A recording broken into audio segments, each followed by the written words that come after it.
HTML. Greek text cleanup OA. Recherches nouvelles sur l'histoire ancienne. Tome de Volney, cf. Constantin François. Word frequency things GC spelling. End of line spaces wrap run fix up again GCNNNNNNNNN. Move footnotes page numbers. Honorary member of the Asiatic Society meeting in Calcutta. Second volume. Zazaia New Searches on Old History, by C.F. Volney, Count and Peer of France, member of the French Academy. Paris, Parmentier, bookseller, Rue Dauphine. MDCC, Rexy 5 through Prut. Froment, bookseller, Quai des Augustins, Port. Works of C.F. Volney. Second, complete edition. Volume 6. New Searches on Old History. Firmendido Printing Press, Rue Jacob, No. 24. Continuation of Herodote's Chronology. Zardast or Chronology of the Kings of Persia cited by modern Orientals, under the name of Pishdad Dynasty and Kaon. Zohaks, Fariduns, and the Lawgiver Zerdust, or Zoroaster's epochs. In what era did the famous lawgiver known as Zoroaster by the Greeks and Zerdust by the Orientals live? These are the two issues that will occupy us in this chapter. Let us first examine the first. And in which centuries should we place the two dynasties Pishdad and Kaon or Kaon, claimed by modern Persians to have existed among them prior to, or contrary to, the accounts of the Greeks? 1. The era of Zoroaster. In modern times, especially during the 16th and 17th centuries, Pliny's reserve was imitated by the majority of scholars who could not reconcile the chronological discrepancies between Greek and Latin authors, but those of the 18th century, bolder, thought they were more successful. All historians speak of Zoroaster as a religious lawgiver, much more renowned in Asia and nearly as ancient as Moses. Yet, by the 1st century CE, the time he lived had become so obscure that Pliny the naturalist, a man of such vast learning who had had access to the works of many authors, dared only to express doubt. Extracts from a multitude of Oriental books had been produced, first by d'Herbois in his Oriental Library, published in 1697, then by Thomas Hyde, an English professor, in his Latin book on the religion of the ancient Persians, printed in 1700. Thus, it was believed that a historical truth remaining unknown in the West had been discovered in modern Asia. Roaster actually appeared under the reign of Darius Hystaspes. The critics are mainly shocked to see the series of Persian kings reduced to 5 generations, as the most authentic monuments of the Macedonians and Romans attest there were 13 princes, and to find no distinct mention of the reigns of Xerxes and Cyrus, who so deeply troubled Asia. Indeed, all the cited Arabic and Persian books seem to agree in placing Zoroaster during the reign of Darius Hystaspes, king of Persia. Nevertheless, when pressed for precise dates, they appear indecisive and floating between 250, 280, and even 350, 280 BC, before Alexander Tortosaurus. These objections, and several others no less grave that we will see, did not escape Professor Hyde, but seduced by the brilliancy of novelty and the specious paradox that Orientals, as natives, must know their country better than foreigners such as the Greeks and Romans, Hyde passionately embraced the Asian system, and believed he had proved that so.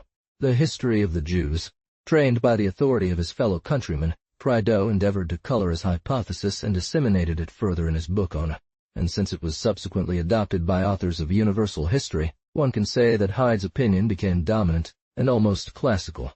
A peculiar and characteristic manner, he censures Hyde for having relied too much on the Orientals, and not adequately supported. She almost fell victim to the deception at home when Anquetil du Perron brought us from India the supposed works of Zoroaster, and in the life of this legislator he declared that Hyde's opinion seemed to him a hypothesis subject to great difficulties, but later he gave it new force by adopting it in a special memorandum too, where, and above all questioning the narrators in order of dates, to get back to the primary sources of facts and origins. Their thesis, through another singular case, it was while reading Anquetil's censure and his arguments that we felt the strongest motives to doubt, and then, discovering the flaw in his method and that of Hyde, we adopted a better one, not taking the role of an advocate pleading a cause, but that of a reporter weighing the reasons on both sides. Opinions, the reader will judge this debate. 3 at unspecified times, but late in parallel to the reigns of the Sasanians, that is, from the year 226 of our era, until around the year 1200. First, It is well recognized that the books brought from India by Enkidu, such as books of Zoroaster, were never written by this legislator, and they are simply legends and liturgies composed by mages, mobeds, and herbids, for 284 years, then the duration of the Sasanians, 260 years, and finally, the coming of the Arabs 4. The Boundahesh itself, which Du Perron presents as a Persian genesis or cosmogony, bears undeniable signs of modernity, since among its summaries of the past ages, after mentioning Zohak, Ferdun, etc., it cites first Alexander the Roman, that is Iskander Rumi, as having reigned for 14 years, D. Ardashir, which was 481, stories, and the author of this book, the most important, the only one important of all these boring and sterile legends, gives proof of his ignorance, to say nothing of his bad faith, when he attributes 14 years of reign to Alexander the Roman, instead of the Greek, who only reigned for 6, and when he reduces to 284 the interval between Arsak and. Some Europeans, preoccupied or superficial, answer that it was from their national monuments. A second fact equally certain is that none of the Persian or Arab writers authorized have published before the 1st century of the Muslim era 737-50 CE, and that the most famous historians and poets, such as Ferdowsi and Merkand, date back only to 1000 CE respectively. And from what sources, from what monuments did they draw the in Asia, could not escape prohibition any more than they had escaped persecution from sect to sect under their own kings, and wars, uninterrupted since Alexander, after destroying originals, stood in the way of reproducing copies and cultivating history.gr of the Persian Empire, in order to extract some instruction from them. But Muslims themselves agree that the Arabs, victors of Yezdegerd in 652, and since that time more devastators than possessors of Persia, prescribed the worshippers of fire and their books with that zeal and fury which made them burn the library of Alexandria, and these books, all manuscripts therefore rare and precious, as they still are. Such was the depopulation of Persian monuments and books that around the year 1000 AD, Sultan Mahmud, son of Sebektigin, wishing to know the history of the country he had conquered, could not obtain any written records of this kind, and was forced to commission the Arab Dekiki to gather romances, traditions, and popular tales from various regions. Now, how does the Arab Dekiki report his findings? In verse, that is, as an Arabic poet rich with tales and hyperbole. And it is on this main canvas that Ferdowsi composed his royal history Shahnameh, also in verse, consisting of 60,000 distiches. What, then, can one expect from popular traditions, distorted generation after generation by narrators, and subsequently embroidered by the unbridled imagination that dictated the 1001 Nights? So that these supposed stories of ancient and even modern Persia, up to the time of the Arabs, are nothing but a fabric of anachronisms and implausibilities. One cannot conceive how European, sensible men, such as Prideaux and the authors of the Universal History, instead of first examining and discussing the sources and means of instruction of Persian and Arab writers, seem to have only studied to establish the authenticity of their narratives, and to substitute a spurious order, with the most obvious disorder, for the purpose of concealing its gross defects. 5. Undoubtedly, with what is called the mind, it is possible to support and contest everything. But in history, the mind is only the art of discerning truth or bringing it to light. And in the denial that modern Asians have sought to give to ancient Greek authors, all probabilities are so much at odds that it is inconceivable that such a hypothesis should have supporters. But this general and vague proposition, in itself, presents, upon analysis, only a paradox and a misuse of words. They have wanted to establish, as a principle of law, that Asians deserve to be believed preferentially regarding the history of their country, because as natives they must know better what has happened in their own land than foreigners like the Greeks and Romans. Their history, largely a product of foreign races who followed the successive conquerors who invaded and possessed these lands. Indeed, besides the fact that knowledge of what happens in a country depends infinitely on the nature of its government, and that publicity, free circulation have no place in despotic states, as most of those in Asia have been, it is also true that these so-called natives, especially from Persia, are, by their own admission and according to S., who, by allying with indigenous women, produced changes in morals, language, etc. What had been a distinct people became a mixed province, making it possible for residents to move from one country to another and settle there, which was not feasible before. Let us set aside Alexander, whose political system was to mix races and opinions in order to destroy the hatreds and wars between sects and nations. After him, the revolutions of the Seleucids and Arsacids continued to agitate and mix the dissolved Persian Empire, introducing, through the recruitment of armies, a multitude of foreigners of all kind. The Sasanian dynasty, having seized the scepter from the Parthians, brought about new changes. The north of Persia had ruled the south, then the south commanded the north. Then came the Arabs of Muhammad, followed by the Tartars of Tamerlane, who, one after another, but especially the Arabs, exterminated the old race and changed its religion, morals, customs, traditions, books, and even its writing system. The only Parsis, driven into exile like the Jews, wandering like them but in much smaller numbers, are the remnants of the Persian race of Darius and Ardashir. But in their inevitable mixing with peoples who tolerate or persecute them, will it be said that the Jews of Portugal and Poland, so diverse among themselves, resemble the Hebrews of Solomon? Moreover, what does direct descent mean? Rabo were also Asians, and the first two were even born subjects of the great king. Because the Swiss descend from the Helvetii, and the Auvergnats from the Arverni, will it be argued that they know the history of Ariovistus and Vercingetorix better than the Roman conqueror who recorded it? Even if the indigenous people opposed foreign narratives with their own accounts and monuments of the same period, the question arises. It is about the identity of time, much more than the identity of a country, and from this perspective, it is entirely in favor of the Greeks. Under another aspect it still favors them, since Herodotus, Ctesias, Xanthus. However, if they had been foreign visitors from deep in Europe, one can be sure that travelers like Herodotus, Xenophon, Polybius, and many other writers who followed Greek and Roman armies had equal means, and, in certain respects, superior means to observe and describe the country and its events. But, moreover, does one want to know with what scruple of truth, with what religious respect, Asians, their kings and scholars preserve the memory of events and their chronological sequence? To claim today that their accounts, so well detailed and interconnected by all the circumstances that establish probabilities or moral certainty, deserve less trust than the fabulous, delirious, and absurd tales that make up, with hardly any exception, Eastern stories. We repeat, this is a monstrous paradox that can only suit Muslims. There is, he said, a great difference between the opinion of the Persians and that of other peoples regarding the time of Alexander, something that many people have not noticed. Let us listen to a truly curious and decisive fact that has been transmitted to us by Masudi, one of the most learned Arab historians, who, around the years 930 and 940 of our era, traveled throughout Persia as far as the borders of India, and who knew Greek books better than any writer of his nation. Here is what it consists of. This is one of the mysteries of Persian religion and politics, known only to the most learned Mobeds and Herbids, as we ourselves have seen in the province of Fars, in Kerman, and in other Persian provinces. It is mentioned in none of the books composed on the history of Persia, nor in any annals or chronicles.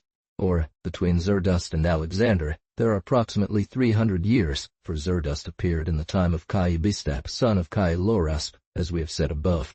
Zerdust, son of Poroshasp, son of Asinman, in the book that was revealed to him, named Abesta, announces that the Persian Empire will experience a great revolution in 300 years, without the religion being destroyed. After 1,000 years, both the religion and the empire will perish simultaneously.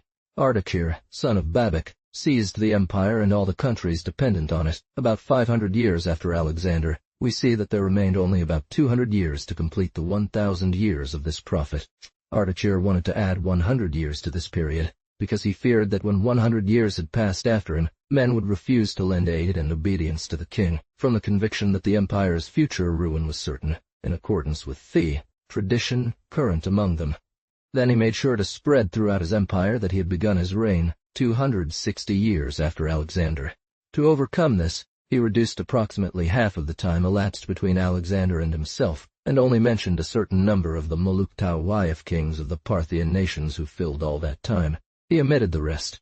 As a result, this period was accepted and spread across the world. That is why there is a difference between the Persians and other nations regarding Alexander's era, and it is this cause that introduced confusion into the annals of the Muluk Tawayef.d.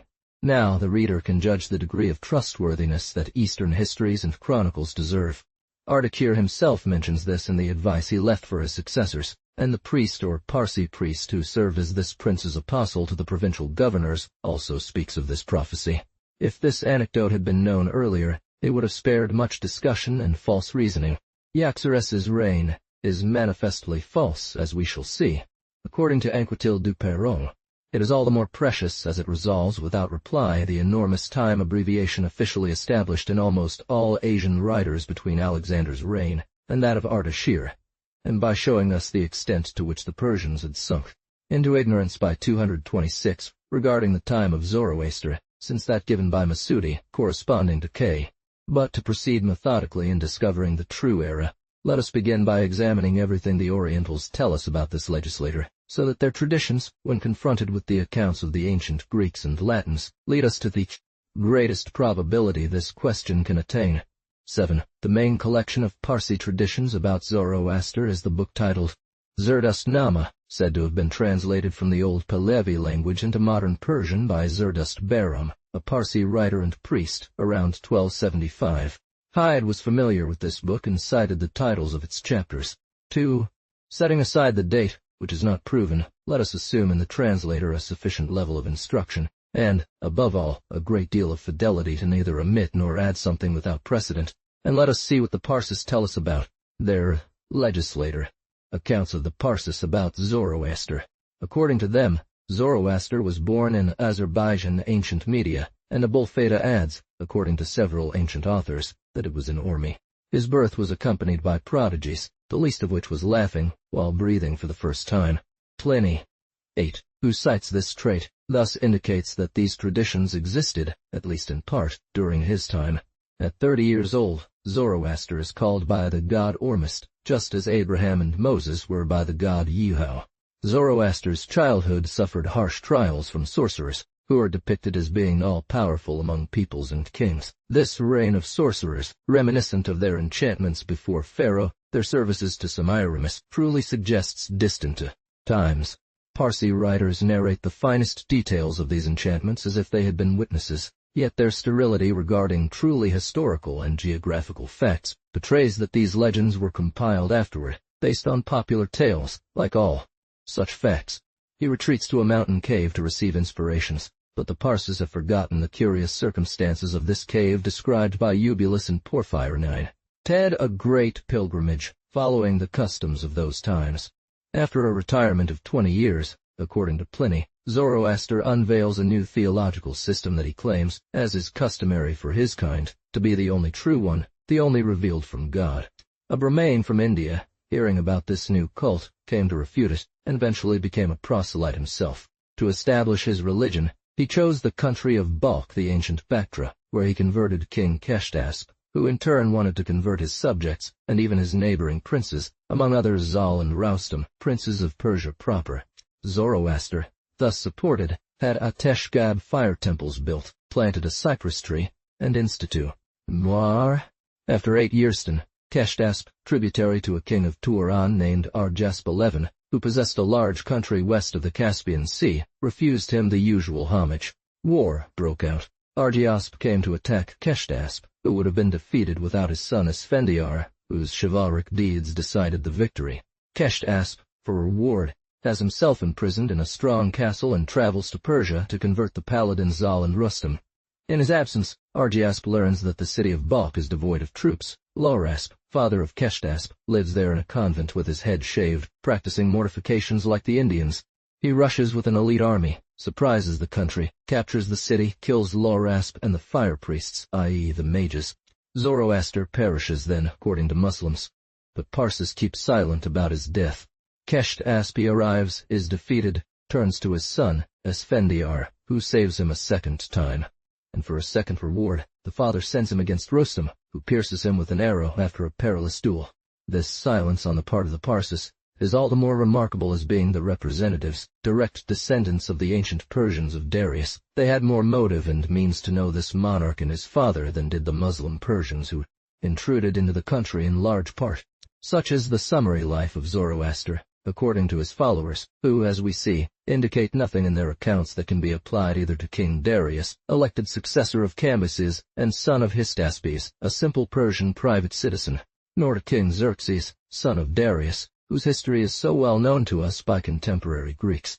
How then and why did Oriental writers, both Muslims and Christians, believe Zoroaster to be a contemporary of Smerdis or Cambyses, as say Abulfaraj and Eutychius? 12. Or of the prophet Elijah, or Ezra, or Jeremiah, as say El-Tabari, Abu Muhammad, etc. 13.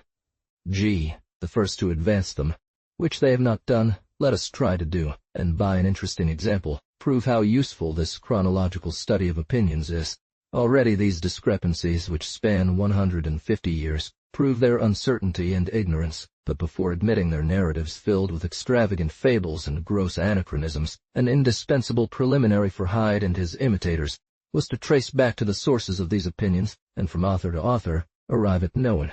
First we find Agathias, who around the year 560, wrote a history in which he particularly dealt with the Persians, and where we read the following passage, page 62. The Persians of today have almost entirely neglected and abandoned their ancient morals and customs, to adopt foreign institutions, and so to say, bastard ones, whose doctrine of Zoroaster, the Ormaistians, has made attractive to them. In what age did this Zoroaster, or Zoroatus, flourish and publish his laws? This is not clearly established. Histasp.b. The modern Persians simply say that he lived under Histasp, without providing any clarification. Thus it remains ambiguous and entirely uncertain whether he was the father of Darius, or some other king. Whatever the time period in which he flourished, he was the author and leader of the Magi religion, altering ancient rites and introducing a mixture of diverse and confused opinions. Indeed, the Persians of old worshipped Jupiter, Saturn, and other Greek gods, with the sole difference that they did not give them the same names. For them, Jupiter was Belus, Hercules was Sandes, Venus was Anais, as attested by Barus and other writers who have dealt with the ancient Medes and Assyrian traditions. Thus, until the time of Agathias, Persian scholars did not say that Zoroaster's Hystaspes was our Darius, son of Hystaspes, nor Hystaspes, the father of Darius. It was a matter obscure to them, as it was to Greek scholars in Constantinople. Later writers claimed to have found, and if others before him had already admitted it, their opinion, which he had undoubtedly considered, did not present him with conclusive evidence. Now, if Agathias, born an Asian, living as a jurist in Smyrna, a man whose work betrays a cultivated and methodical mind, if Agathias, accustomed through his profession as a jurist to legal research and discussions of titles and origins, regarded the identity of these two Hystaspes as very doubtful, then this identity did not have the certainty thought in ancient times, says this historian. Thus, he did not accept Ammian Marcellinus's opinion, another historian of the late Empire, who had decided the matter in the following passage from his history. 14. The art of magic underwent great advancements through the knowledge gained from the Chaldeans by the Bactrian Zoroaster, and after him through care and zeal by the very learned King Hystaspes, father of Darius. Nevertheless, let us follow the passage of Ammian Marcellinus, which will also be useful to our purpose. So, who is this earlier writer, and what is their authority, when we will see in a moment that Pliny, in the year 70 A.D., expressed the same doubt, and a more extensive one than Agathias. Perhaps Ammian Marcellinus, with his honesty and love for truth that resonates in his work, is an historian worthy of esteem, but having lived in camps and being much more concerned with the history of the Germans and Goths than that of the Persians, he did not question the fact he presents, adopting it instead from some earlier writer. Having ventured confidently into certain secluded places in Upper India, this King Hystasp arrived at solitary thickets, whose silence fosters the profound thoughts of the Brahmanes. These secrets were passed down from father to son, along with the knowledge of predicting the future, and it is from him. There, he learned from them, as much as possible, the pure rituals of sacrifices, the causes of the movement of the stars and the universe, which he later communicated to the Magi. 15 Hystaspes that, through a long line of centuries to this day, this multitude of Magi, forming a single caste, has been dedicated to temple service and the worship of gods. Is it from Parsis books? This fact will be useful to us. But we ask Ammian, from what source, from what author did he derive the opinion that this most learned King Hystasp, contemporary of Zoroaster, was the father of Darius? We have them, and nothing like this is found there. Is it from Herodotus? We possess it, and we are going to see the demonstration of the contrary. What analogy is there between the actions and even the persons of the two kings? Kestasp is a king, and Hystasp, father of Darius, was not. One cannot say that Darius was Esfendiar, and if one wants to have him as himself Kestasp, Esfendiar, son of this latter, has no analogy with Xerxes, son of Darius. And 1. We can boldly say, everything is contradictory, everything is absurd in this opinion, and whatever their inventors, it is evident that they were led astray by two circumstances. The similarity of a name which seems to have been common among the Medes and the Persians. 2. The similarity of taste that Darius had for the sciences of magic, according to the testimonies of Herodotus, Cicero, and Porphyr, who teach us the inscription on his tomb, carved by his order, Darius, king, etc., doctor in magic. Among them is Pliny the naturalist, one of the most distinguished men of all antiquity, by his intellect and the vastness of his readings. Here's the translation of the text from French to English. Behold the double equivocation that, for the ancients as well as the moderns, has been the primary cause of an error to which all those who have given more attention and reflection have refused. No. After meaningful reflections on magic and on the mad passion of Romans of his time for this art of deception, Pliny provides us, at the beginning of his 30th book, an important passage that deserves to be transcribed. It is in the East, he says, it is in Persia that magic was invented, by the admission of historians, by Zoroaster. But was there only one Zoroaster, or has there been a second? This is not clear. Eudoxy, who wants to make us consider magic as one of the most useful and brilliant philosophical sects, claims that Zoroaster lived 6,000 years before Plato's death, who died in 348 BC, as also reported by Aristotle. Hermippe, who wrote a scholarly treatise on this art and translated 2 million verses composed by Zoroaster, noting the titles of each volume from which he derived them, reports that he was taught by Azanak or Aganak and lived 5,000 years before the Trojan War. It was in Persia that magic was invented by Zoroaster, as admitted by historians. However, it is remarkable that the memory of the inventor and the art were preserved for so long without intermediate means and without a clear and continuous succession of teaching. For barely anyone has heard of an Opuscurus and Zaratus Medes, Marmars and Arabantafux, Babylonians, or Tarmoenda, Assyrian, of whom no monument exists, say or practice of that service. The same instructor also taught them royal politics. It is in this sense that Plato says 16, that the children of the kings of Persia, when they had attained the age of 14 years, received 4 instructors, one of whom taught them magic, which is, he says, the worship of the gods' religion. According to Plato, Apuleius, Porphyrion, Hesychius, Pseudo-Hus, etc., and according to all Pythagoreans who undoubtedly held this tradition from their master, the Asian word magos, or rather mag, properly meant man dedicated, devoted to the service of God, precisely as the Hebrew word Nazarene. Therefore, the word Nazarene. Magic was at first the sign. In this sense, also Zoroaster invented the theology of the Magi, and established their caste, which became the Nazarene and Levitical caste of the country. Carry, which received in a bad sense the name of magic that we give it. But since the science of magic consisted of astronomy and judicial astrology, that is to say, predictions, divinations, and prophecy as attached to this art, phenomena were produced for the masses. This science gradually became an art of imposture and quaquekai. In this respect, as an art of evocations, enchantments, and metamorphoses achieved through certain practices, it is much older than Zoroaster, as the Persians justly say, since it was the basis of the power and influence of the priests of Egypt, Chaldea, India, the Druids, in a word, all the priests of antiquity.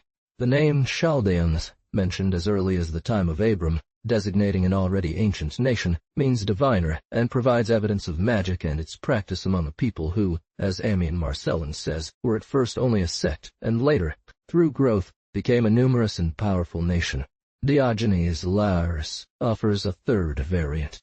Now, if this kind of magic and magicians dates back thousands of years, it can be so only by confounding it with Zoroastrianism, for which Eudox and Hermippe date the founder to 5,000 or 6,000 years before Plato and the Trojan War.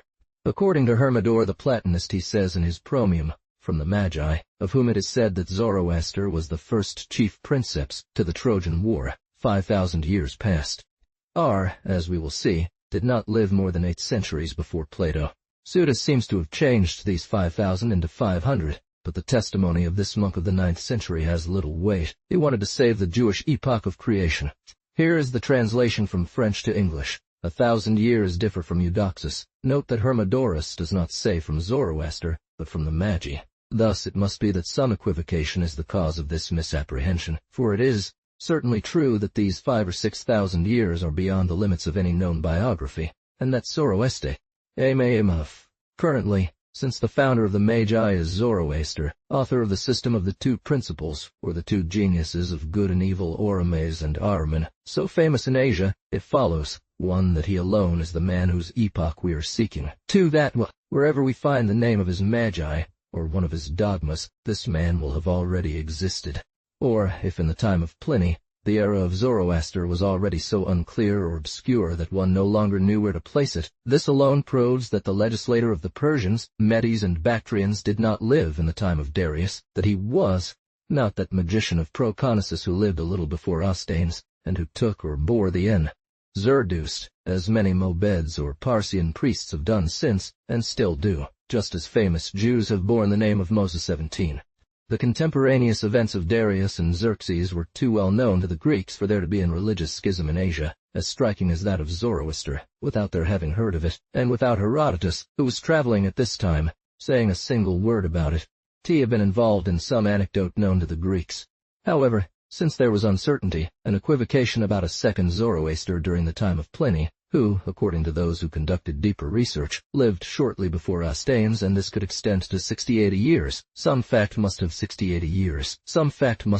given rise to this equivocation, and indeed, some magician or sorcerer named Zardast or Zoroaster must. And indeed, Apuleius, the great panegyrist of magic, in his absurd novel The Golden Ass, written in Latin 80 years after Pliny, provides the following passage, entirely consistent with our understanding. It is said that Pythagoras, having been brought to Babylon among Egyptian prisoners of Cambyses, was taught by the Persian Magi, and Aspetia. Li Zoroaster, the first or chief depositor of all secret and divine sciences. This statement announces a popular tradition that may date back quite far, as everything related to Pythagoras does. A prisoner of Cyrus is a gross anachronism, since Pythagoras, born in 6-8, was 84 years old 19 when Cyrus conquered Egypt in 525, but the falsity of the detail does not negate the main fact. Greeks and the barbarians strangers. Among other things, he went to Egypt during the reign of King Amasis, to whom Polycrates of Samos recommended him in a letter, as reported by Antiphon. Mages, with whom he held conversations, and finally, he went to Crete, Samos, and Italy, where he settled and founded his school, as Hermippus tells in the history of his life, and Alexander Polyhistor recounts in his book on the succession of philosophers. This fact, namely Pythagoras' trip to Egypt and then to Babylon, is found in Diogenes Laertius, who, 20 years after Apuleius, compiling the life of this philosopher, states that, from his youth driven by a passion for learning, Pythagoras left his homeland and traveled to various countries where he was initiated into all the mysteries of Thea. Here, the reign of Amasis may be suitable, because this prince reigned from 570, when Pythagoras was about 38 years old, but Polycrates and his letter are inadmissible, for that tyrant of Samos did not begin to reign until around 532, when Pythagoras was about 76 years old. Antiphon, by adding that Pythagoras, disheartened by seeing Polycrates as a tyrant, left Samos at the age of 40 to settle in Italy. He undoubtedly confused the departure for Egypt when Pythagoras, after having already visited Greece, Thessaly, and Thrace, began his voyages to Egypt and the East. Doctor named Zerdast Zoroaster in Greek, whose name he cited to his disciples, who, by preserving it, confused him or led others to confuse him with the legislator.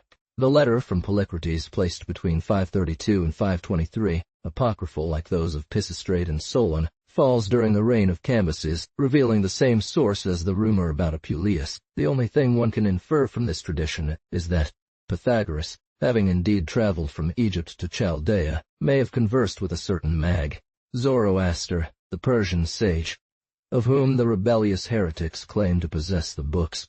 Cleomen of Alexandria provides a passage to support this overview. Pythagoras, he says, 20, went to Babylon, where he became a disciple of the sages, and Pythagoras there shows us Promnei, Trens, Choms, Troichai, Nazareth, some taking him for Ezekiel, but this is not accurate.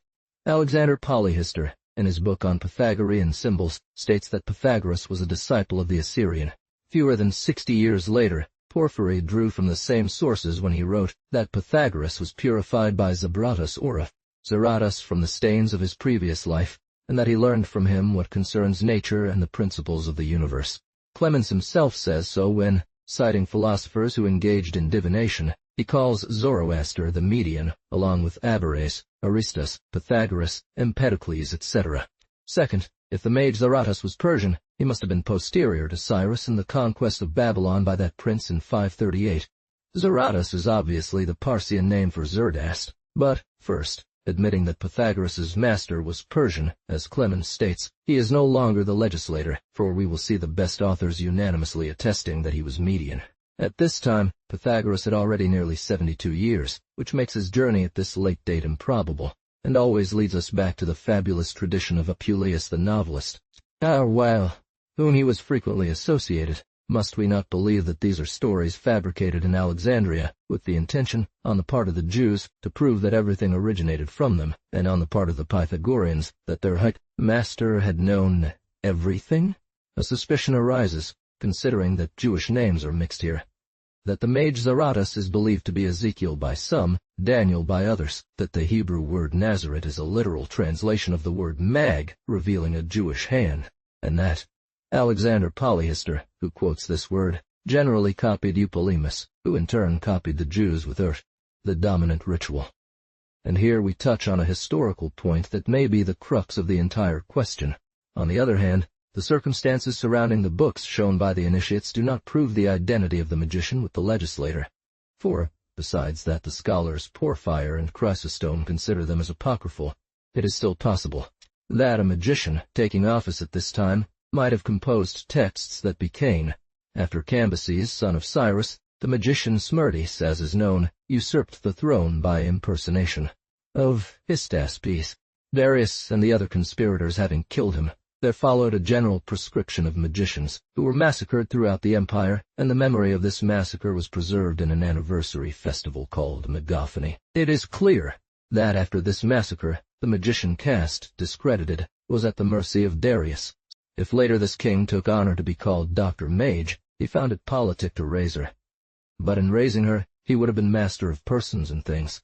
He would have appointed officials, the high priest, Mobeds, etc.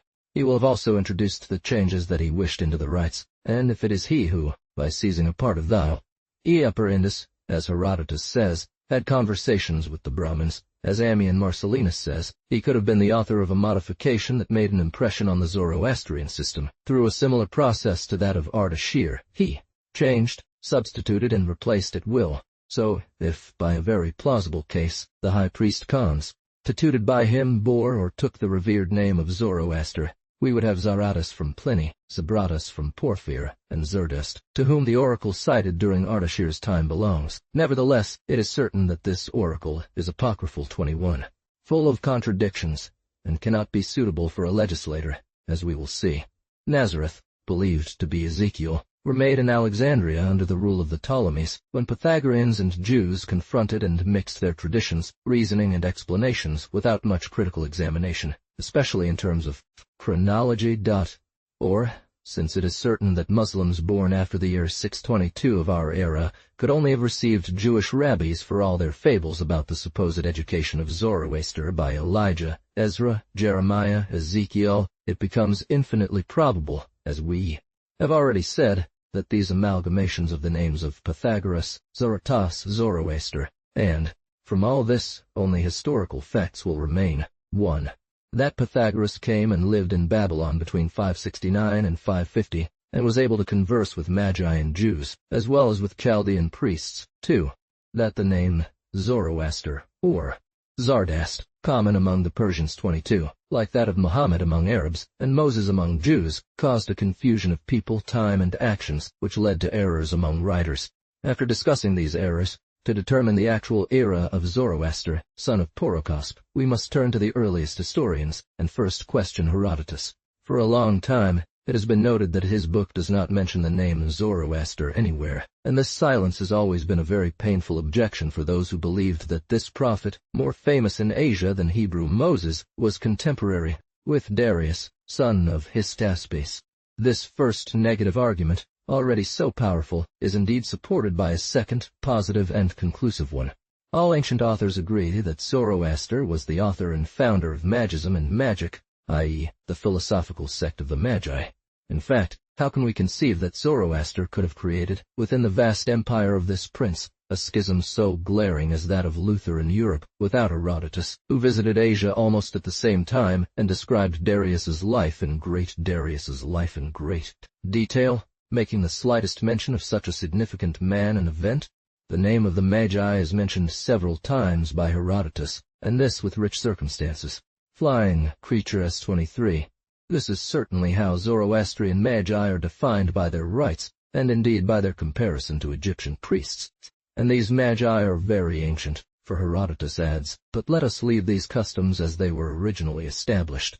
Magi, says this historian, differ much from other men, and particularly from the priests of Egypt. These do not defile their hands with the blood of animals, but only those they sacrifice. The Magi, on the contrary, slaughter in their own hands every animal, except man and the dog. They even take pride in killing ants, serpents, all reptiles, and a second terrifying dream for Astyag. He calls the same Magi, and their response is even more instructive to our question 25. The word originally sends us back to centuries. That's not all. King Medes Astyag, having had a first dream, consults 24 those among the Magi who specialized in interpreting them. The Magi were the diviners, the prophets, therefore the priests of the Medes, even before Cyrus. Lord, they say to the Medes king, the stability and prosperity of your reign means a lot to us.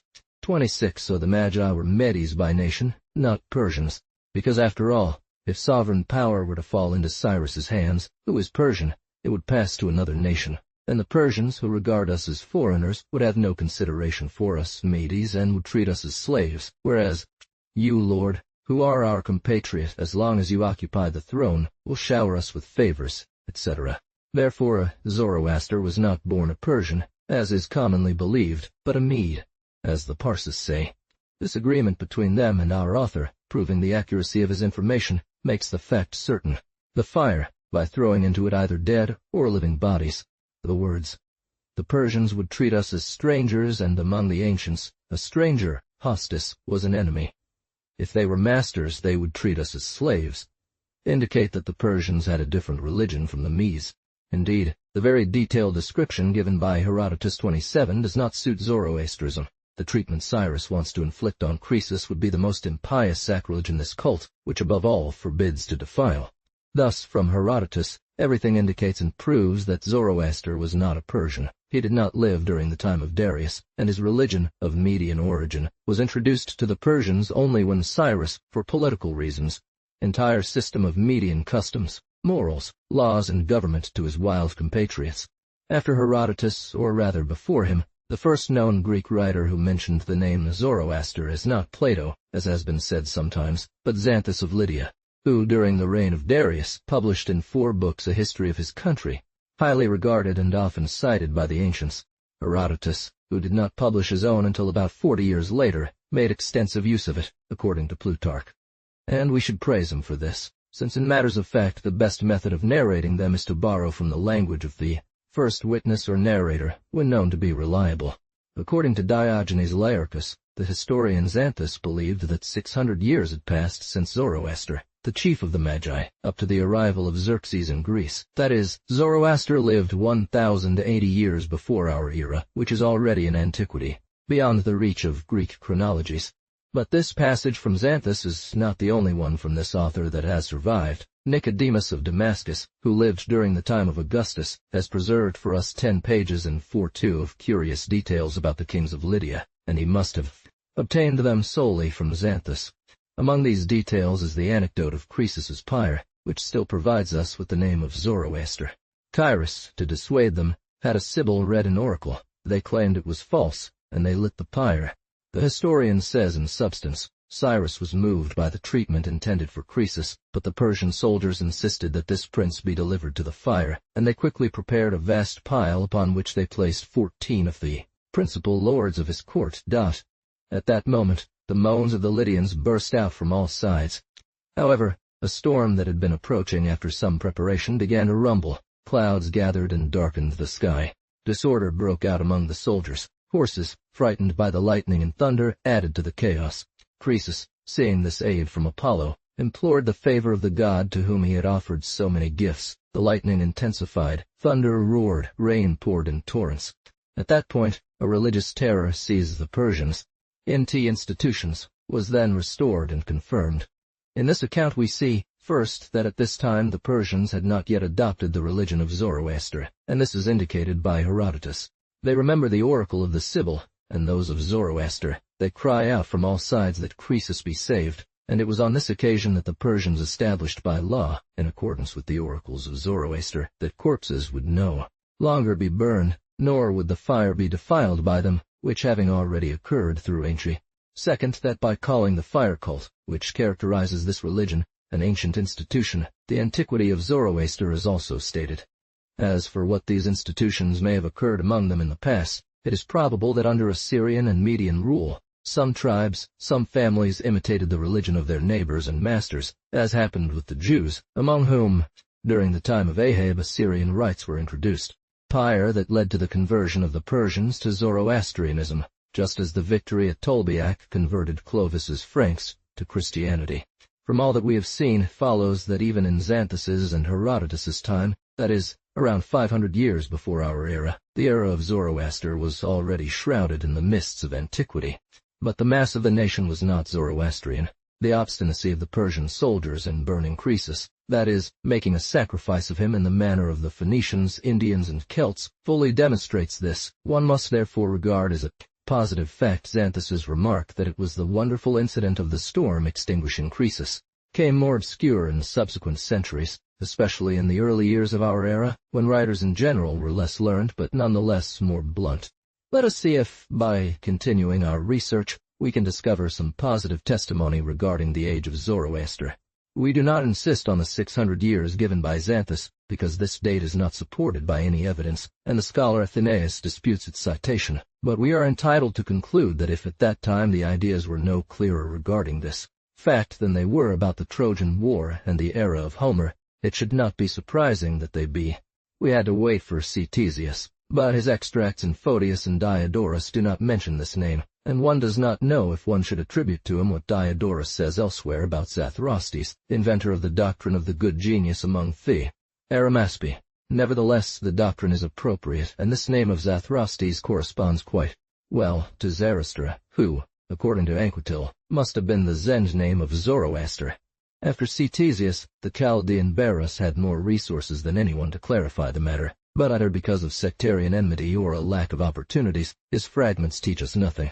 One has to go back to the time of Pompey to find a sentence rich in instruction. Despite its brevity, we owe it to Justin 31, the abridger of Trogus, who accompanied the Roman general to Asia. Ninus, he said, having subjugated all of the East, had a final war with Zoroaster, king of the Bactrians, who is said to have been the first to invent the practices of the Magi, and to have deeply studied the movements of the stars and the motive principles of the universe. Ninus, having slain him, died himself, and left his throne to his wife Semiramis and his young son Ninius 32.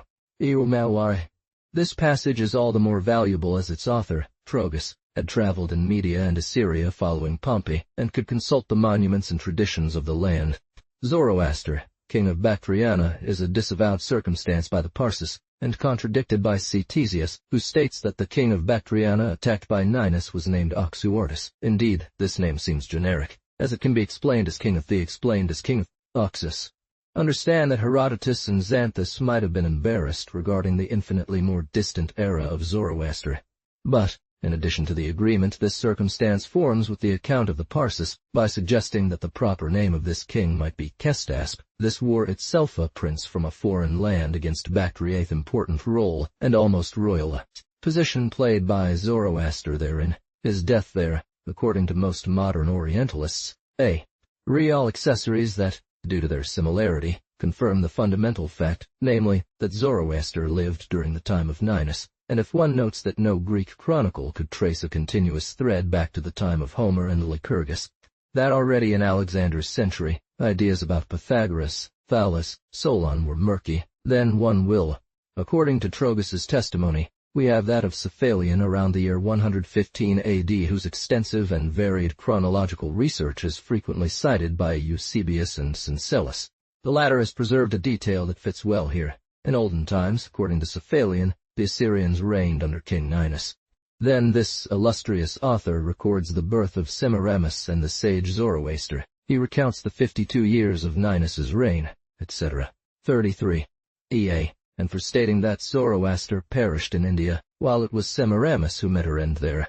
Thus, Zoroaster is once again portrayed as a contemporary of Ninus, since he is said to be of Semiramis's generation, and Cephalion did not stop there, for the Armenian Moses of Chorin, who had access to his work, criticized him for placing. Immediately after Semiramis's ascent to power, the war she waged against Zoroaster upon his return from Indra. After reporting, in accordance with the Chaldean Book of Alexander, the mythical wars of Haik and Belus, Moses of Chorin moves on to historically real wars, and his transition is marked by several observations whose essence is worth quoting. The Book of Moses by Chorin was not published until 1736, leaving historians before that date without this important quote. And as the entire fragment contains valuable and decisive details about the issue at hand, the reader will appreciate it all. The more since the book is not very common. His reign would be spoken of. 3435 Aram had a son named Arai. Regarding the numerous conquests he says, which marked the reign of Aram, the principal founder of our state, if they are not found in the public archives of the temples or kings, it is not a reason to doubt, for besides that they predated the era of Ninus, and occurred in times when it was not deemed necessary to write about events outside country and among foreigners, Marius informs us further that these accounts were made by anonymous individuals whose memoirs were appended to the royal archives, and he adds that if much has been forgotten, it is because Ninus, swollen with pride, and avid for fame, burned many books and stories of the times preceding him, so that only he and the Armenian prince refusing, the Assyrian waged war against him and defeated his army in a plain that was then named Ararat. Moses of Chorin then recounts how, after Ninus's death, Semiramis, smitten by Arai's beauty, sought to make him her lover and even husband.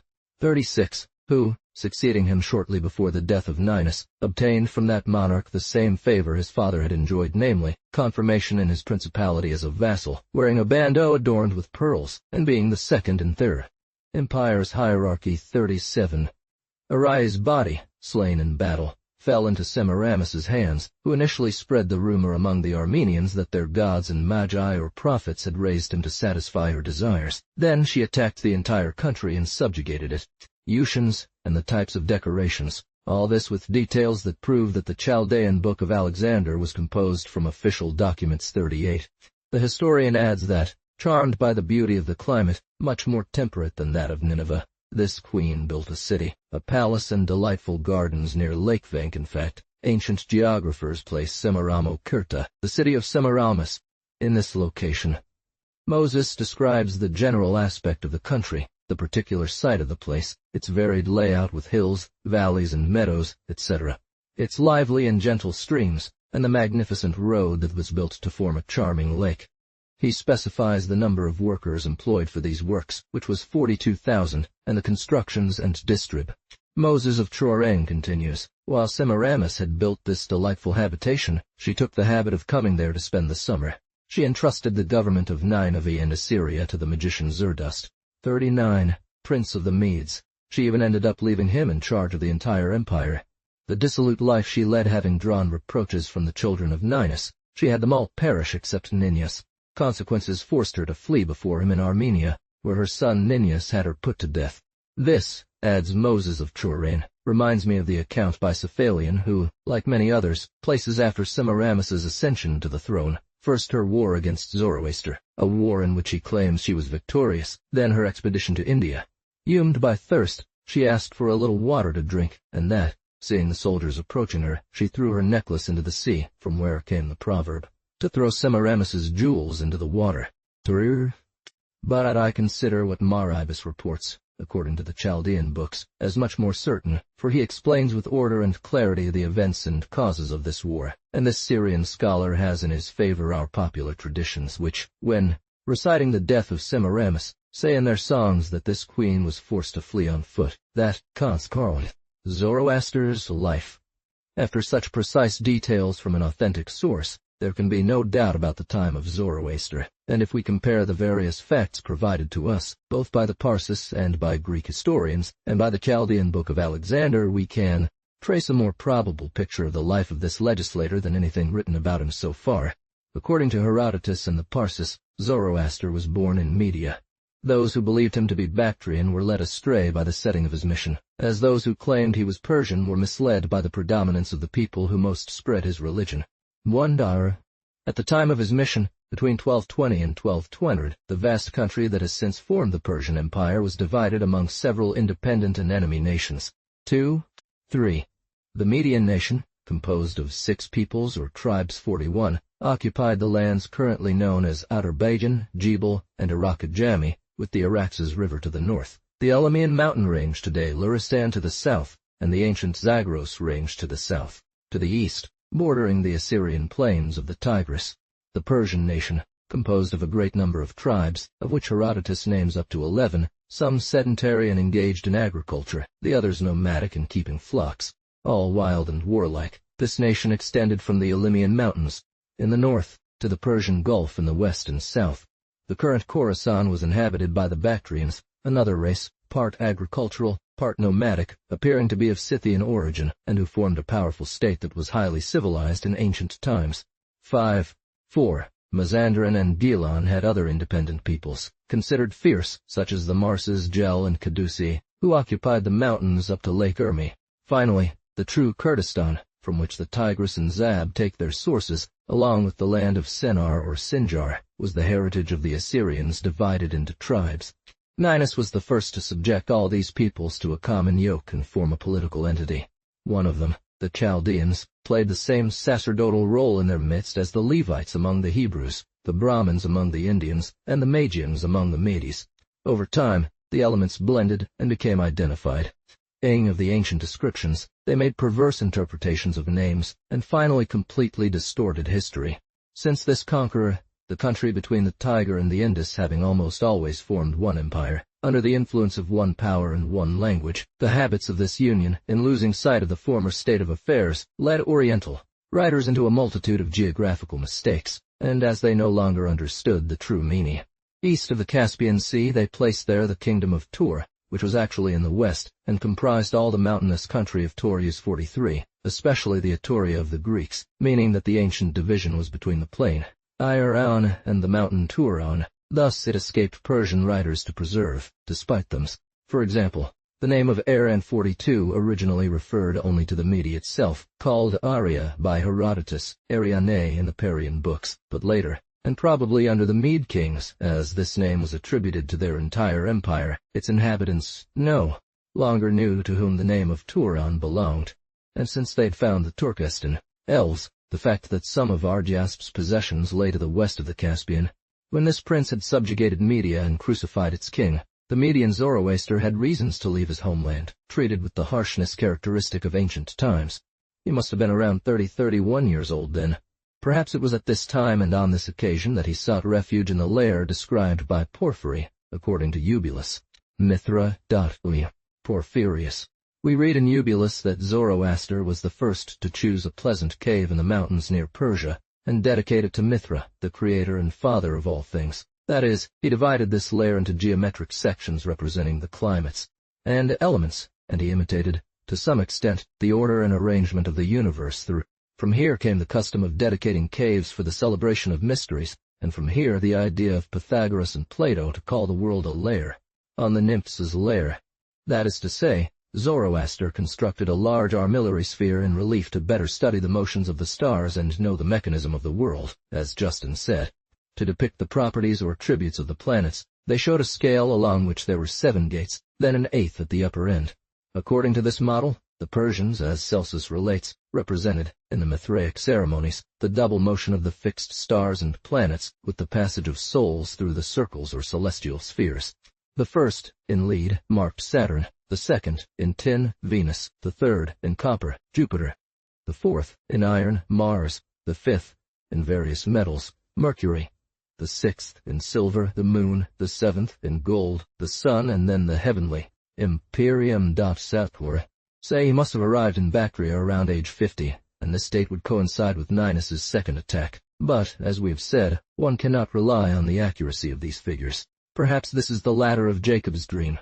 But since all these Egyptian and Chaldean ideas and allegories existed many centuries before Abraham and Jacob, we cannot draw any conclusions for or against the priority of Genesis over Zoroaster. This precious fragment proves that the theology of this sect leader, like that of the Egyptians, Chaldeans, and generally all the ancients, was merely the study of nature and its motivating principles in celestial and terrestrial bodies. If, as Pliny says, Zoroaster spent 20 years in this cave, and if he entered it at age 30, as the Parsis, NC to all northern Europe and Asia, the choice he made of this country would be well explained by the aversion he had to Ninus, and by the eager desire for novelties that Ammian and Lactantius attribute to the king of Bactriana. This extremely fertile region formed then a powerful kingdom, situated at a fortunate position touching India, the Caspian Sea, and all northern Asia, which was the natural depository of this ancient trade, of which Pliny tells us that in former times the goods from India ascended by the Indus River, flowed into the Oxus, and thence by the Caspia. The gold from the Siberian mines came there to be exchanged for the products of India and Western Asia, and from there, the extreme abundance of this metal, up to the time of Herodotus, among the Masagetes and Bactrians. This state of opulence, which must have been a motive for attraction and greed on the part of Ninus, could not have been indifferent to the ambitious Zoroaster. The monastic life of Hystaspes' father, with his shaved head, abstinences, mortifications, is an exact copy of the practices of the Brahmins and several kings mentioned in the book Apnekad at that time 45. It corresponds to what the Hebrew books tell us about the Egyptian enchanters, their miracles, and those of Moses before Pharaoh, 2 centuries before Zoroaster. The account given by Persian books of the multitude and power of the Devans or magicians of that era, and of the miracles performed by them and Zoroaster, although it is an oriental tale in its circumstances, is not an absolute fable. This was the reign of what has since been called magic, or the art of performing prodigies, and these prodigies were not all mere fables or illusions. Within agricultural peoples, composed of rough farmers and fierce warriors, corporations of studious men had formed, dedicated by their states to the observation of the stars and celestial influences that govern the harvests. Soon they were able to predict eclipses, this solemn phenomenon that so impressively impresses the masses. From then on, rightly called foretellers, prophets, seers, these men were considered confidants of heavenly intelligences.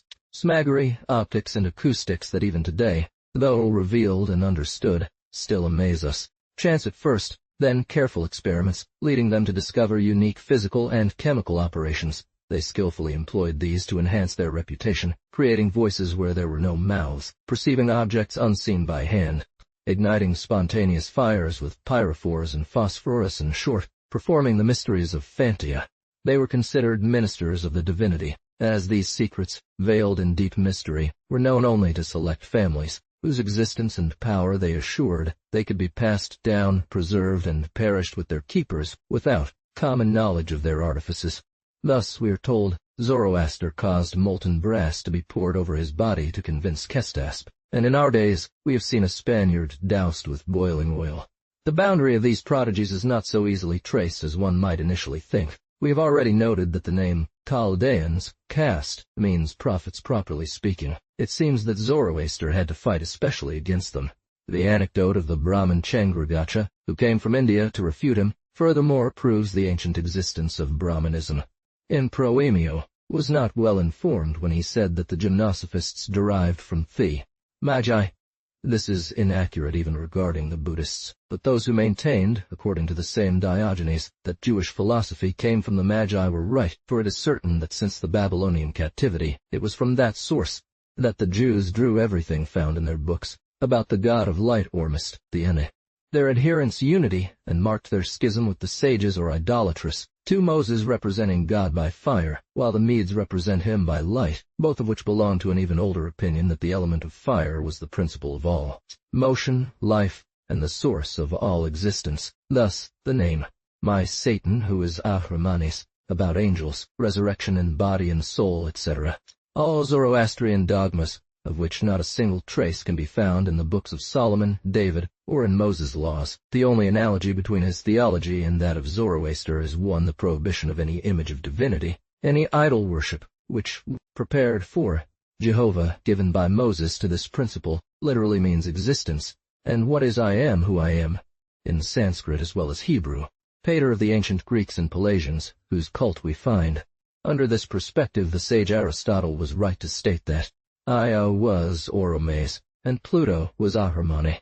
Long before Abraham, the existence of this Indian and Egyptian doctrine proves its utmost antiquity.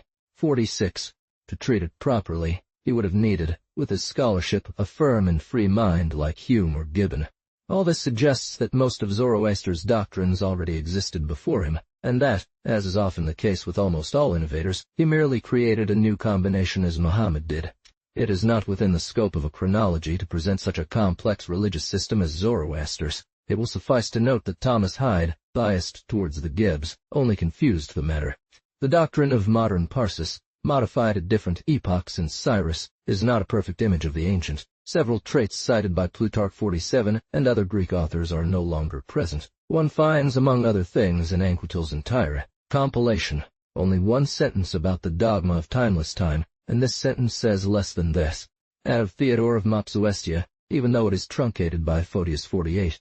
Theodore explains in his first book on Persian magic the infamous dogma of Zoroastes concerning Ormesta and Satan, Zerawan, principle of all things, called fortune or chance. Theodore reports how Zerawan, by making a libation priapic, generated Ahriman. He also speaks of the mixture of their blood, and refutes this very obscene dogma.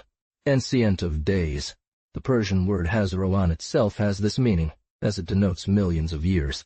From this dogma, the Valentinians derived their aeons, or ever-living ones, and this Greek word aeon is the aium, the aeum of the ancient Latins, who took it from the Sanskrit aum.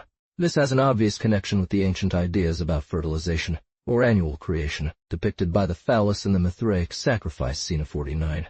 At the same time, it also represents the mystery of prime creation, or the extraction of chaos, by the great agent of the ancients, fate, fatalism, chance, which is also the eternal, the A. This is not the only point of contact that Zoroaster's system had with Brahmanism. Here we have, for the first time, the true value of this mysterious Indian word, whose contemplation should absorb all faculties of the soul, and indeed, what more absorbing subject than eternity? Growing and diminishing, increasing and decreasing. All analogies of this kind with existing ideas prepared minds for the adoption of the new religion. His two principles are, in essence, a simplification of the Indian Trinity. And he had a real advantage in maintaining that all power, all action consisted in producing and destroying, that therefore the intermediary introduced by the Brahmins, as conservator, under the name of Vishnu, was imaginary, since there is no true stasis between G. Perhaps the king of the Bactrians found a political advantage in adopting a particular system, thereby escaping some influence or supremacy exercised over his country's priests by those from Nineveh. Ardiasp, king of a land west of the Caspian Sea, attacks Gustasp residing in Balkh. He is defeated and forced to retreat. Regarding the identity of Ardiasp and Ninus, as described by Herodotus, it is derived from the similarity of their actions. Ninus attacks Oxyartes, that is, the king of the Oxus, residing in Bactria. He is repelled by a force of valiant warriors. After some years of rest during which he founded Nineveh, Ninus returns against Bactriadae. The city falls, its king is killed, and Bactria is no longer heard of except as a satrapy under Ashur-Dapal, his city. Some years later, Ardiasp returns to surprise Balkh, and King Lorasp is killed. The Orientals continue Gustasp's life and reign him in Istakar, in ancient Persia, but the ancient Greeks assure us that Istakar, which is Persepolis, like Pasargadae, owes its foundation to Cyrus 51, and at that time the Parsis confused Kestasp with Darius Histasp, who indeed embellished Istakar, as proven by the inscriptions of T. Certainly Zoroaster evaded the victor, for afterward he appears again at the court of Semiramis, and the persecution he had suffered from Ninus might have become a title of favor in the eyes of this woman, assassin of her husband. History does not tell us what became of Zoroaster under the reign of Ninus, of whom he was an accomplice, and we have no conjectures to advance without support. It is enough for us to observe that the origin of his religion at that time resolves all chronological difficulties that have embarrassed it until now. Asia. It remains for us to explain on what basis, in our table, are combined the chronological relations of Ninus, Semiramis, and Zoroaster. One cannot, in Herodotus' system, oppose the mention made by Genesis of the tree of knowledge of good and evil and the serpent of Eve, which, through a clear allusion to the name of Ahriman called in the Parsian books the great snake, and the liar, is called Arum cunning by the Hebrew book, for we have proven, in the article on the Hebrews, that Genesis, as we have it, cannot be the work of Moses, and conversely, This passage, joined to several others, becomes one of the arguments for the post-mortem nature of this book, written in the time of King Josiah by the high priest Hilkiah, or rather Jeremiah, when the Zoroastrian system had reigned for over 5 centuries throughout Western. The age of Semiramis at the time when Ninus married her requires 2 conditions: that she was still beautiful enough to seduce him, and that she was already mature enough to possess the talents and knowledge she developed. The appropriate middle term seems to be 32 years old. She must have given birth to Ninus around the age of 34. When we see her die, she is still in the fervor of passion, and her son is already grown up enough to become one of her desires. He must have been between 20 and 24 years old, since, becoming king, he immediately adopted a system of administration calculated with cunning and depth. If he established his son Agron as king of the Lydians in 1230, it could only have been under the guidance of a vizier. Such cases are not uncommon. Ninus, upon beginning his reign, must have been about the age of Alexander and Cyrus, let us say, 24-25 years old. He reigned in 1237, was born around 1260 or 62.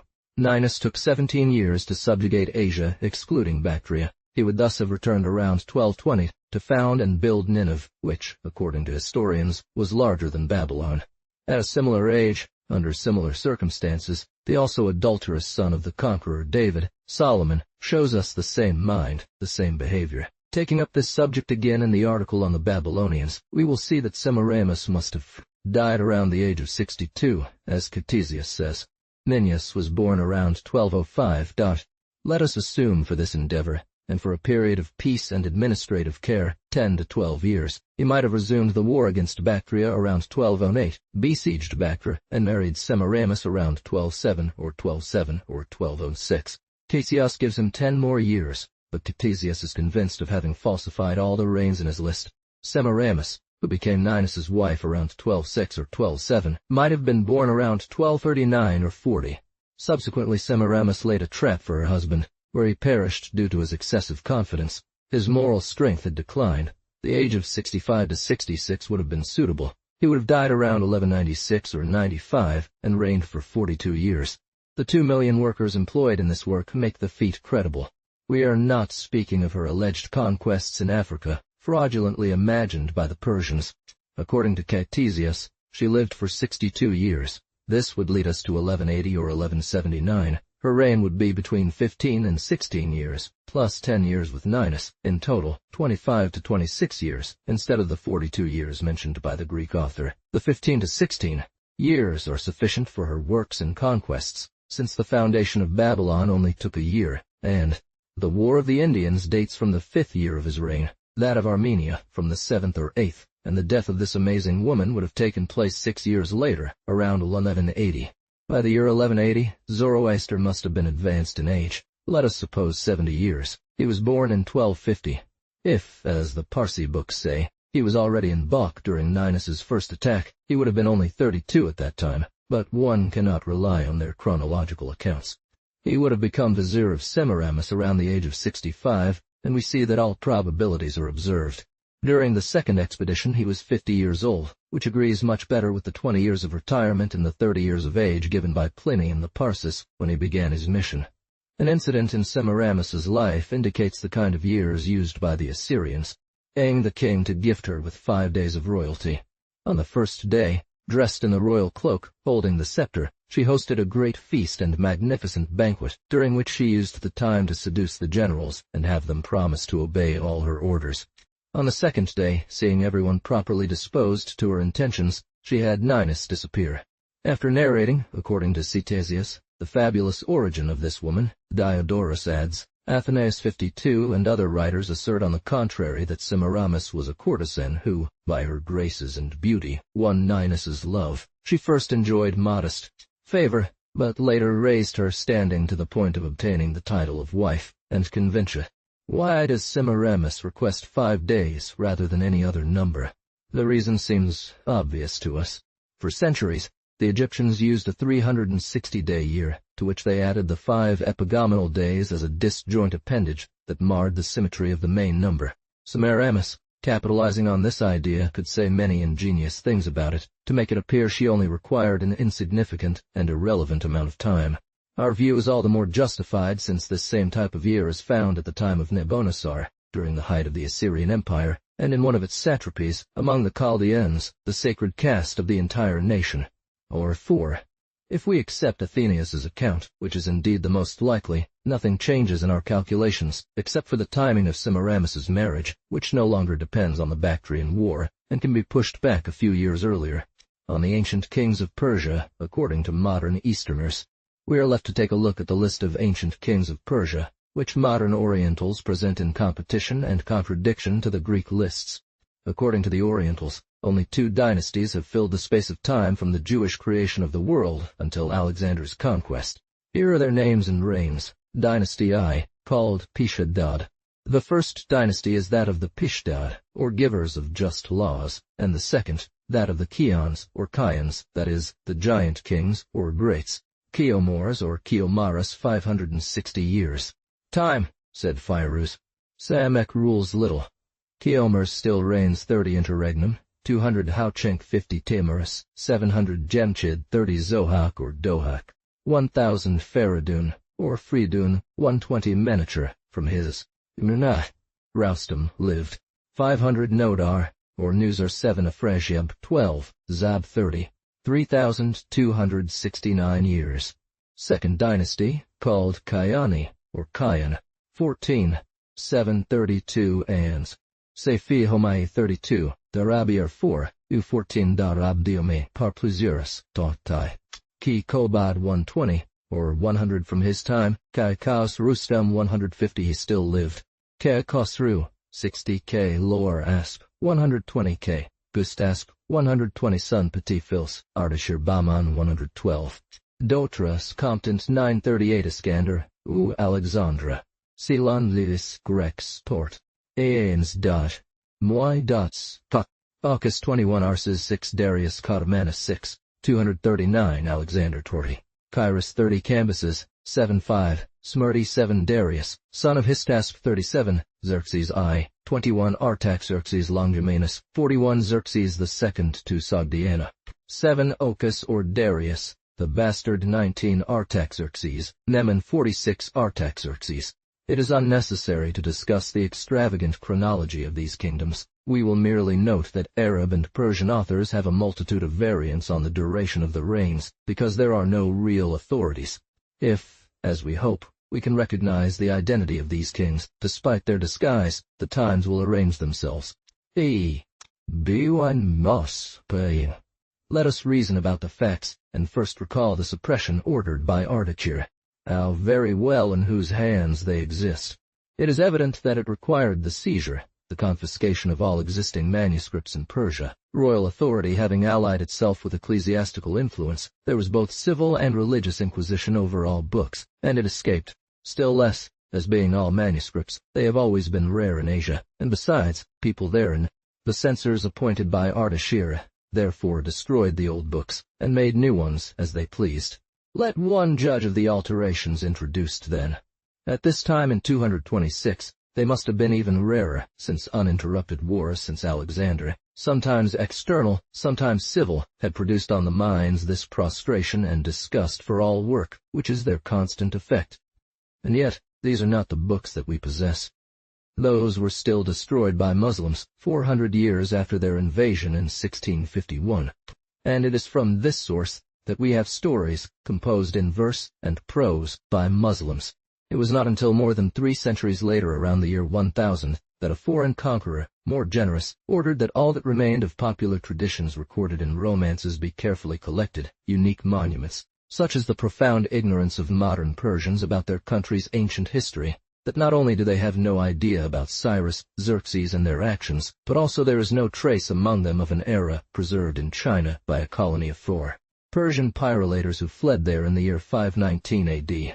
This curious fact deserves more attention. We owe it to the scholar Frere, who recorded it in the Memoire de l'Académie 53. Anquetil added explanations in volume 37, page 732.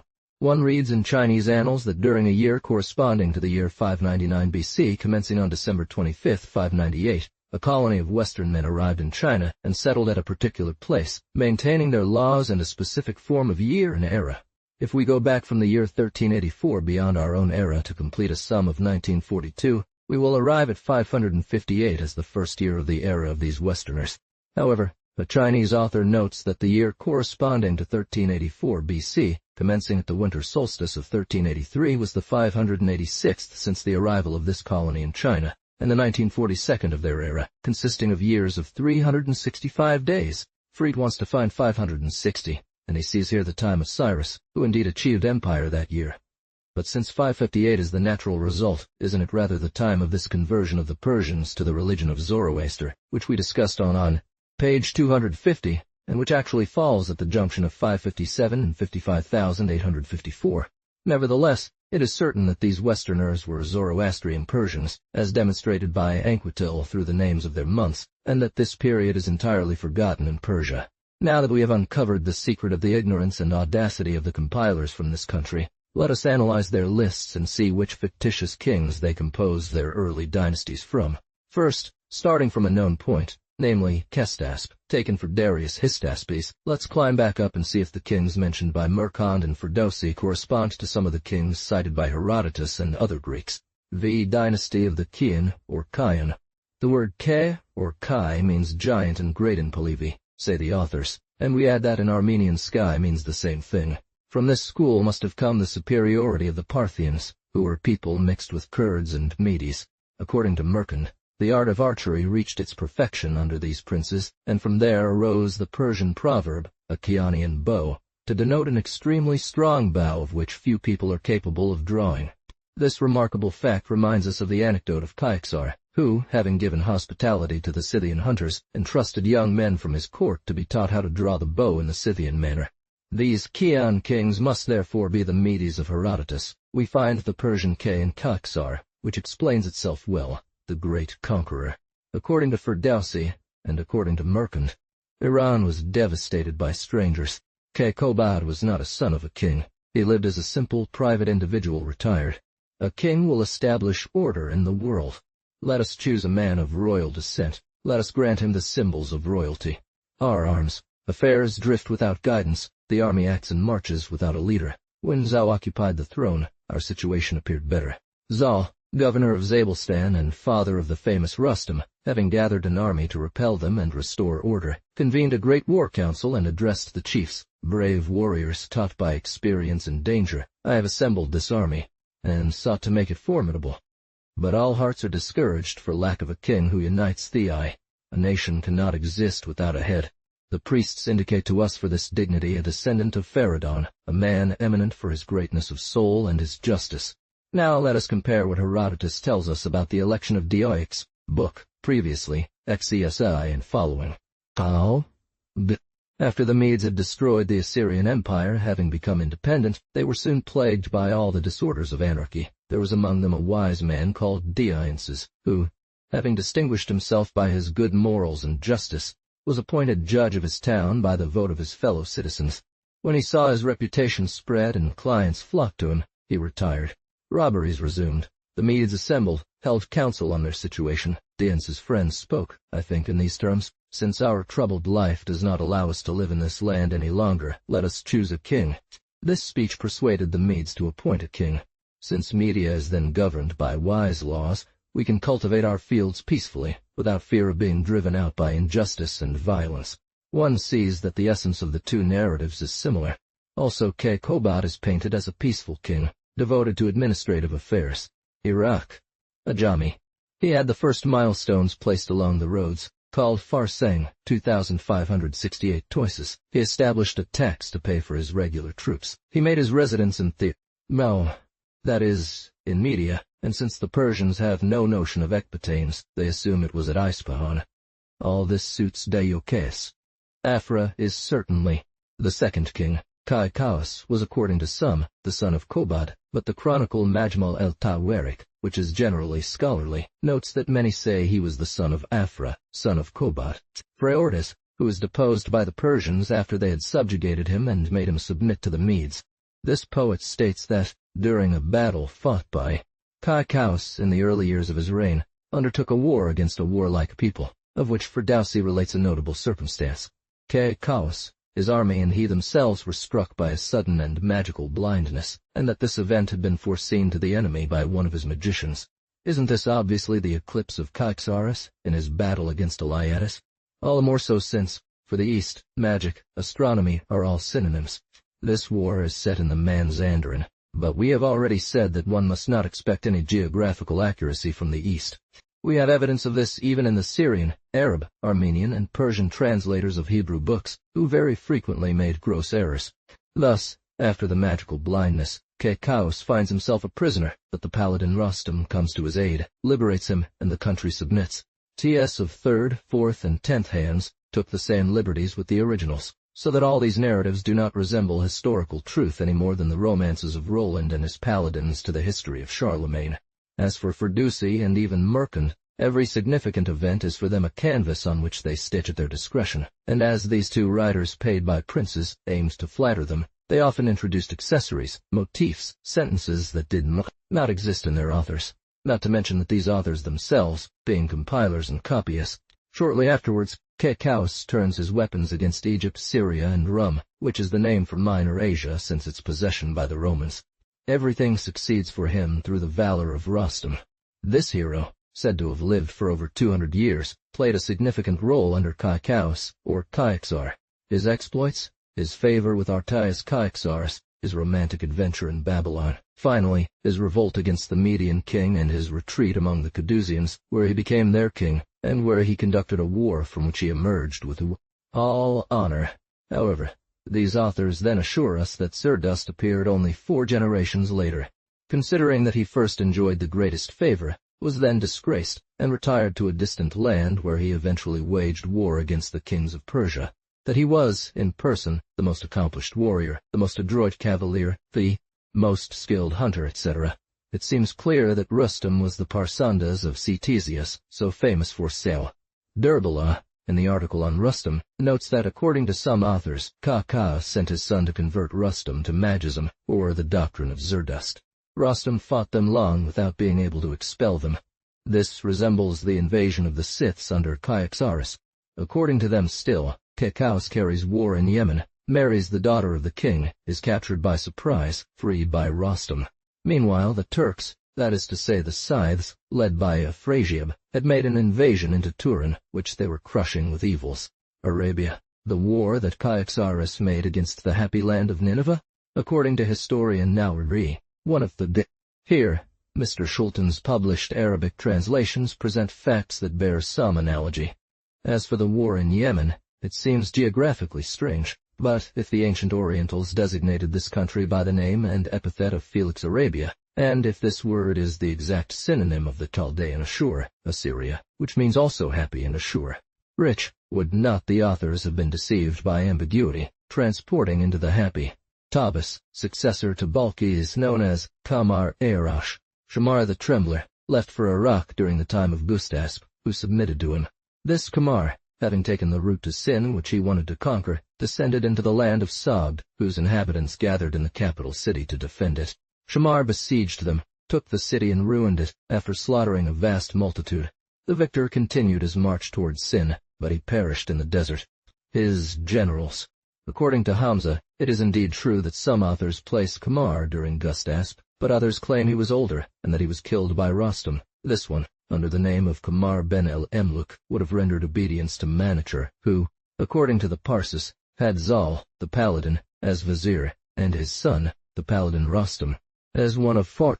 We will see, in the Pishidad dynasty, that Manacher bears the traits of Deioces and Kyaxar, that is, Kekobad and Kekaus, and since the identity of Rustum and Parsandas is accepted, it would appear that the reign of Kyaxar, or his father, coincides with this famous expedition of the Arab Tabas, whose traces still existed in the 11th century.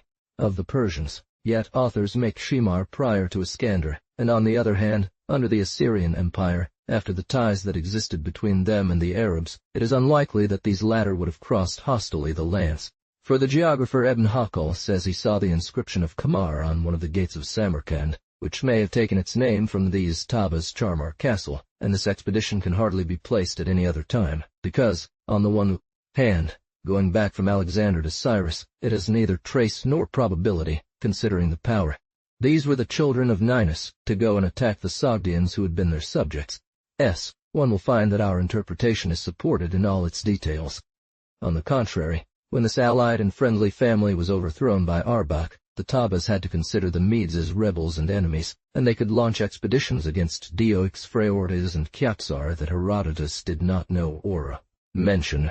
As for what Hamza adds, that Menachar was contemporary with Moses, Afrodun with Abraham, Abdelfim, said Saba with Kekobad, etc. Whether it was the time of anarchy or the early years of Diox still weak, or the invasion of the Scythians and their domination for 28 years, both periods were favorable for the attack of Kamar, and if one considers that, according to Masudis, that calculations and the false prophecy of Zerdust, the reign of Gustasp coincides with that of Kyaxar. Tribute.ca. These are anachronisms resulting from the vicious comparisons made by Muslim writers of Arab and Jewish chronologies in their raw state, without discussing the parts. After Kekaus Kyaxar we should find Astiag, but this king is entirely absent. His reign seems to have merged with that of Kekaus, whose duration surpasses both combined reigns. This kind of error is habitual to them. One cannot rely on the accuracy of their synchronisms except when they are based on positive facts between the characters they cite. For example, the tribute imposed by Kamar on Gustasp, or paid by him to Menachar, which forms a contradictory circumstance but leaves a fundamental fact, the attack and at his grandson Kekosru, brought up in Persia by Rustam, then calls to court when he is grown up, by the king who resigns his crown to him and ends his days in retirement.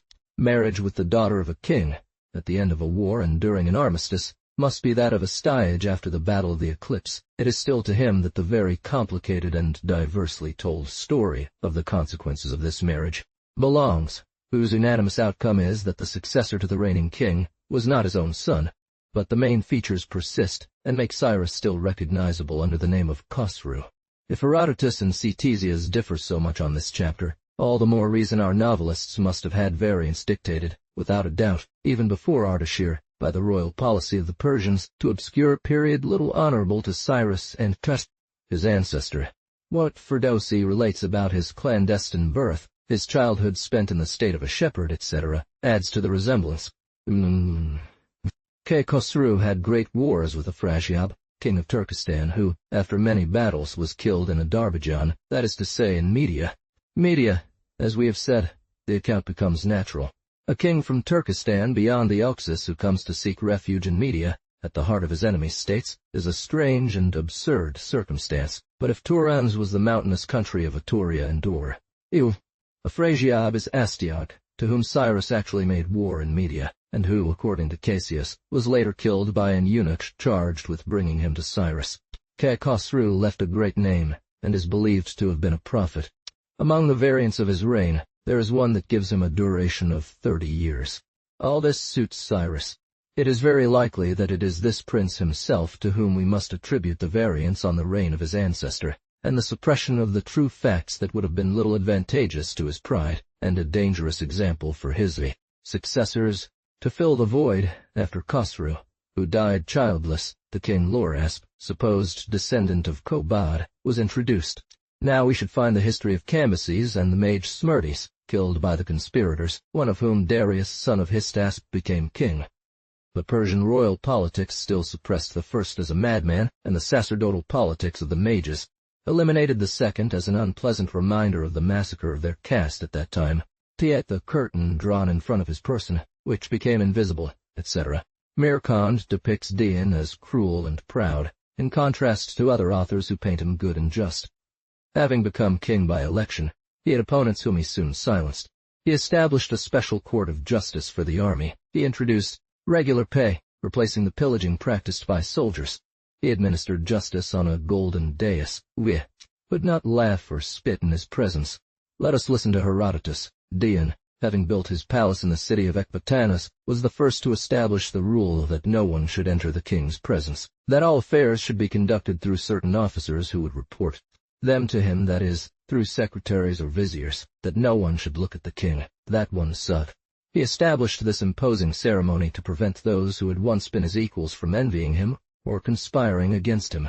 He thought that by becoming invisible, he would be perceived as a being of a different species.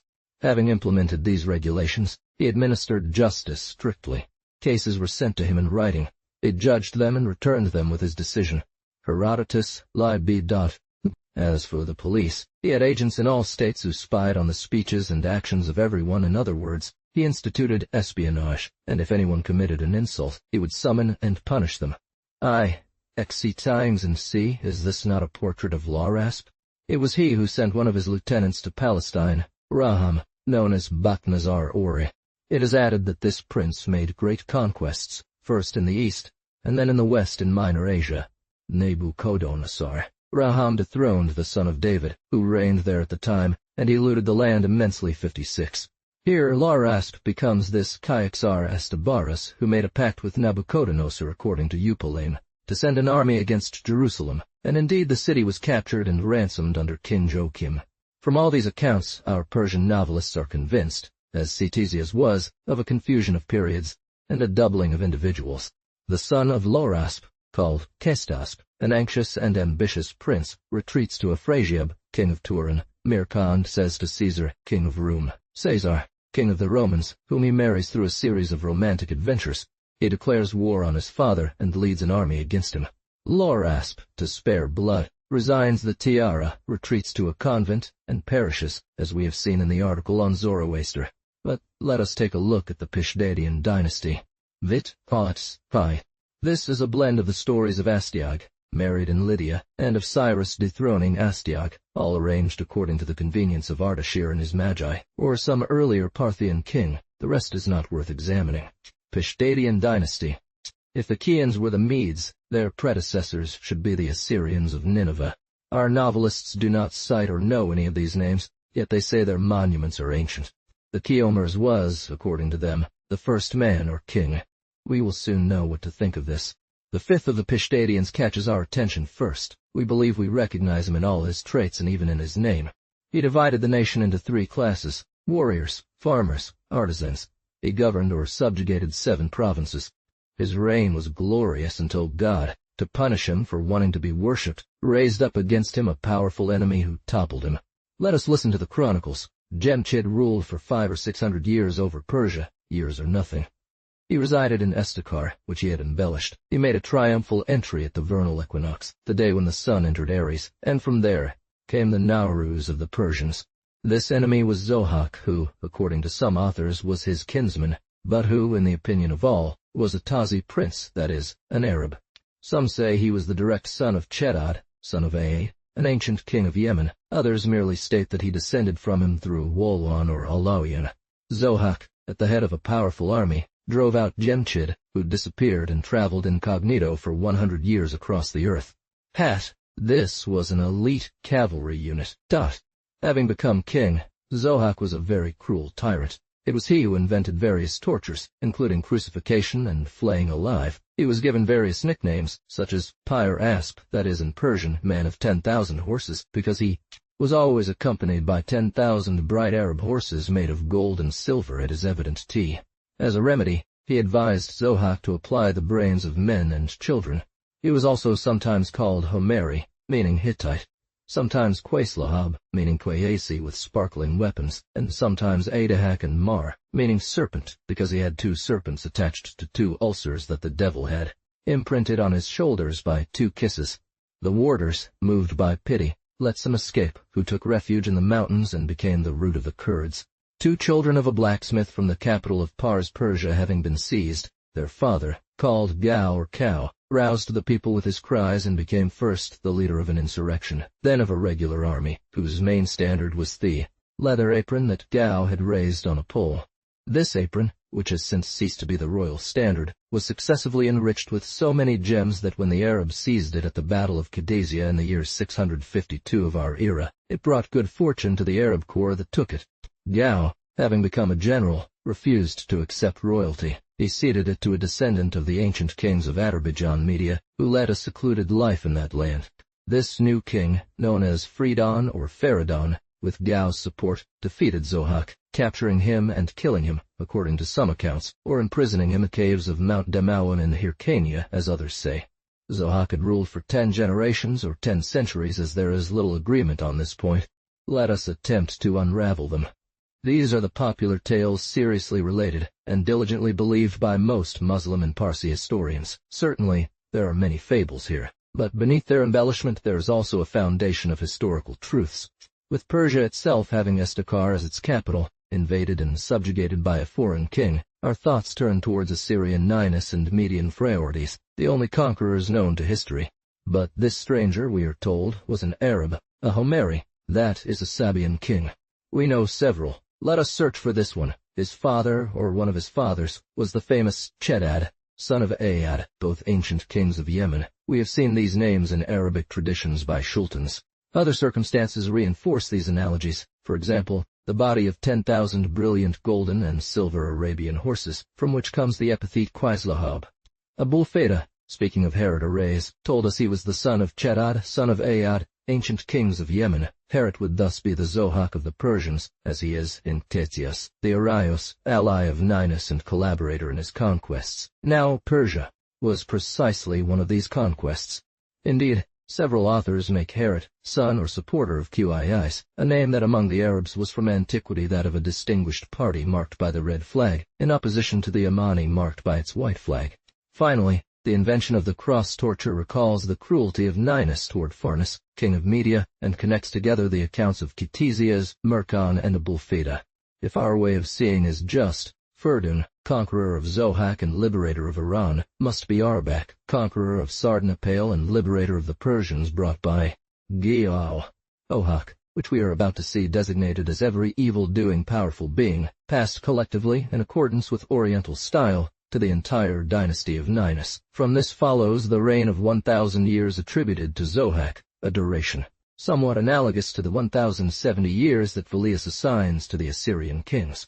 But, according to Ctesias, Persia was subject to the Assyrian Empire, and not to the Taba or Arab kings.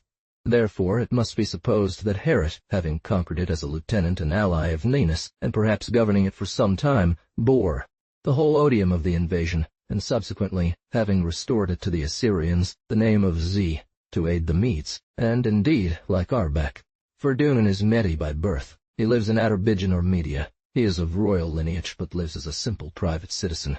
Ferdowsi adds that the city where Zohak was attacked by Ferdun was called the Strong. Nevihet. He becomes king through election, promoted by Gao, just as Arbak was by Belices. He reigns in Urmi, the former capital of proper Media. Finally, he abdicates, and everything indicates that Arbak must have abdicated as well. Nuet. And this is the Eastern name for Ninna or Nineveh, the abode of Ninus, where Sardanapale was attacked by Arbak. As for what the poet adds from his own perspective, that Nevihet is Aelia, meaning Jerusalem, reveals the historical and geographical ignorance of the Muslim, since the name Aelia was not introduced until the time of Hadrian. Due to this false interpretation, when describing the march of Ferdowsi, he makes him cross the Tigris, despite the action taking place on its banks. A writer prior to those we are copying, the Armenian Moses of Chorain, in the 5th century around 450, knew all these Persian Median traditions, and by presenting the names of Zohak and Fridoun in an older form, provides us with valuable information. How do you enjoy, he says to his friend Isaac Bagratu, how do you find pleasure in popular flat fables about Bayar-Asp Azdahak? How Hrodin, having fallen asleep on the road, Bayar-Asp dragged him towards a hill, when Hrodin, waking up, led him to the cave where he locked him up, etc. And why do you impose on me the task of repeating to you absurd stories about his good deed, bad deed, about demons who serve him?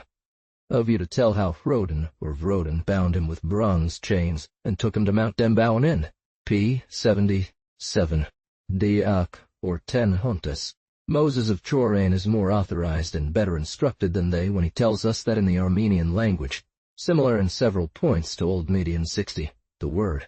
Here our epithet known of Pyarasp, joined with Azdahak, proves that the latter name is the true ancient form of that of Zohak, and that modern Persians have given it a wrong etymology, explaining it a wrong etymology.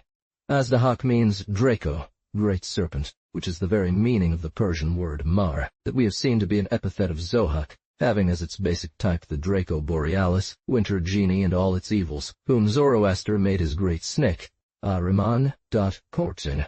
Meanwhile, Median kings, especially Astiag, like the Assyrians and Sardanapale, received the names Zohak or genies of evil from oppressed peoples. Their liberator, Feridun, will be found as Cyrus, who indeed was, like Arbak, Persians to the entire Median dynasty, for Moses adds that in the old songs of his time, the race of Astyag was called the race of dragons, and secondly, if we analyze the name Diak in its Greek pronunciation, we clearly find Dohak, an unquestionable synonym for Zohak Dodi.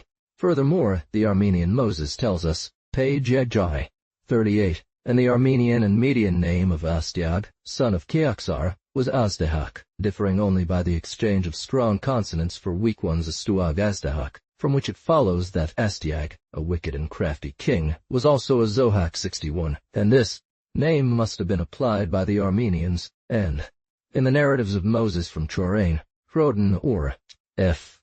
Urodin is the same word as Fridon or Faradun, since Armenians do not pronounce an.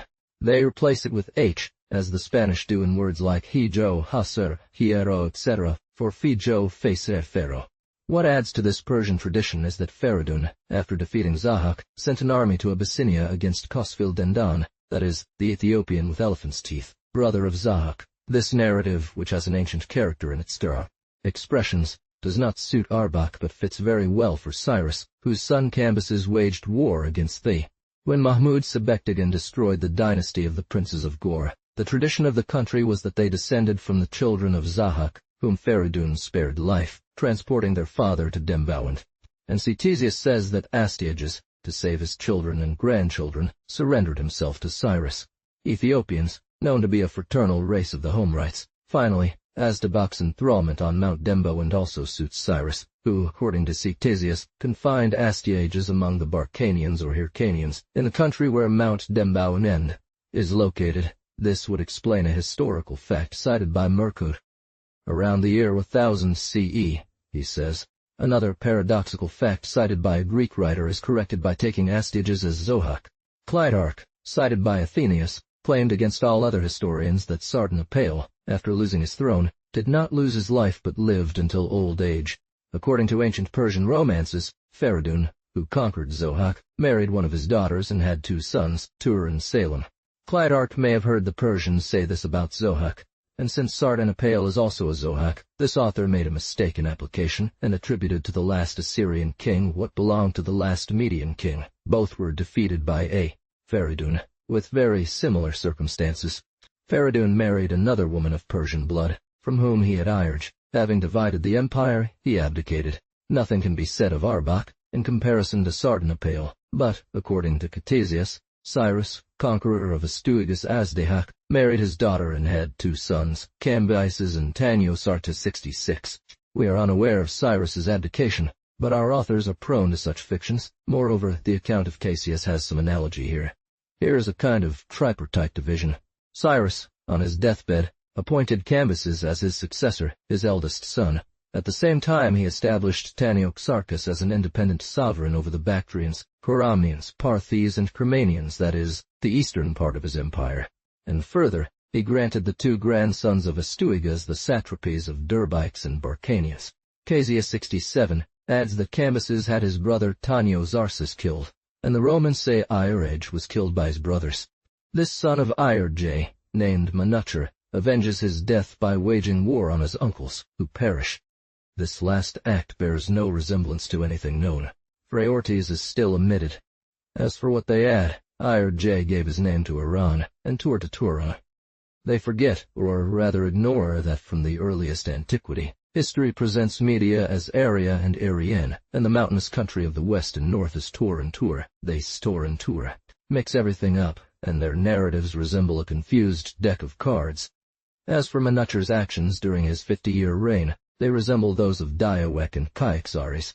Like Kyaxares, he is disturbed by an invasion of Turk scythes led by Afrasiab. Manucher, like Deiochus, restores public order, divides the empire into provinces, appoints governors, and establishes independent borough chiefs to prevent governors from amassing too much power for a revolt. He has canals dug across all of Azerbaijan, that is, throughout Media. He builds fortifications around cities alluding to Ecbatane's walls, and dedicates himself solely to administration. He retreats to the mountains near the Caspian Sea, where he is unnecessarily besieged for a long time before ultimately expelling the Turks through negotiation. Kobad then rises. There follow 2 or 3 successors. Nauter, Zhao, and Kershasp, each with very short reigns disrupted by Afrasiab, the relentless enemy who eventually conquers and holds sway over Persia and all of Iran. And the dynasty of Khians, that we have seen to be nothing but a disfigured copy of the four Mede kings of Herodotus, might Mahuchcher not be the Mandaukas of Ctesias, pronounced by several dialects as Mandacher, Palavan accounts, and indeed they present the same system of doubling and repetition that we saw in Ctesias, and his insignificant successors are duplicates of the same Ctesias. Thus, the Persian system established during this author's time became the basis for these Parthian or Kekobat. Going back to the first king of the Pichdad dynasty, Cheomors itself seems to be new proof. Everything reported about him suits Dioses, and the virtues of Cheomors made him chosen. He was invested with the royal robe and had the tiara Taj placed on his head. First, his title of K is Mede, and associates him with the Khians. Then, his status as the first king and his epithet of Pishdad, meaning giver of just laws, specifically characterizes the first Mede king of Herodotus. According to Kandemir, 68. The Cheomors was born in Azerbaijan, that is, in Media. It was there, and not in Persia, that he resided and reigned. He was the son of a simple particular. The inhabitants of the land, suffering from the sad effects of anarchy, resolved to establish a single chief, whose will would be the general law. He became the first king to whom people bowed their feet. Many assert that he was also of the religion of the Magi. The happiness enjoyed by his subjects induced his neighbors, one after another, to recognize him as king as well. He established courts of justice. He ordered the construction of villages and living in society. He invented or introduced textile factories, sheets and cotton. 69. All this is not it exactly what Herodotus has already told us about Dioics. The last phrase, absurd in the Persian system, which gives birth to Zoroaster many centuries later, is, on the contrary, in our system, bright and true. Ain traits. Henceforth, it becomes superfluous to analyze the four successors of Cheomars, one of whom, killed in war, resembles Phraortes. It will suffice to have demonstrated that these alleged ancient stories, compiled by modern Persians, are only disfigured, copies of the same original stories that Greek writers, closer to the times and more reasonable, have. He made us know.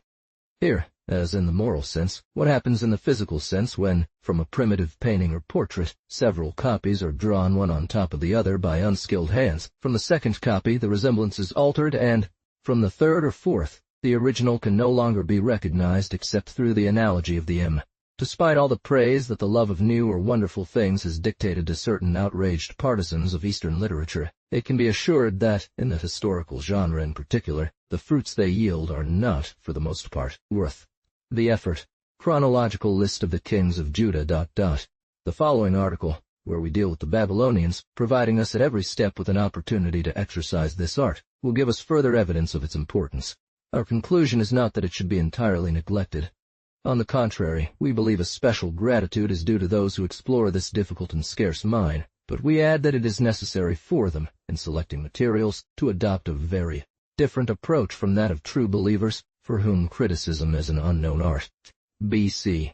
Saul reigns 20 years, 1078, David 40, 1058, Solomon 40, 1018, Rehoboam, 17978, Abiah 3961, Asa 40, Jehoshaphat 25 918, 9,877 Amaziah 29 838, Joash 8 892, Ahaziah 1 884, Athaliah 6 883, Joas 3. Uzziah reigns alone 42 809 Menahem, king of Samaria 771, Jotham reigns alone 767 and for 10 years during Uzziah's lifetime, Ahaz 16, 751, Hezekiah 29 735 Manasseh 55 76, Amon 12 651, Josias 31, 638, Elachaz 3 Moas, Findalan 609, Ewakim 11 688, Iokan 3 Moas, Findalan 598, before J.C. Nabonassar 14 years. Zedekiah 10 Ons 5 Moab 597, Ruin de Jerusalem 587, Incendi du Temple 586, Chronological list of Chaldean kings of Babylon, 747, Nadius 2733 Zosiris e Taurus, 5731, Elulius, 5726, Marduk Impad Belasis, 12721, Belibus ubi, Lithus, 3702, Apronadius, 6699, Rigibilus, 1693, Mosisi Mordac, 4692. Second Interregnum, 8688, Osiridius, or Osiridinus, 13680. Sogdoxinus, 267 Caniladanus, 22647, Nabopolassar, Nebuchadnezzar, or Nebuchadnezzar, 43600. Nericosolasar, 4559, Nabonadius, 17555, Kyrus, 538. Chronology of Babylonian Stalker. Tion in the brevity of our work, its clarity, and even in the novelty of our results. Oh. The chronology, i.e., the sequence of historical events among the Babylonians, has always been considered by critical scholars as one of the most thorny and obscure topics in ancient history. The reader will be convinced by the number and complexity of the difficulties we are about to discuss. We hope that his patience will find some compensation.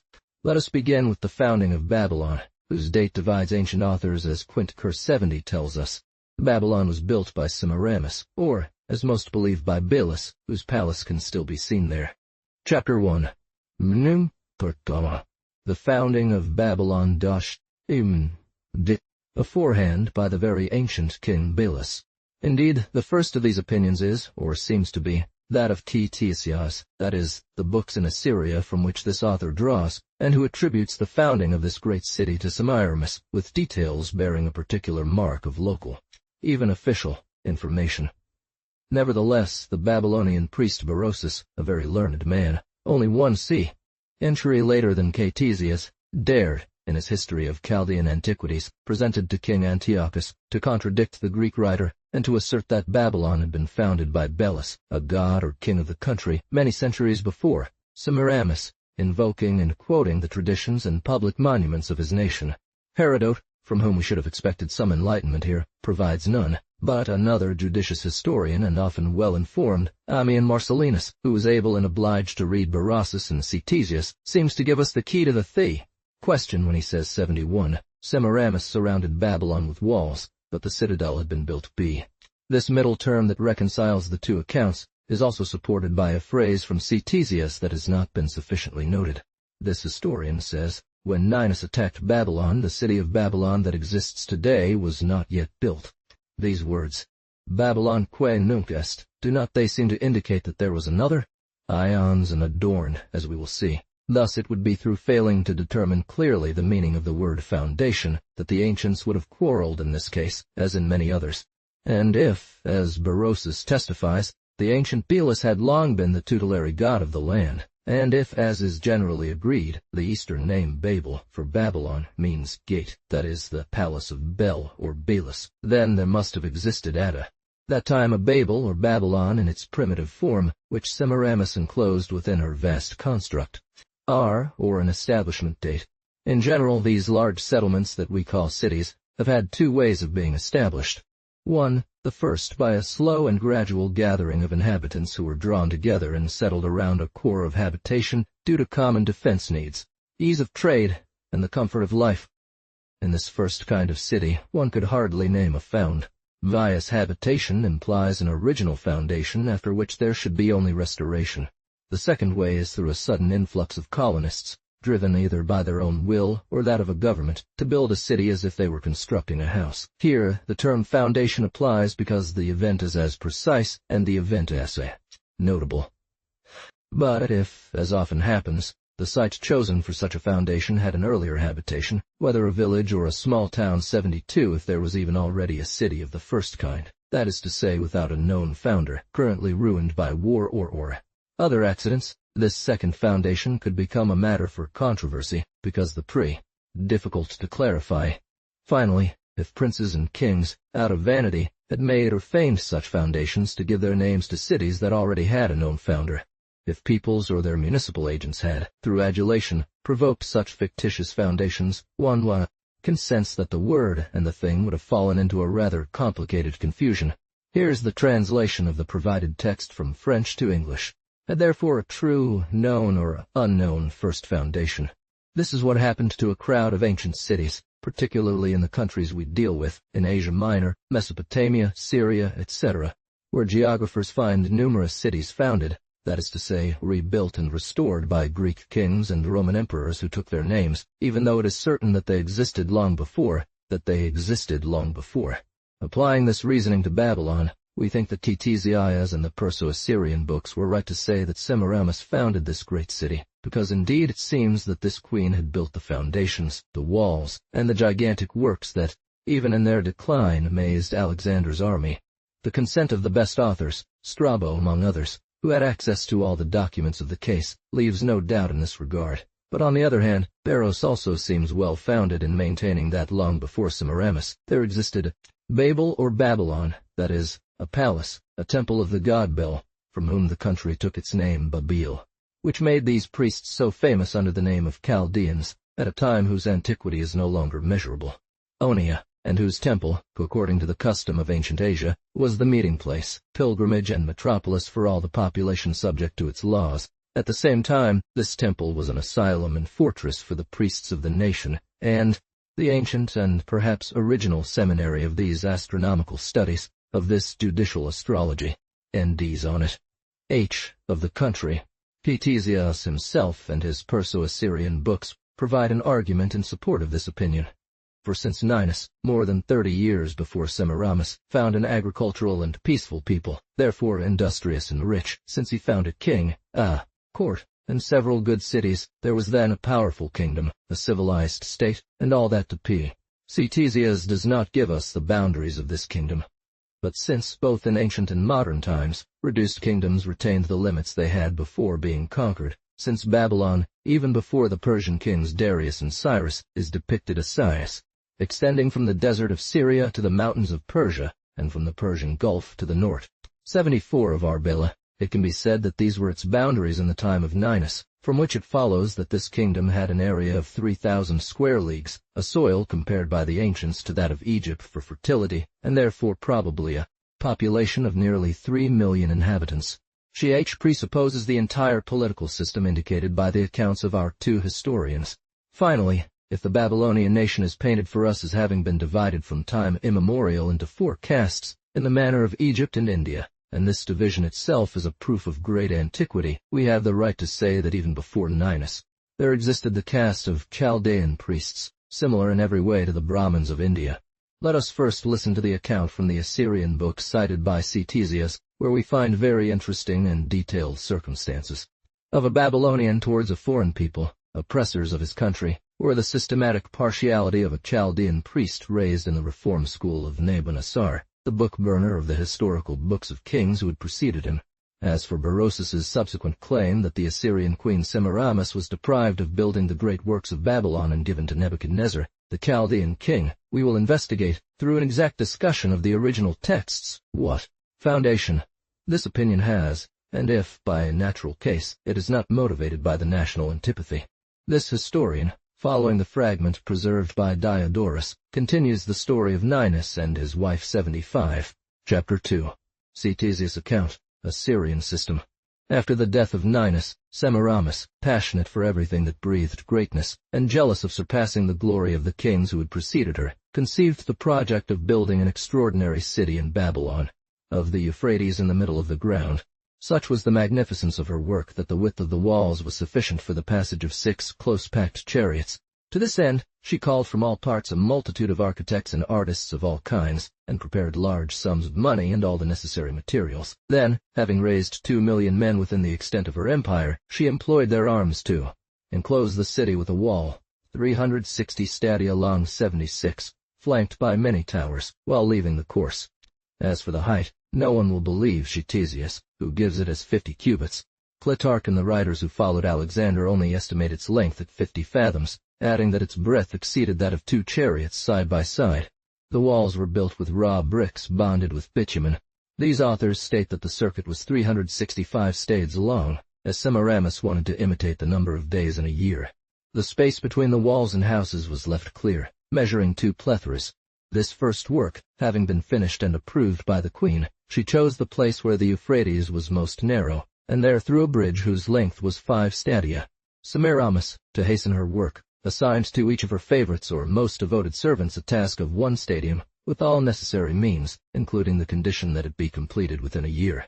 There were only 250 towers, proportionate in height and width, which would be surprising for such a long space if it weren't for the fact that on some faces the city is flanked by marshes that obviated the need for additional defenses.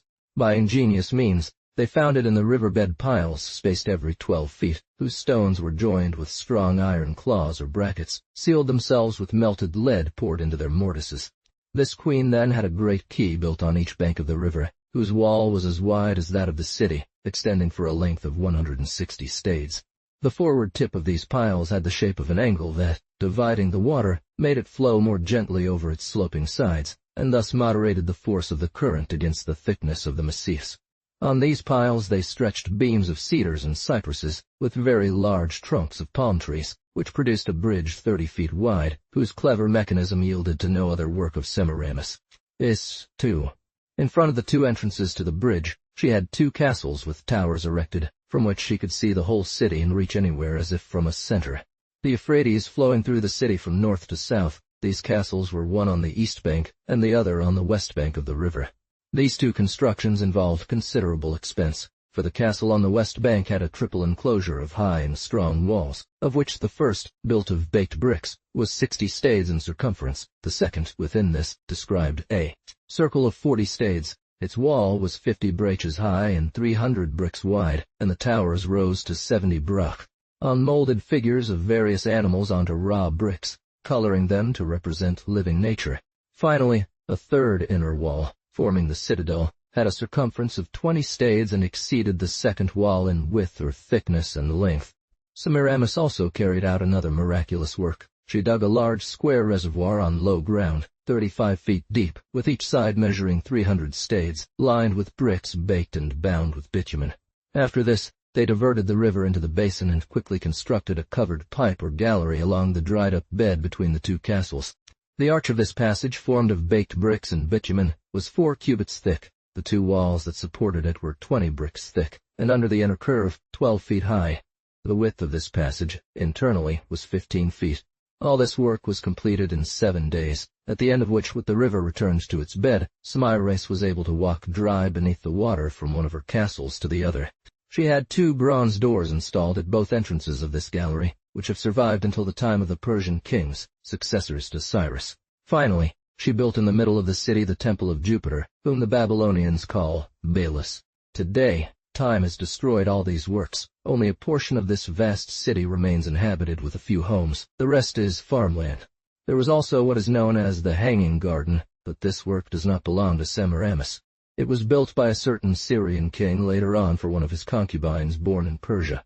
Historians disagreeing over this monument, which is now ruined, leaves us with nothing to go on, only certain that it was excessively grand, and that it was through its means that the Chaldeans, dedicated to star-gazing, accurately observed their risings and settings. Diodor describes this temple constructed of brick and bitumen. This woman, desiring green hills, obtained from the king the construction of this artificial landscape, imitating the natural sights of Persia. Each side of this garden was 4 plethries long, etc. This is the account of Ctesias or the ancient books he refers to.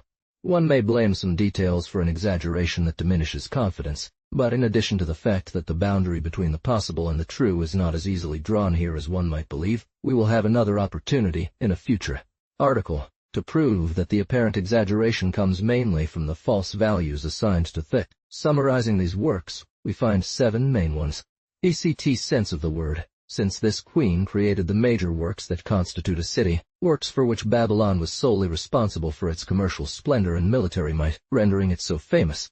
E-measures called stades, plethries, orgies, caudes. For now, we merely note that generally, circumstances have a local physiognomy that gives major events a great deal of verisimilitude, and according to the rules of historical criticism, this narrative actually proves that it is Semiramis who belongs the foundation of Babylon in the Str. 1. A raised quay on each bank of the river. 3. The great wall of enclosure and fortification, extending 360 stades. 2. The bridge composed of piles of stones and tension beams over these piles. 4. 2 castles placed at the exits of the bridge. 5. A tunnel or gallery beneath the river. A vast basin or square lake 360 stades on each side. 6. The pyramid-shaped temple of Belus, accessed by ramps. Chapter 3. Beros and Megasthenes account. Chaldean system. It is natural to believe that before the publication of Ktesi's history, the Greeks had little or no knowledge of the works and the name of Semiramis. This author must therefore be considered the leader of the opinion that attributes the foundation of Babylon to this queen, and this opinion must have been dominant until Alexander's time. But when the conquest of Asia by this prince, and his residence in Babylon, which he loved, put the Greek scholars into communication with the priests of the country, with these Chaldeans so famous for their learning, a new native and Babylonian opinion arose, contrary to that of the Assyrians of Nineveh.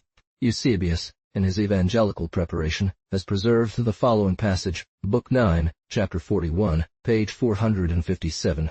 The first indication appears in a fragment of Megasthenes, the Greek historian, contemporary of Seleucus Nicator, king of Babylon until the year 282 BC, who sent Megasthenes as an ambassador to Sandracatus, one of the kings of India residing at Palibhatra 79. Babylon was built by Nebuchadnezzar. In the beginning, the whole land was covered with water and called the Sea 80, but the god Belus, having dried up the earth and assigned to each element its boundaries, surrounded Babylon with walls, and then vanished 81. Subsequently, the wall distinguished by bronze doors was built by Nebuchadnezzar. It endured until the time of the Macedonians. Built sluices or gates called regulators of wealth for irrigating their fields. A few sentences later, Megasthenes adds, Nebuchadnezzar, having become king, enclosed Babylon within a triple wall in the space of 15 days, and diverted the channels called Armachel and Acracan from the Euphrates. Then, in favor of the city of Sepphoris, he dug a deep lake 20 orgies in circumference, with a circuit of 40 parasangs. He decorated his palace by raising a suspended garden that he covered with trees. He also repressed the floods of the Persian Gulf by constructing levees, and the incursions of the Arabs by building the fortress of Teredon.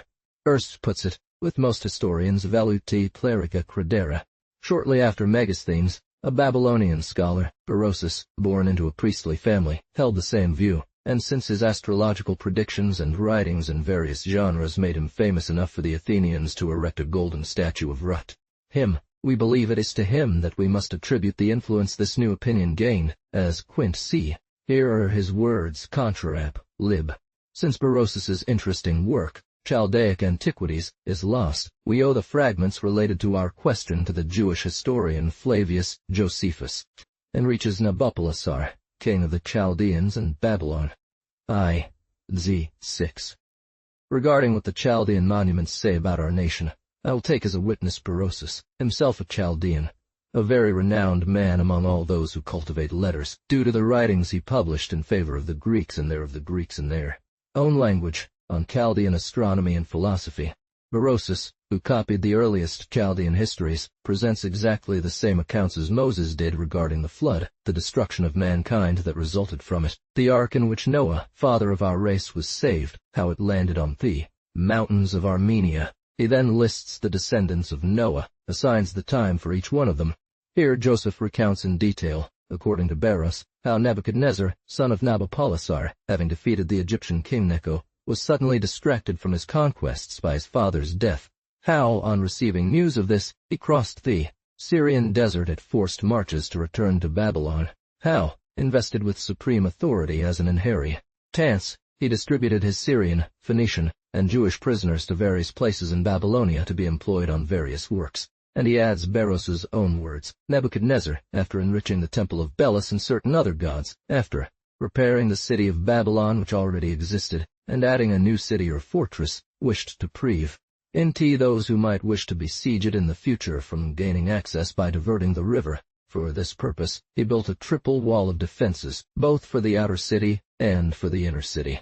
Part in baked brick and asphalt, part in bricks only. When he had well fortified the city and adorned it with magnificent gates, brass gates, he built near his father's palace another palace, higher, larger, and more splendid. The wonderful works of this great city. It would be too long to describe. It suffices to say that this grand work was finished in 15 days. Indeed, in this palace he also constructed the famous garden known as the Hanging Garden, to fulfill his wife's desire, who, having been raised in Media, desired the appearance of a mountainous landscape. Now let us examine this account. There follows, continues Josephus, what Barros says about Nebuchadnezzar, of whom he speaks at length in his third book of Chaldean Antiquities, where he rebukes Greek historians, who wrongly believe that Babylon was built by the Assyrian Semiramis, and who have falsely written that it was she who erected all. Say his own prior text where he states, Nebuchadnezzar enriched the temple of Belus and several other gods. If he only enriched them, they already existed. If he built them, Berosus would not have failed to mention it. Judging solely from these final words which have been falsely written, Berosus seems to have outright denied everything that Ctesias relates about Semiramis. However, we must note that this is no longer Berosus's text. It is Josephus speaking, and reasoning about some passages we do not have. Moreover, even if it were Berosus, we would need to oppo. Nebuchadnezzar repaired the city that already existed. This is a phrase entirely in Ctesias' favor. The city owed its existence solely to its walls. Nebuchadnezzar repaired them, as they, having been built nearly 600 years prior, had suffered deterioration. The wall distinguished by iron gates was built by this same prince. Finally, to say that it is false that Semiramis built all the wonderful works of Babylon is not to say she built none. She retains the honor of the foundation, and it is Megasthenes who is here proven wrong when he said, Babylon was built by Nebuchadnezzar. It is indeed true that the iron gates were set up by this prince, who used bronze stolen from the Temple of Jerusalem. Let us continue. But the wall already existed. Nebuchadnezzar only repaired it, and it is likely this combination of installed gates and restored walls that deceived Megasthenes. Nebuchadnezzar, to prevent the enemy from infiltrating the city by diverting the river. So the means to divert the river also existed, and it implies the construction of Semiramis's Great Basin. 85 Nebuchadnezzar had a triple wall built around both the inner and outer cities. To a city like Babylon, with a circumference of over 24,000 cubits, to suppose a triple wall is an absurdity that no writer has mentioned. There is certainly a textual error here. Uli outside the proper Babylon, while the eastern castle, located on an island formed by the Euphrates and Tigris, was within the country. Ctesias tells us that Semiramis built 2 strong castles or citadels, one to the east and the other to the west of the river, and that the western castle had a triple wall. This must be what Barros refers to. He may have given the name city to these 2 fortresses, and called the western one outer because, being in the Arab desert, it was at the walls of the great enclosure, and he was able to add a triple wall to the castle of the east, which had only 1 wall. Admitting these castles built by Semiramis nearly 6 centuries ago, their walls must have been all the more ruined, as the kings of Nineveh, anxious and jealous, had to neglect these defenses of a discontented great city. Nebuchadnezzar had to repair. Berosus thus explained, it would seem to claim that Nebuchadnezzar built them from the ground up, but if his aim was to put up an obstacle to an enemy already inside, prudent Semiramis could not have failed to have the same idea. Ctesias agrees with the work. But as for the time, Megasthenes claims that it was Babylon itself that Nebuchadnezzar surrounded with a triple wall in 15 days. Finally, Berosus says that Nebuchadnezzar built a palace larger, more magnificent than that of his father, that in this castle the famous hanging garden was raised, and that all this work took only 15 days. Here we see an evident confusion made by this writer, who applies to the city what Barros meant by the fortress, and this example shows the likelihood of a reverse confusion, but of the same kind, made either by Josephus or by Barros himself, his copyists. In summing up this article, it seems to us that the actual works of Nebuchadnezzar are 1. The fortress of Teredon. 3. The hanging garden, which is undisputed. 2. The locks and dikes against the ebb of the Persian Gulf. 4. The basin and gates for the city of Sippar. The repair of the walls of the great enclosure of Babylon. 6. The application of bronze doors to these walls. 7. Still attributed to Semiramis are 1. The repair of the triple enclosed castle, and the reconstruction of the eastern castle on a similar plan. The quay along the Euphrates. 3. The original and fundamental construction of the Great Wall of 360 stades. 2.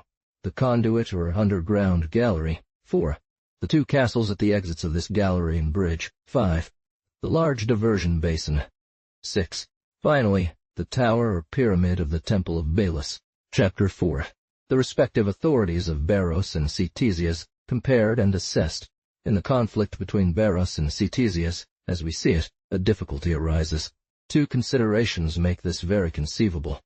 How can one conceive, one might say, that an indigenous Babylonian, a Chaldean priest, would have had less accurate notions about the founding of his metropolis than foreign Persians, Medes, or Assyrians, from whom Ctesias borrowed his documents. He foundation, even out of respect for Belus, the god to whom traditions attributed the entire organization of the country. The first is that, regarding the Babylonians, the Ninevites were usurpers whose rule must have been odious and oppressive. Semiramis must have left a tarnished memory through the assassination of her husband king, the public exposure of her debauchery, and the vexations of her immense works. And public opinion might have denied her the honors of Nebuchadnezzar. From then on, Berosus had no national means to trace history beyond the reign of Nebuchadnezzar, that is, beyond 747. Publication of his book in 268. Indeed, add 268 to 480, you arrive precisely at 747, the first year. The second point is that the Babylonian king Nebuchadnezzar, having destroyed all records of his predecessors so that henceforth the list of Babylonian kings should begin with him, there remained in that city and country no ancient archives or official documents on the foundation by Semiramis. Politically, Berosus was forbidden from knowing anything beyond this, as it was forbidden for Persian writers since Ardashir to know the true time and the true number of kings that had passed between Alexander and that prince. On the contrary, we find to Cassius's advantage a circumstance that had at first escaped us, and equity makes it our duty to restore here. In the days of Artaxerxes at the time of Smerdis, the Samaritans, desiring to prevent the Jews from rebuilding the temple, wrote to the king the following letter, in Aramaic or Syriac language. This circumstance is provided by a passage from the Book of Esdras, which has as its consequence that the archives cited by Ctesias as the source from which he drew were in fact Assyrian archives, either originals or translated by the Persians. Here is the passage from Esdras. Let it be known to you that the Jews who were sent back by King Cyrus to Jerusalem now wish to rebuild its walls. And let the king know that if the Jews rebuild this city, which has always been rebellious, it will refuse to pay tribute. That is why it was destroyed.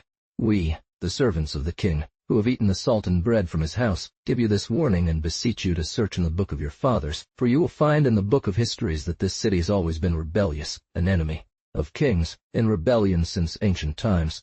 The Euphrates and the royal tribute was paid to them. Oh, here is the answer that the king gave. The extract, or rather the translation of the letter you sent me, has been read before me. I have ordered, and it has been searched and found that this city, since ancient times, has risen up against kings. It risen up against kings. Has been a seat of rebellion. There were mighty kings in Jerusalem who ruled over all the land of it.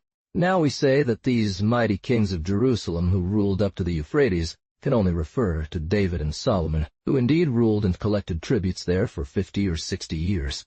After Solomon, when the kingdom split into two small states, the rulers of Samaria and Jerusalem, not only did they no longer collect tribute, but they were often subject to it. Will anyone object that? Or, during the time of David and Solomon, that is, from the year 1040 to about the year 980 BCE, the Persians and Medes, subject to the Assyrians of Nineveh, governed by the satrapies of the great king, and separated from the Euphrates by Olive. Babylon and Mesopotamia had no means of communication or interest in knowing what was happening in Syria. They did not even have the ability to keep records, royal archives as we call them today. The books cited by Smerdis are therefore neither Median nor Persian. They could not even be Babylonian, since they predate the era of Naboniar, who burned them all, so they can only be Assyrian Ninevites. Sardanapale, having burned his palace, the royal archives must have perished. Slation, that the kings of this people, who claimed to be the heirs of the Assyrians, would have had made for their instruction.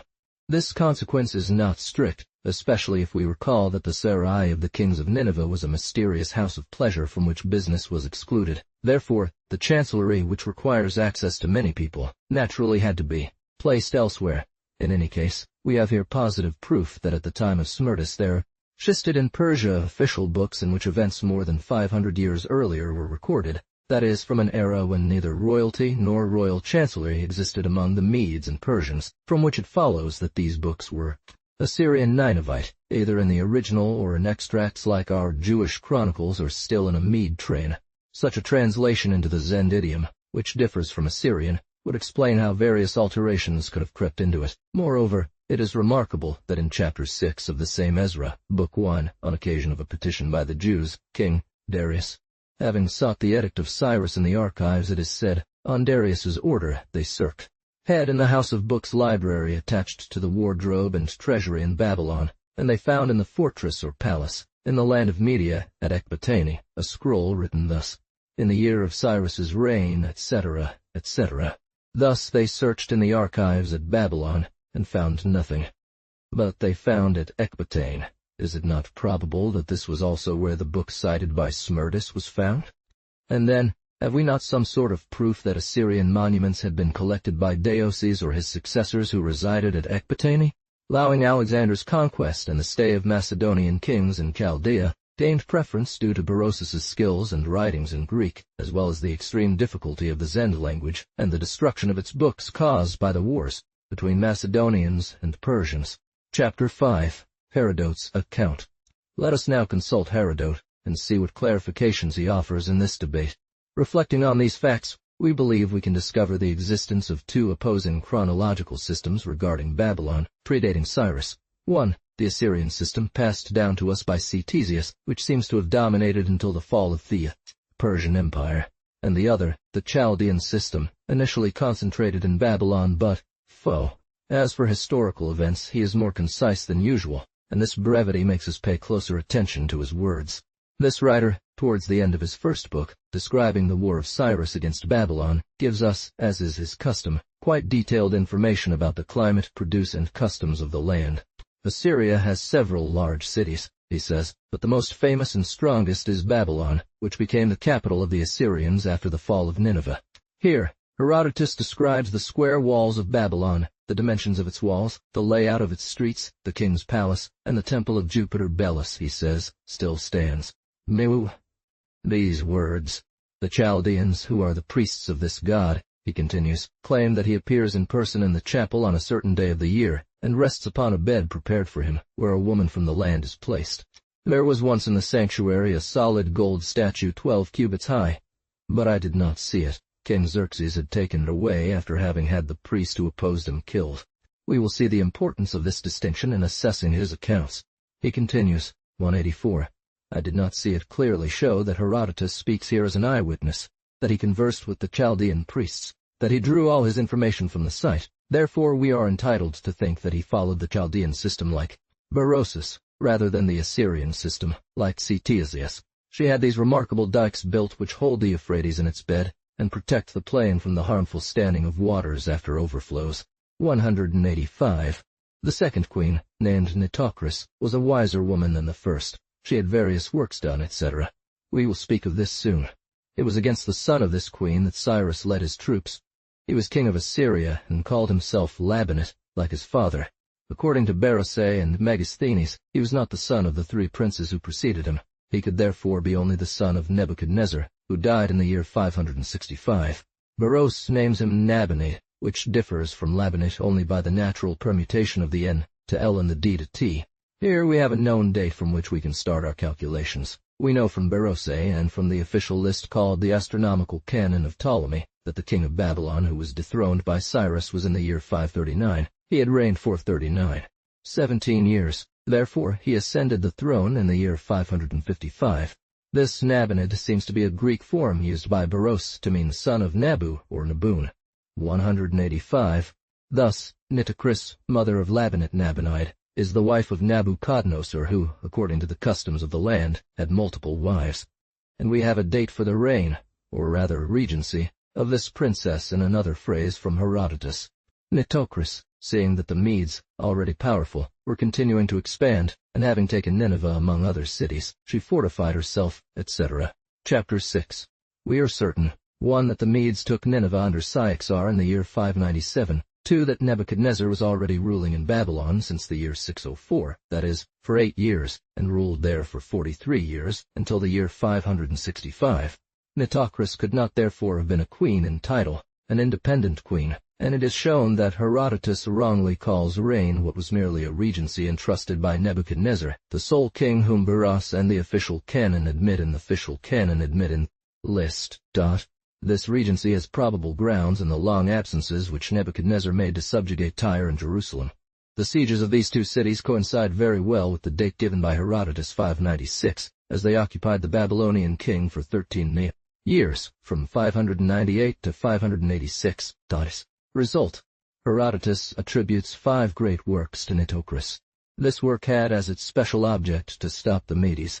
1. She had a new bed dug above Babylon, along the Euphrates, which made its course so winding that sailors passed 3 times in succession in 3 days near the village of Ardarica. 2. She built a brick quay on both sides of the river within the city. 3. 4. She established piles for a bridge across the dried riverbed, on which timbers were placed during the day and removed at night to prevent residents of one shore from stealing those of the other. 5. She dug a vast lake 420 stadia in circumference to divert the river's waters during overflows, which must have served as a foundation for the bridge. With the land reclaimed from this lake, she built an incredible dike to contain the Euphrates. None of these works are attributed by Berosus to Nebuchadnezzar. However, several seem to overlap with those of Semiramis. Cyaxares, like all kings, then had multiple wives. Recall that Nebuchadnezzar married, while his father was still alive, a daughter of the Median king Cyaxares around 606 BCE, and one can wonder if this princess, named Aro, was the same as Nitocris. Though not impossible, it seems unlikely at first glance. Arrogance could have born of another mother than Astyages, heir to Cyaxares, and according to harem customs, these rival mothers would have raised them in mutual antipathy. It would be for her that the Hanging Garden was built. Arrogance, having become the wife of Nebuchadnezzar, might have feared and hated Astyages all the more strongly, as she would have come to know his ambition and treachery better. But then why wasn't Labanet, her son, heir to Nebuchadnezzar instead of evil Merodach, who is not represented as an eldest son or an elderly man? These domestic incidents are not explained by the authors, and one has no right to supplement them. Whatever the circumstances, all that is needed for chronology is to establish and determine the era of Nitocris. Berosus even adds to the embarrassment when he says that the conspirators who killed Lebo-Rosicot elected in his place a certain Babylonian called Nabonidus. How does he omit to say that he was the son of the great Nebuchadnezzar? Let's assume the regency dates from 595, the first year of Astyages, and start from there to calculate the era of Semiramis. Herodotus says she preceded Nitocris by 5 generations. This vague term 5 generations is noteworthy. Herodotus must have been lacking a fixed date or a precise number here. This date, mentioned by no other author for Semiramis, has greatly confused chronologists. Some have supposed there was a copying error in the number 5 and that it should read 15. If we assess generations according to his system, that is, 3 for every 100 years, the 5 generations amount to 166 years, which, added to 595, places Semiramis around 761, 14 years before the fall of Phalaphalaoth, and 45 years before the fall of Phalaphal. Nineveh, by Belases and Arbak taught. The 15 generations would then amount to 500 years in the Greek system, and Semiramis, according to our calculations, would be placed around the year 1100 or 1095, which produces a difference of 100 years with the date we found by another calculation of Herodotus as being the year 119,588.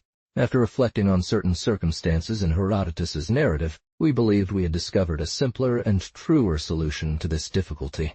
Other critics have thought it was a Semiramis too of the same name, and some even made her the wife of Nebuchadnezzar, but one sees that the accession of this prince in 747 is posterior by 14 or 15 years to the date given by Herodotus 761, and, moreover, this supposition has no authority.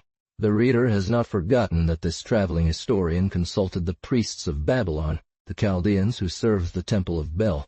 Therefore, the knowledge he received was consistent with the Chaldean system, as Barrow explains it to us. Or, in this system, the Chaldean king Nebuchadnezzar was the first king of Babylon. None other was known or thought to have existed before him. Yet, as the reign of Semiramis was too well known in Babylon, where her deeds were living witnesses 89, the name of this queen could not be entirely erased. It was merely found immediately preceding Nebuchadnezzar, without assuming any gap, just as it happened among the Persians with the suppression. Ardashir made of numerous kingdoms between Alexander's and his own. Brahminical spirit, i.e., mysterious and concealed, which characterized ancient priests. Therefore, Herodotus was necessarily led astray by the Chaldeans. And how could he have avoided it when Beros himself committed the same error, either in good faith or with deliberate intent, as a result of that? About the god Bel, I do not find it credible, but they assure it. 1. If our explanation is correct, Herodotus's Semiramis is no other than Ctesias Semiramis, the founder of Babylon, and we find several supports for this assertion.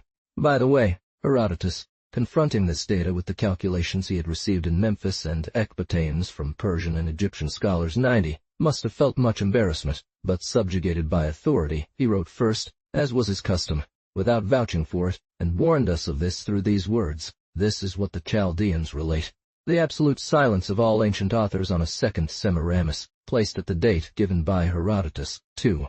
A passage from Stephen of Byzantium who says, Babylon was not built by Semiramis, as Herodotus relates. Herodotus speaks only once about Semiramis, who raised the remarkable dikes that gave Babylon its land drainage. Etienne de Bissens thus considered this Semiramis as the foundress, spoken of by Ctesias. 3. When speaking of Babylon, Herodotus says elsewhere, after the fall of Nineveh in 717 under Sardanapale, Babylon became the capital of the Assyrian kings. Does it not seem to imply that Babylon had no kings until this very nearby period, with Nebuchadnezzar, who died in 733? Then, after discussing what kings Darius and Xerxes did in Babylon, he adds, this city had several other kings. They were the ones who more extensively adorned its walls and temples. These last words allude to the bronze gates set up by Nebuchadnezzar and his opulent spoils mentioned by Berosus, but at the same time, they imply that the construction of the walls was already done 91. Herodotus continues, among these kings, there were 2 women. The first, named Semiramis, lived 5 generations before the second. Notice that Herodotus did not say 5 kingdoms. This would contradict the other statement. Babylon had several other kings. He ignored them. The word several fits well with the number in Ptolemy's canon, which counts 21 kingdoms from Nebuchadnezzar to Cyrus. But if Herodotus had known those who ruled between Semiramis and Nebuchadnezzar over a period of more than 440 years, would he have been content with the word several? In one of the effective arguments used by Ctesias to attack and discredit him. 5. Finally, if our explanation is false, is it not quite singular to see Herodotus's Chaldean calculation giving 14 years of reign to Semiramis from 761 to 747, precisely as we found above by the Assyrian calculation? We have 2 words left to say about Nitocris's works. It is likely that when this historian sought to write his history of Assyria, he realized the gap in the Chaldean system, its discordance with the Ninevite system, that this difficulty became for him a cause of disgust, a radical obstacle to publishing his book. At the same time, this error, slipped into the work that remains with us, must have been. CP 142 above dash. Can we not believe that Nitocris found it very degraded and repaired and decorated it? The 3 great detours of the Euphrates seem to belong to her without opposition, but her bridge resembles that of Semiramis greatly. The diversion of the river and the excavation of the large reservoir or lake are annexes of the bridge, which Semiramis also disputes. It was probably only imitation and repetition on Nitocris's part. Assertion is confirmed by other positive testimony and various inductive arguments. It follows quite clearly from all these discussions that, on the one hand, the fundamental works of Babylon truly belong to Semiramis, and that the Assyrian books in this regard have been better informed and more faithful than those of the Chaldeans. But on the other hand, it also seems true to say that long before this queen there existed in their same place a very famous temple of the god Bel.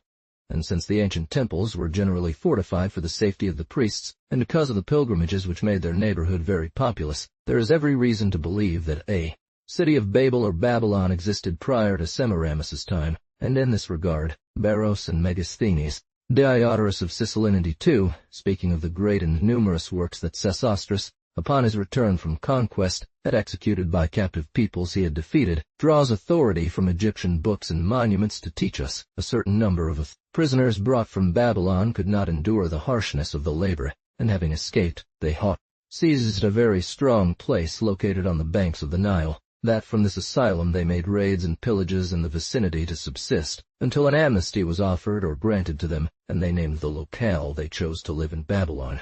Diodor immediately adds this remarkable observation. I am not unaware that Ctesias of Knidos gives a different origin to many of the Egyptian cities with foreign names, when he says that a certain number of warriors, who came to Egypt following Semiramis, built cities and named them after their homeland.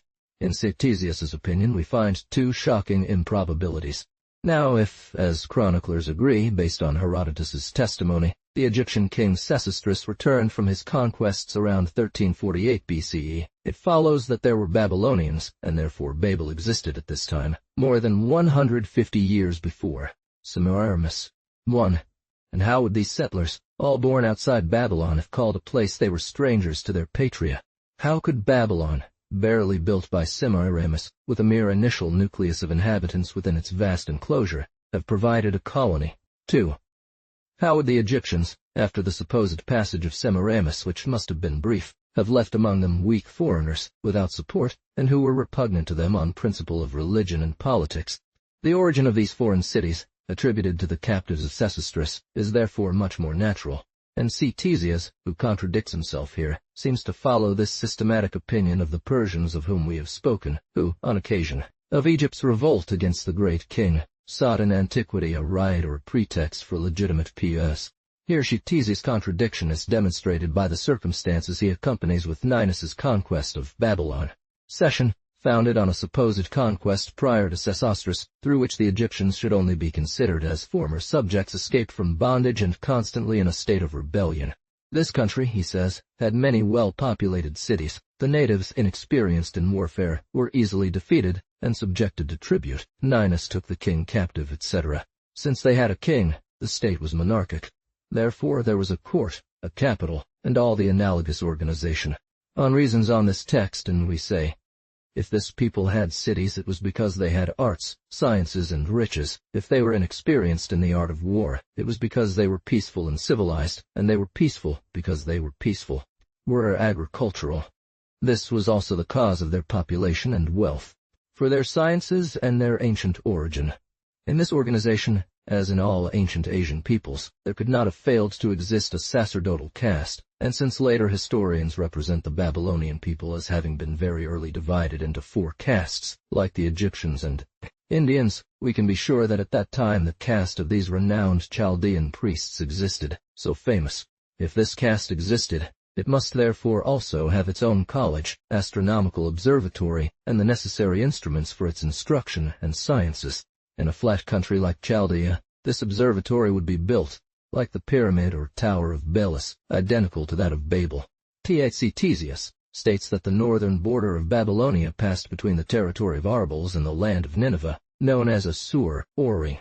The kingdom conquered by Ninus was already known as Babylonia, first because it was the land of Belus, second because this name appears as early as the time of Sesostris, third because the borders of Babylonia, as traced by the oldest geographers, could not have been established by Semiramis or Ninus. Indeed, Strabo 93, in agreement with Aturia. Thus, the jurisdiction of Babylon extended as far as 84 miles from this city, and approached Nineveh at a distance of nearly 16 of our common French leagues, as confirmed by Ctesias' account of the battles between Sardis's troops and those of Arbaces and Belus 95. Or, one could not conceive that Ninus or Semiramis would have brought so close to their capital the territory of a conquered people. And it must be admitted that this limit of Babylon was already ancient, that the kingdom of the Chaldeans was established before that of the Assyrians, who, before Ninus, probably only possessed the mountainous Ko. One can say that this great island of the Euphrates and Tigris, formerly called Babylon, and now Iraq Arabi, has been the constant domain of the Arab race. On tribe between Armenia and Media, which now constitutes the true Kurdistan, while the Babylonians owned all the level land between the sea, the desert, and the mountains, which presents a geographical extension so natural that history shows us almost without variation from these ancient times to our days. Several passages from Strabo offer positive facts and enlightening ideas on this subject. "Oh, the Armenians," said this learned geographer, Book 1, page 41, "the Arabs and Syrians have marked similarities in the shape of their bodies, their mode of life, and their language. And the Assyrians resemble the Arabs and Syrians entirely," page 42. Now the name of the Syrians. The latter the blacks inhabit outside Mount Taurus, whose name extends as far as the Amanus near the Gulf of Issus. Of Ninus. Book 13, page 737 seems to extend from Babylon to the Gulf of Issus, and even formerly to the Black Sea. For the Cappadocians, both those of the Pont and those of Taurus, still bear the name of White Syrians, no doubt because there are also Black Syrians. No doubt because there are also Black Syrians. When the historians who have treated of the empire of the Syrians tell us that the Persians overthrew the Medes, and that the Medes had overthrown the Syrians, they do not mean any other Syrians than those who had for capitals the cities of Babylon and Nineveh, one built by Ninus in the plain of Aturius, the other by Semiramis, wife and successor. These Syrians ruled over Asia.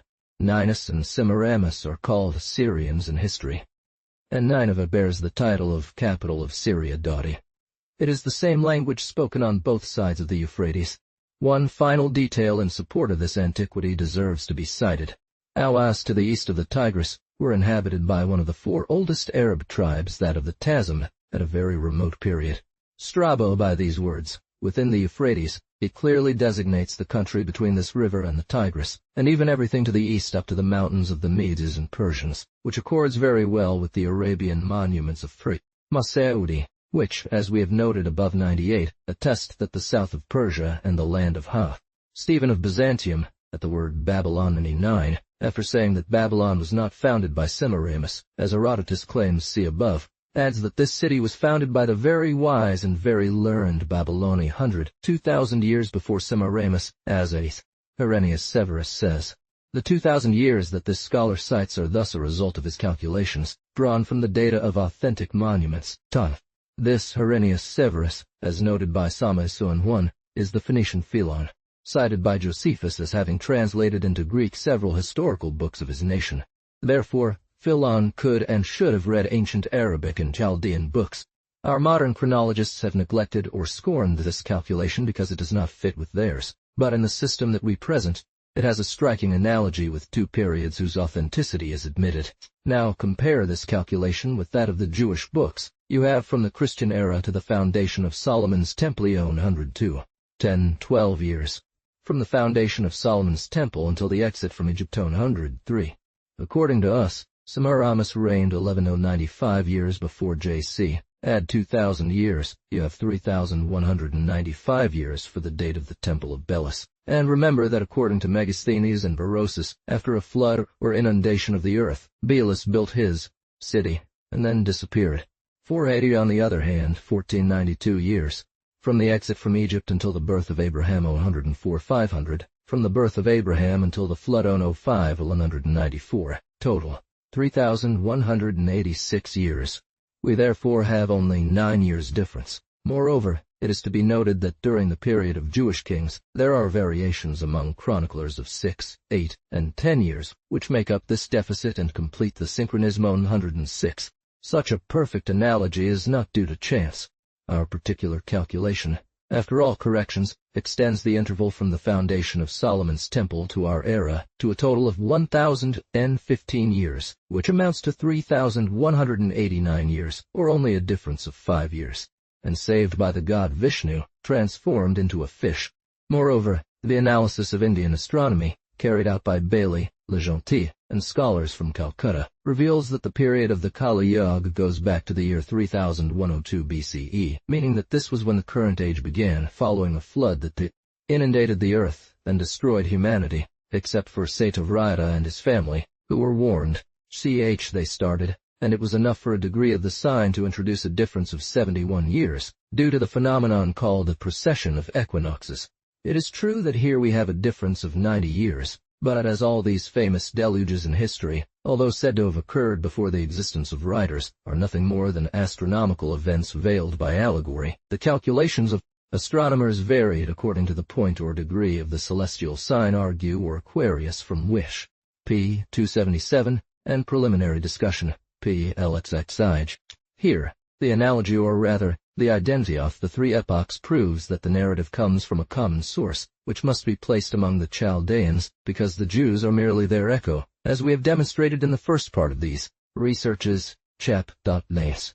We shall soon see several facts tending to prove that this Chaldean school was prior to Semiramis and Ninus, Gian subsequent, and because the Indians seem to have borrowed their astronomy from the Chaldean school, as is substantially indicated by the gentleman in his memorandum on the resemblance of Indian astronomy to that of the Chaldeans 107 and Balian 7. Himself in various passages of his researches on ancient and Indian astronomy, p. 182, and Chapter 7, Dimensions of the Principal Works of Babylon. According to Herodotus, this square was actually equilateral, with a perimeter of 480 stades. This subject is a problem that has not yet been solved in a satisfactory manner.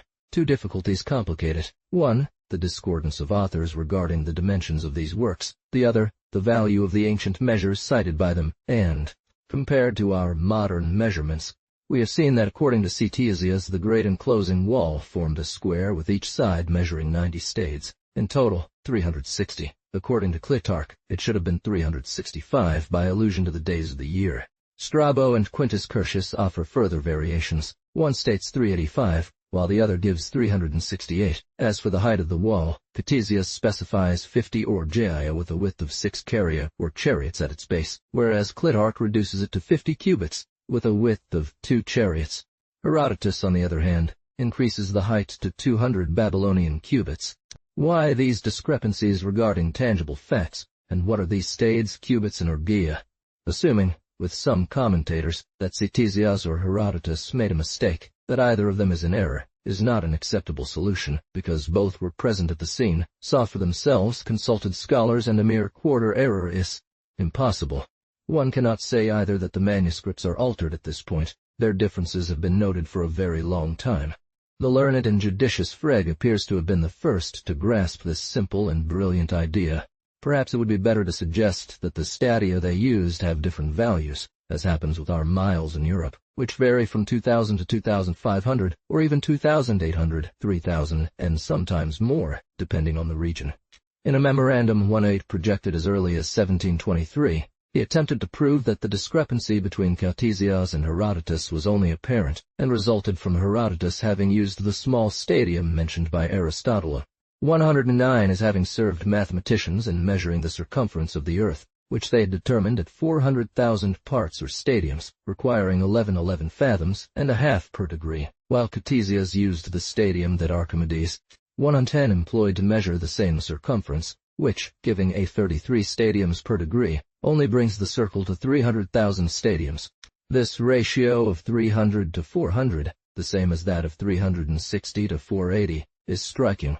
Major Rennell, who rightly refutes a purported 41-yard stage imagined by Danville, was not more successful. Danville, against his custom, was less adept when he attempted 111 to deduce Herodotus's stadium from a vague measurement of the Babel mound, taken by the traveler Pietro della Valle. Although he dedicated an entire section 112 to the city of Babylon, one senses after reading it that he conducted probability calculations rather than a systematic analysis of the two difficulties we are discussing. To resolve these difficulties, one needed mainly to delve deeper into the question of ancient measures, determine if the stages of various authors have the same values. What are these values in modern measurements? Such work required an entire system of research, comparisons, and quite complex combinations. Paughton, a compatriot of Major Rennell 113, had made a first attempt. But, as often happens in scientific research, several inaccuracies mingled with fortunate discoveries. Rome of Lyle 114 took advantage of both to obtain more extensive and accurate results. Finally, Mr. Gosselin, through ingenious and new combinations, raised to a higher degree of precision everything related to the geographical measurements of the ancients. Today, thanks to these scholars, the question of ancient measurements is clearer, making it easier for us to solve our problem. But from whom did they get their information? And first, regarding the discordance of authors, if we can reconcile Herodotus and Ctesias, the others will be less troublesome, because they are all mere copyists, while the first two are eyewitnesses, primary authorities. We have seen, regarding Semiramis, that their sources are different.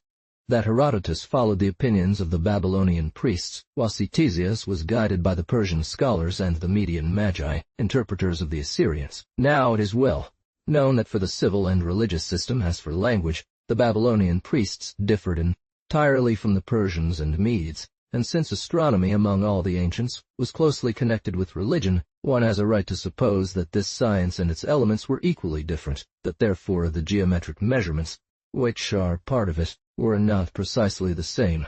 From these data, let us admit that the stades used by Herodotus and Ctesias had different values, and see in the tables prepared by Mr. Gosselin if two stades do not find themselves in the exact ratio of 3 to 4, as 360 is to 480.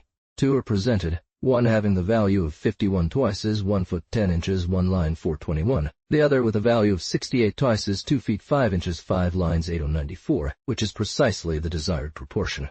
to draw several consequences from it.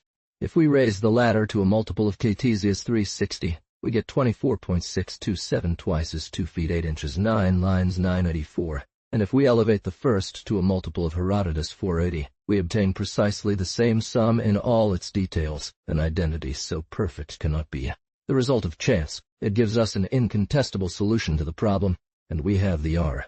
We can say first that this difference in the stages employed by Herodotus and Ctesias confirms the accuracy of our insight, namely that these two authors followed two distinct scientific systems. Second, that on this occasion and concerning Babylon, Herodotus used the small stage, said to be 11-11-19 degrees, while Ctesias used the stage said to be Archimedes at 833 degrees, as suspected by the judicious Frere.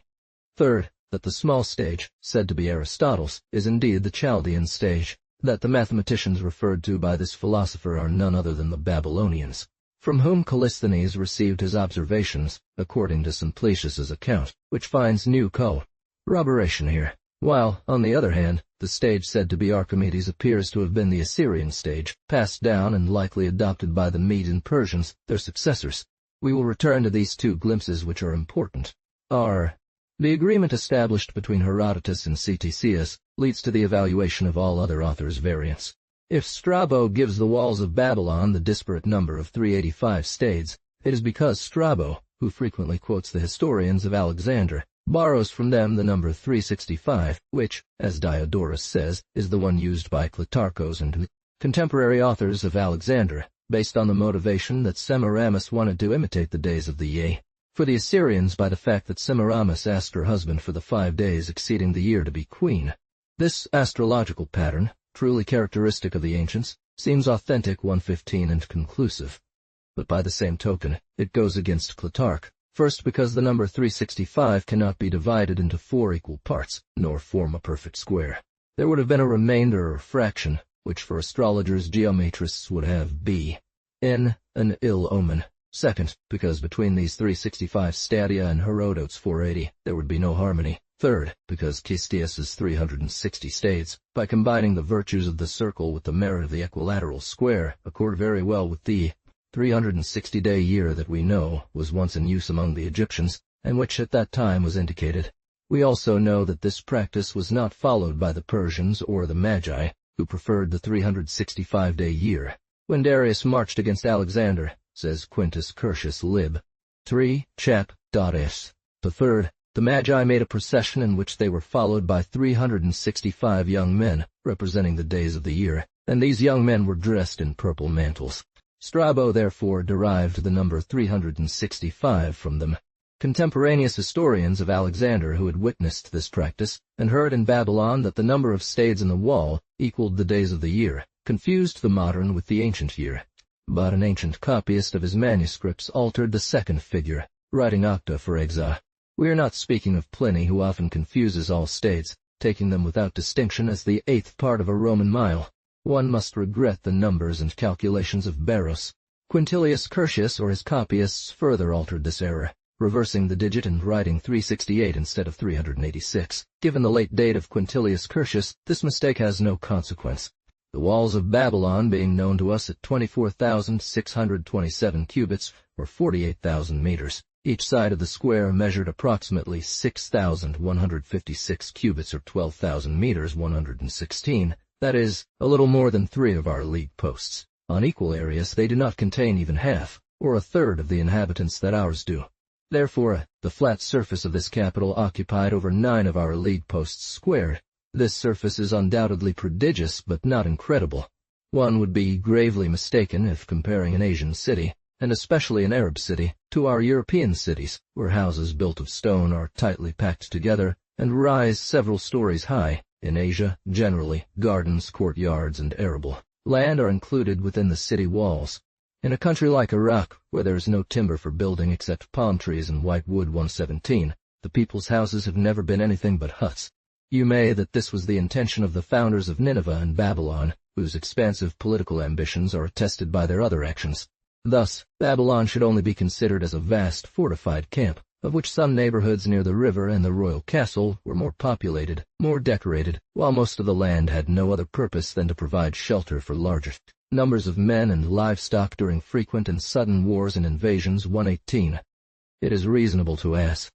In these vast cities, several marshy areas or neighborhoods adjacent to marshes were too unhealthy to be inhabited, but they were cultivated, and their fertility became useful to the core of the city. 119. Thus, taking into account all compensations, and compared to Nanjing, Beijing, Delhi, Moscow, one can believe that Babylon at its height had no more than 600,000 to 700,000 inhabitants. There is no comparison possible between a city like London and any Asian city. If it had had 1,000,000, the subsistence of this multitude would not have been an embarrassing problem, as Major Rennell thought on vague and incorrect grounds 120. Culty in populating the capital with over 1,000,000 inhabitants.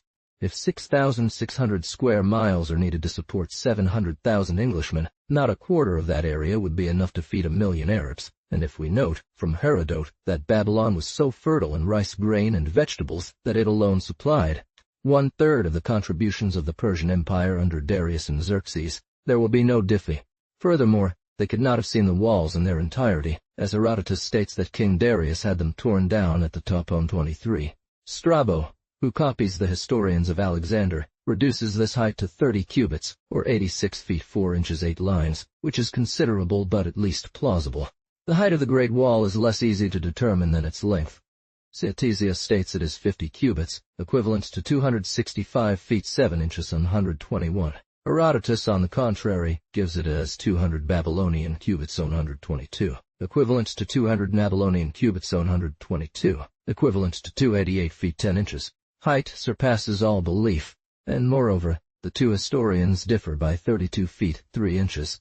He also gives their width as only the passage of 2 chariots, equal to 32 old feet on 124, which is much more reasonable than Ctesias' 6 chariots.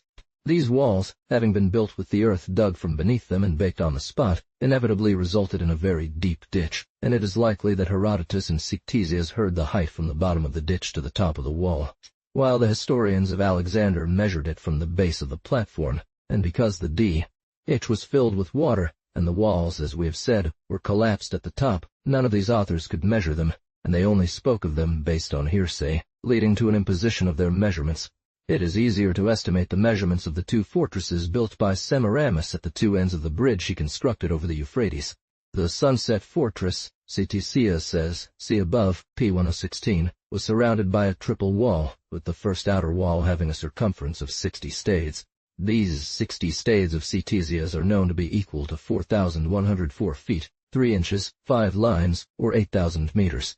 As a result, each side measures 2,546 meters, 170, or more than a half league in all directions. The third inner enclosure. This space seems to merit this citadel the name of Triple Enclosed City, of which we have seen Barros make mention in an obscure passage that we believe we've explained. The other details of these castles do not present a serious difficulty, for it is clear that Ctesias or Diodorus, when saying that the dimensions of the bridge as given by Ctesias are not admissible, therefore the smallest surpassed the second in breadth and length, meant in breadth and height, otherwise it would be absurd. That author says it was thrown across the narrowest part of the river, and yet it had a length of 5 stades. In his calculation, this would be 342 toises 2 feet 2 inches, approximately 2,165 feet. At this time of year the waters are quite low. Pietro della Valle reports Zone 25 that in the town of Hella, which was part of ancient Babylon, during November there was a bridge of boats across the Euphrates, as he had seen one in Baghdad. But Strabo Book 16, page 738, based on the historians of Alexander, only gives a width of 1 stage to the Euphrates. Our modern travelers have not measured this river accurately, but 2 of them provide us with an approximate figure for comparison. This bridge consisted of only 24 boats' length, but in high water there would need to be many more. On the other hand, Beauchamp estimates that each boat making up the Baghdad Bridge, which must be analogous, is 10 feet wide, but we must add the gaps, and additionally allow for some extra width during high water. Let's assume 30 boats at 300 feet, and leave room for the gaps. If Strabon's stadium is that of Herodotus, it will be 307 feet 10 inches. If it is the stadium of Ctesias, it will be 410 feet 5 inches. One cannot accept 110 feet for the intervals, and it seems more natural to prefer the stadium of Herodotus, which fits with the account of the travelers. Nevertheless, their measurement is too vague to decide the matter clearly. On the other hand, If one assumes that Ctesias misnamed the unit he used, and that instead of stadium we should read plethora, then 5 plethras would be equal to 71 fathoms 1 inch 6 lines, or 427 feet 6 inches, which differs from 410 feet by only 17 feet 6 inches. There is nothing clear about this, except that the bridge did not much exceed 400 and a few feet, and Ctesias erred in regard to the 5 stadiums. One last article, clearer and more significant in its results, is the Temple or Tower of Belus. Let us listen to Herodotus, who declares himself an eyewitness, and who could not have been mistaken about an object visible to the eye and of limited extent. 127. The center of the city to the east of the river is marked by the Temple of Jupiter Belus, which still stands today, a regular square enclosed by brass doors, which has 2 stadia in all directions. In the middle of this enclosure there is a massive tower that has a stade in length as well as in width. The measurement used by Herodotus here is clearly the Chaldean stade of 11:19 degrees, each stade being equal to 100 meters 51 feet 1 inch 10 lines. Thus the Temple of Belus in Babylon was a strong place, a sort of citadel. 128, similar to the Temple of the Sun at Baalbek, and most ancient temples. 129, which, out of respect for the god and especially for the safety of the priests and the treasures of piety heaped therein, were provided with high and strong outer walls. In the middle of this walled square, closed by brass doors, stood the. Therefore, the square formed by the wall had each side measuring 200 meters French, or 102 feet 3 inches 8 lines, or 615 feet 8 inches, almost equal to the face of the Invalides building towards the Seine. Stairs or steps had been provided outside these towers, winding up to each one. On this tower, continues Herodotus, is built a second. On the second a third, and so on until the total of 8. Tower of Belus, also square at its base, with a stade on each side, therefore 100 meters, or 317 feet 10 inches 1 line in base. In the middle of this staircase at the 4th tower, there is a lodge and seats where those who climb rest. In the last and tallest tower is a great chapel. In this chapel is a large bed well furnished, and near this bed a golden table. Our author omits to mention that at each floor the tower diminished, so that the general profile must have been that of a pyramid. This mass, therefore, had also an elevation of 307 feet 10 inches, and formed an equilateral triangle. 130. He also omits to give the height, but Strabo restores it when he says, page 738, that the tomb of Belus was a pyramid high 1 stade, on a stade long and wide at its base. What was the purpose of this building? It was the secret of the priests. Some circumstances may reveal it to us. 1. 2. These stairs, leading to the top, indicate a fairly frequent need to ascend. It could not be for sacrifices. Their bloody apparatus of altars and victims would have been too embarrassing, and the chapel was too small. In this chapel there was a bed and a table, where one slept, and since they spent the night there, they had lights, worked on the table. Bel-God, said the priests, descended once a year, and he found a woman. 364 nights of the year, this bed, according to us, served for the rest of one or several astronomer. Priests occupied in observing the stars. This building was an observatory. Its height is another indication, for in a flat country like Chaldea, an elevation of 307 feet above the ground has no other use than to place the eye above terrestrial mists, make it see the complete horizon more clearly, and reduce the effect of refractions. Also Tisias. After stating that this tower or pyramid was excessively high, see above, p. 119 adds, it is by its means that the Chaldeans, engaged in observing the stars, accurately knew their risings and settings. This is the very important mystery to be preserved, as it was the foundation and driving force of the religious and political power of the priests, who, through predictions of solar and lunar eclipses, astonished and impressed people, even kings who were very ignorant of the causes and terrified by the appearance of these phenomena. Nebo prophets and also Chaldean, or rather Cadshim, seers and diviners. By these predictions, the priests gained the reputation of being initiated into secrets, associated with the knowledge of gods, and they received or took the revered names of Nabi. And if one could have excavated this chapel of Bel, one would have found some hidden closet or crypt where the instruments of observation, which the ancient astronomers were always very jealous of, were confined. Here's the origin of this. Daily observations could have been made in the middle loggia, where there were rest seats, at an elevation of 150 feet, more suitable than 307. Chaldean science, praised by the oldest Greeks as being very ancient in their time, which could not be said if the system of this science, so complex both astronomically and astrologically, had not been formed since Semiramis. It is possible, indeed probable, that the building seen by Herodotus and Ctesias was merely embellished and repaired by this princess with greater magnificence. Everything testifies that before her, and very long ago, a monument known as the palace or citadel, sometimes called the temple, tomb, or tower of the god Bel, existed in the same place. The assertions of Megasthenes and Barros, Alexander Polyhistor, Aberdeen, etc., are positive in this regard, and they carry even more weight as they are simply expressions and translations of the country's traditions and public monuments cited by these writers as notable guarantors of their truth. Add to this what the Book of Jewish Antiquities says about the Tower of Babel, which, for both name and thing, is exactly the same as what Herodotus and Barros say about the Tower of Bel. We have seen above that the construction period is also the same. One circumstance alone reveals that at the time of Semiramis they not only knew the round figure but also the circumference of the earth. Or, since we have reasonable grounds to believe that the Tower of Bel or Babel existed long before the reign of Semiramis, probably for 2,000 years, and that it served as an astronomical observatory, we also have the right to infer that this period is when we should place the studies and progress of the Chaldeans in astronomy. The base and height of the Tower of Belus were precisely the measure of the Chaldaic state. This geometric measurement was not made at random. Ards from the measurement obtained by the academicians in the last century. Assuming it was Semiramis who ordered its restoration, it follows that the state was already in use. Moreover, the Chaldaic state of 1111-19 to a degree is an elementary portion of the circle of 400,000 stades, considered as the circumference of the circle, globe, dice.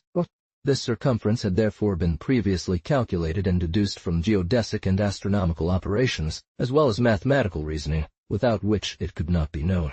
But this is not all. The same stage, applied to the terrestrial degree, gives it an extent of 57,002 yards 1 foot 9 inches 6 lines, which differs by less than 73 y. This measurement, as is known, is 57,075 yards for the latitude of Paris 4923. 56,750 yards at the equator, and 57,438 yards at the Torn, by the latitude of 6550, from which it must be concluded that as degrees increase in going from the equator to the pole, the one that presents us with 57,002 yards and fraction was measured at an average latitude 131. One last fact remains to be known. The Tower of Belus in its original foundation, around 3190 or 3195 BCE, as indicated by the Jews and Chaldeans, had the same dimensions of one stadium in height and one stadium in base? If so, it would be shown that at this time the astronomical sciences of the Chaldeans had reached the level we indicate, and this is more than probable. 02725 BCE, Dara. As for scholars who deny all facts that do not fit their biblical system, any reasoning with them is futile, as it is preemptively forbidden. Probable story of Semiramis. 2. In any case, this period of 3,190 years BCE provides reasonable chronologists with the space to place, on one hand, the Babylonian observations sent by Callisthenes to Aristotle and dating back to 2234 BCE, on the other hand, the foundation of 34 BCE, Temple of Hercules in Tyre, which its priests attested to Herodotus as dating to a year corresponding t. After restoring the works of Semiramis to a state that is acceptable and credible, while they still retain their gigantic character, let us not leave this subject of interest without attempting to form reasonable ideas of this extraordinary woman, who in history holds the highest rank of her sex. Diodorus of Sicily presents 2 accounts of her fortune and how she attained supreme power, which she governed with such boldness. According to one of these narratives, that of Ctesias, Semiramis was born in Syria, at Ashkelon, from the clandestine love of the goddess Dercato and a young priest of her temple. The child, exposed in a desolate place among rocks, was miraculously nourished and saved by the care of a flock of wild pigeons that had their nest there. After a year, some shepherds discovered this orphan girl, and finding her very beautiful, they took her and gave her to the royal stable's intendant called Sima, who, being childless, adopted her and named her Semiramis, that is, dove in Syrian. From there would have come the cult of pigeons in the country. This, said Diodorus or Ctesias, is the legend told about Semiramis.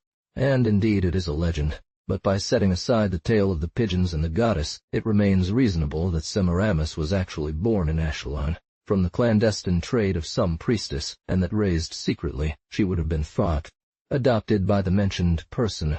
All this is within the customs of the country and time. Having reached the age of puberty, continues Ctesias, the radiance of her beauty and her talents subjugated one of the king's principal officers. This officer was called Memnon. Having come to inspect the horse breeds, he took Semiramis to Nineveh, and they had 2 children. The war in Bactria arose. Semiramis followed her husband there. Ninus, charmed by Semiramis's courage and beauty, asked Memnon to cede her to him. He refused. Ninus did not take this into account. Memnon killed himself in despair, and Semiramis became queen of the Assyrians. Ninus defeated the Bactrians in a complete campaign, but he inutilely besieged their capital, where they had withdrawn, when Semiramis, disguised as a warrior, found a way to climb the rocks of the fortress and, by signaling from the wall, troops of Ninus of her success, who then took the city. This is the story, says Diodorus, as told by Ctesias p. 134, Book 2. But Athenaeus and other writers assure us that Semiramis was originally a court prostitute, whose charms and beauty caught Ninus's attention. This second version, more natural and historical than the first, is further supported by an anecdote preserved by Pliny. First, the credit given to this woman was nothing remarkable. But later it grew to such an extent that Ninus married her, and eventually, during a feast, she persuaded him to give her 5 days to rule. Here is a remarkable testimony in favor of Athenaeus's narrative. Around the 107th Olympiad, writes this author 352-349 BC, among several skilled painters, Echion flourished, who became famous for various beautiful paintings. One admires above all his Semiramis, who, from a servant, becomes queen. We know that ancient painters were learned and meticulous in their history. If Echion, who flourished less than 30 years after Ctesias, scorned his account and preferred this one, it follows that at that time the version followed by Athenaeus existed and was considered more truthful. Indeed, it has a truly historical character, consistent with the customs of ancient and modern Asia. Semiramis killed all her children, except the young Ninus. Whether a girl of obscure birth or a foundling is raised by strangers, whether given or sold, she arrives at the serai of the sultan, whether she is introduced into the harem as an odalisque, that is, as a chamber servant, or finally, she attains her servant. The rank of sultan queenness is still a historical romance realized in Asia every century. Moreover, this version of Athenaeus, which fits well with the corrected beginning of Ctesias' account, still has the merit of solving the chronological difficulties arising from his narrative, where events are too closely packed, and additionally, is supported by a fact attested by 2 other writers, for Moses of Chorene and Cephalion agree that, in the narrative of Ctesias, she had 2 children by Memnon, her first husband. But they were not royalty, nor capable of challenging her authority, whereas, according to Athenaeus' account, she could have had several grown children from Ninus, already suitable for ruling, thus posing a threat. This time was utilized by her to build up the credibility and influence that finally conquered Ninus. So we can easily assume that Semiramis entered the harem at around 20 years old, where she lived as an odalisque, and had children with Ninus over a period of roughly another 20 years. During the war in Bactria, she accompanied the king, and it was then that the act of bravery mentioned by Ctesias made her queen. The elevated sign on the walls of Bactria, which became the signal for Ninus's victory and the fortune of his favorite. Her name itself seems to allude to this trait, for it is not true that Semiramis means pigeon or dove 137 in Syriac. Instead, this word, decomposed Shem Rami, means, dating from this year, which was 1201, all events would be as the author of Herodotus's chronology has established on page 278. But we would correct previous dates, saying that Semiramis would have entered the Serai around 1221, and she would have been born around 1241. Nineveh already had position defects sensed. Ninus had just built an immense one 100 miles away, and here his widow wants to raise another, not larger. Strabo says that Babylon was smaller, but better designed. Arning, Semiramis, having reached the highest power, gives impetus to her character greedy for all that is Gritone 38, jealous of surpassing the glory of those who had preceded her, she conceives, after Ninus's death, the design of building a city in Babylon.d. Then she would have lived 61 to 62 years, precisely as Ctesias says. If her pride wanted one to count in her reign all the time of her cohabitation with Ninus, she would have reigned for 42 years, as this author also says, and everything agrees in it. The narrative and in the probabilities, through these natural gradations, through this necessary Leah. The Babylonian site thus offered superior advantages. Semiramis's talent lay in perceiving them, and success became proof of her genius. Indeed, upon examining the geographical and political circumstances of this operation, it seems we discover several motives that must have prompted it. The Tigris, although a wide and deep river, is so swift in its flow, so confined in its bed, that transportation on it is always dangerous, difficult, and partial. Nineveh, situated on the eastern bank of the Tigris, in a fertile plain conducive to all kinds of grains, adjacent to rich orchards, under a bright and pure sky, enjoyed an extremely fortunate situation in many respects, yet it lacked one essential element for the prosperity of capitals: navigation. It cannot be ascended, and moreover, above Nineveh, its course is confined to so little country that it is difficult to procure much provision from it. The Euphrates, on the contrary, has an immense extent above Babylon. It touches Syria, it penetrates into Minor Asia by one of its branches, it drains all Armenia by the others, it collects the products of all the mountainous countries bordering the Euxine Sea, and transports them with less danger than its rival. But what chiefly ensures him the ascendancy is that he communicates with the ocean by a more gradual course, by a bed more convenient than that of the Tigris, so that, from the Persian Gulf, ships can ascend it much higher and more easily than the Tigris. A city situated on the Euphrates was therefore called to the splendor that trade brings, and at this time the Persian Gulf was the center of the richest and most active communications between Western Asia, Syria, Persia, Happy Arabia, Ethiopia, and the interior of Africa. At this time this trade equaled that of India. The usual wars of the peoples along the river, by making transportation difficult and forcing a resort to the expensive caravans of the Bedouin Arabs, had opposed themselves to its development. This cause had ceased. All the neighboring Asia obeyed the same sovereign, and his power made him respected far away. This commercial motive was already sufficient. Semiramis needed two others, political and military. The people of Chaldea were a recently conquered people, therefore discontented and disposed to shake off the yoke. A means to contain them was to establish near them, within their ranks, a fortress whose garrison was a scarecrow or an instrument. This purpose was fulfilled by the position of Babylon built on the Euphrates island. But why build the other portion west of the river on the edge of the desert? Here we see the skill of the founder. At a time when projectile weapons had limited range, if one had only occupied one shore of the river, one would not have controlled the other sufficiently. There was an enemy in the desert who was restless and turbulent. It was important to keep him in check. A formidable citadel achieved this. All Bedouins became vassals out of fear or interest. Babylon, situated on both banks of the Euphrates, terrified the Bedouin Arabs, but at the same time it became a means of attracting and endearing them, as it offered them the most convenient and advantageous market to sell the surplus of their flocks or the spoils of their distant ravages. This complete domination of the river, which was an artistic refinement over Ninesh, also increased military and commercial power.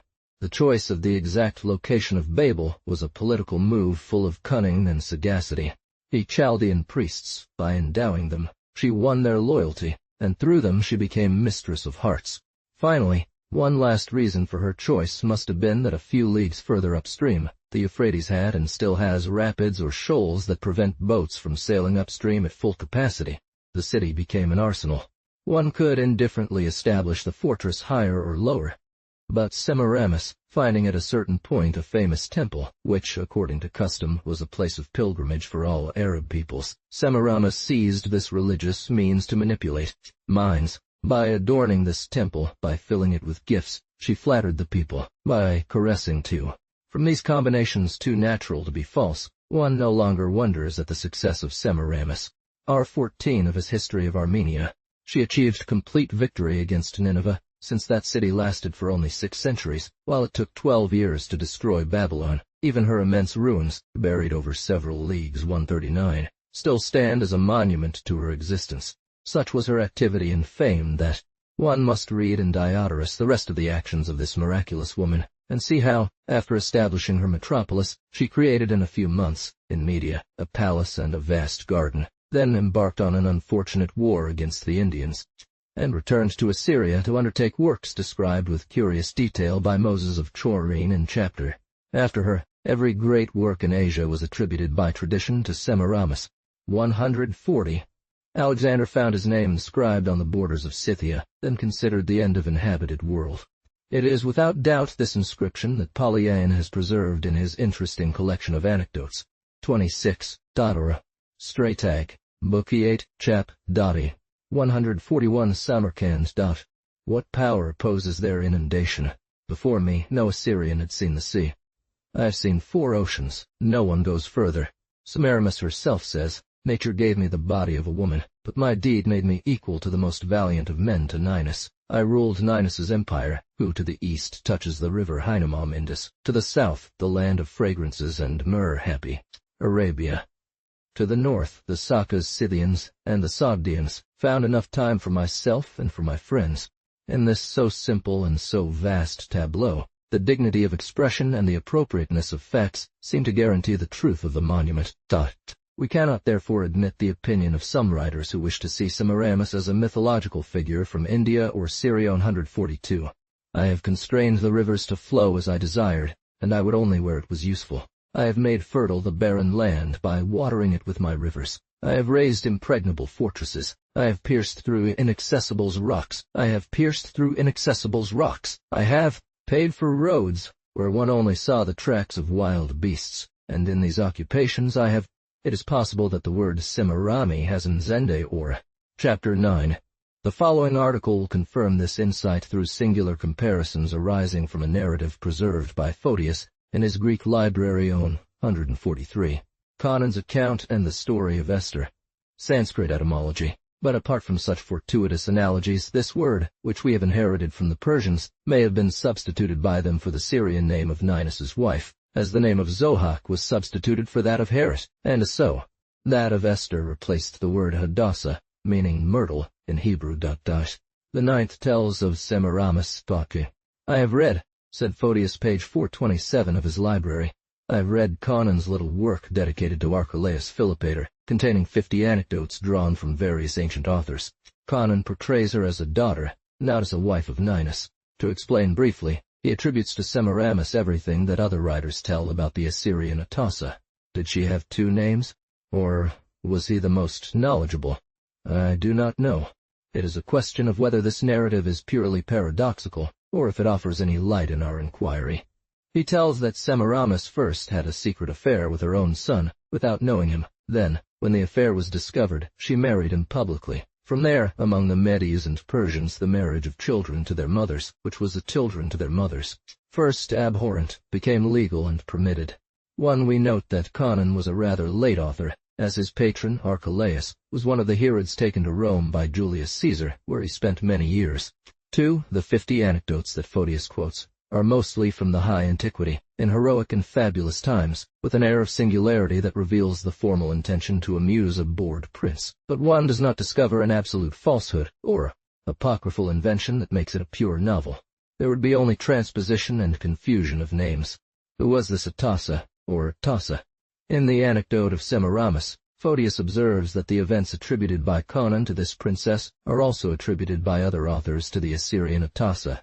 The Persians cite one born as the daughter of Cyrus, who became the wife of Cambyses, his own brother, then of Smerdis. It cannot be that one.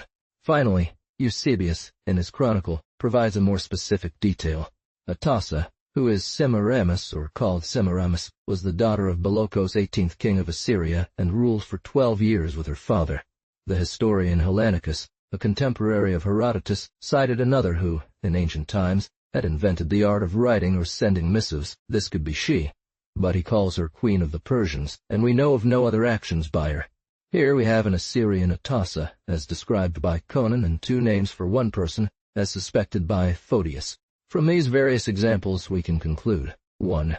That the name Atossa was common to several women among the Persians and Assyrians. 2. That, in another possible case, these women may have wanted to be called by the illustrious name of Semiramis, or that Semiramis may have initially borne the name Atossa when she was a private person. From this double case misunderstandings and confusions could have arisen, and in tracing the history of the Medes and Persians, we find a trait that connects in a remarkable way several circumstances of Conan's narrative. Had him in his power, he released him, and he honored Amytis as his own mother. Then he married her.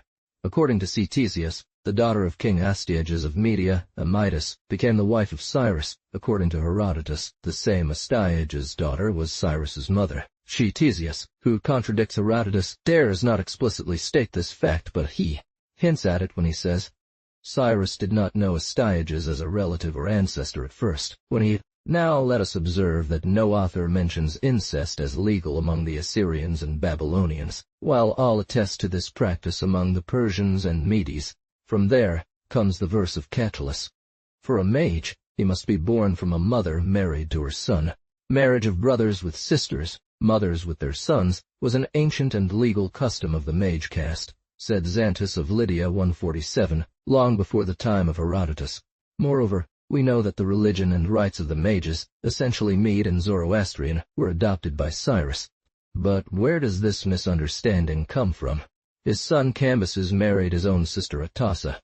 Is it not natural to conclude that it was Cyrus who introduced incest among the Persians, as Conon says, and that he represents here Ninias, as Astyag represents Ninus? Perhaps this. Ninus among the Medes was a Zohak like Astyag among the Persians, whose chronology Herodotus demonstrates the error 4.468. But where does this name? Or, as there was some analogy between the adventure of Semiramis, who fell in love with her son and wanted to enjoy him, and the adventure of Amytas, who lived secretly with her son and married him, these various characters may have been confused by some romantic historian, as Persian historians still Ari 148, Atossa or. As for the Semiramis called Atossa, daughter of Belchus according to Eusebius, her 12 years of reign is very close to the 14 or 15 years we have found for the wife of Nanisone 49, and Ninus could be that Belchus, meaning brother of Bel, for place to be that Belchus. Around the middle of the 1200 years of Ctesias, he appears at the head of the doubled list. Atossa given to Semiramis come from?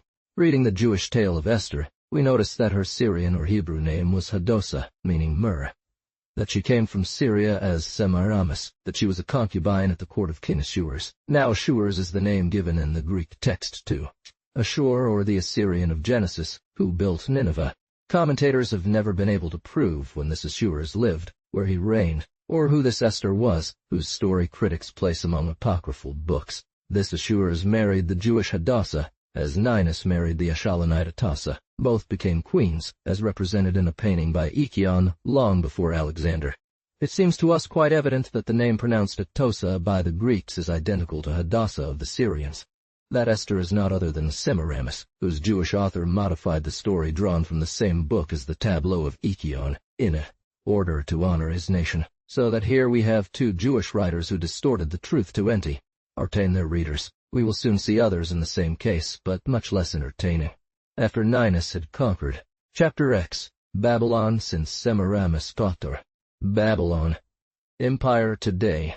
And destroyed the line of indigenous kings 150. This prince, according to Ctesias, made the country pay an annual tribute, that is to say, he turned it into a province of his empire, governed like the others by a viceroy or satrap. All these Asian organizations resemble each other. After Semiramis founded the immense fortress of Babylon, this city became the natural and necessary residence of the vice-king. This vice-king, by virtue of his position, had to be removable at the pleasure of the sovereign, as were the satraps of the sovereign. The Persian Empire, whose regime was modeled after that of Nineveh, as are the Pachas of the Ottoman. This state of affairs persisted throughout the duration of the Assyrian Empire. We have proof. 1. In Totemus's dispatch of a body of Babylonians to aid Troyon 151. In Salmanasar's exchange of a colony of Babylonians for a colony of Samaritans. 3. In all the details of Belesys Murdoch's revolt against Sardanapale.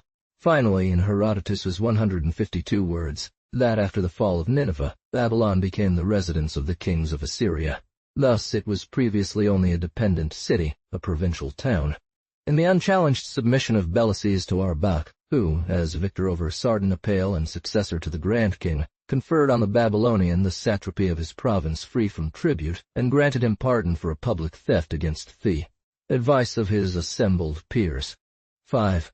Our two authors, agreeing on this period, seem to differ on that of the Median regime, for Herodotus' text implies an independent sovereignty from Belesys, while, according to Ctesias, of Nineveh, and he cites a notable trait in the anecdote of Persodas and Nanabris, governor of Babel, who recognized himself subject to Cyaxares Artaxerxes.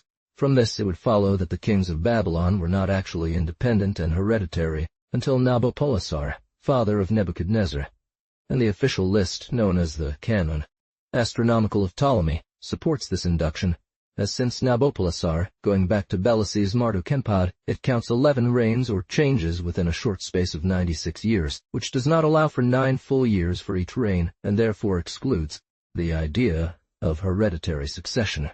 This would have been natural, and it would have been fitting for Phraortes, having become powerful through the conquest of Persia, to have reclaimed the suzerainty of Babylon by means of one of the contending parties. After Belus, during the cautious reign of Dyax, who commanded only over the Medes, while every people lived free and under its own laws, it is to be thought that there existed in Babylon oligarchic stirrings, during which military or priestly leaders quickly supplanted each other in the management of power, and rendered their royalty independent and hereditary within their family.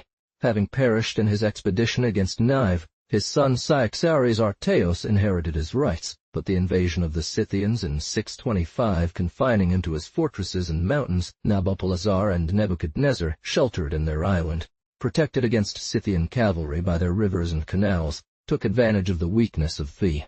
We will answer that this objection, plausible in European customs and usage, is not a genuine difficulty in Asian customs.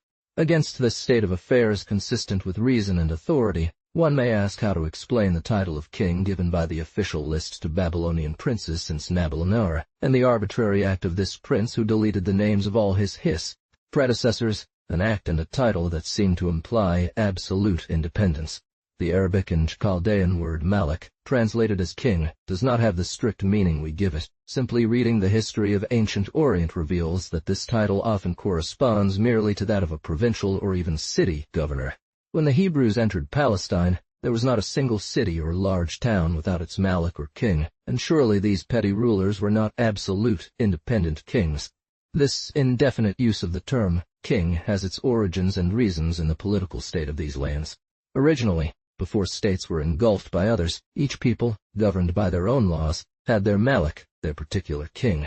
See the designation kings, of whom we find the first example in Sesostris, but its use is probably much older.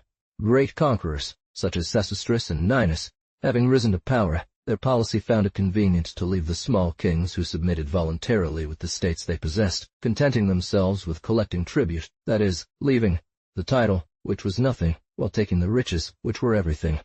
And from there, reduced to obedience and vassalage, these lesser kings were nothing more than provincial governors, satraps, as expressed in the Persian idiom, and we find the opposite proof of this synonymy in a passage from Berosus, who, born a subject of the Persians, wrote according to their spirit. 154. He says, Nebuchadnezzar having learned of the defection of the satrap in charge of Egypt, Huil, Syria, and Phoenicia, and no longer being able to endure the toils of war, he entrusted his son Nebuchadnezzar with this expedition, and died shortly afterwards. The date of this expedition and the death of Nebuchadnezzar is perfectly known to be 604 BCE, to the Euphrates, 155. Or we know with the same historical certainty that at that time there was no other satrap in Egypt than King Nikos, who reigned from 617 to 602, and we also know from Herodotus and Hebrew books that Nikos was not the administrator of the kings of Babylon, but rather a powerful enemy, an independent rival who disputed with them Judea and Syria up. The Battle of Carchemish or Circesium in 604 decided the question against him. He retired to his kingdom and never reappeared in the land or country of Judah.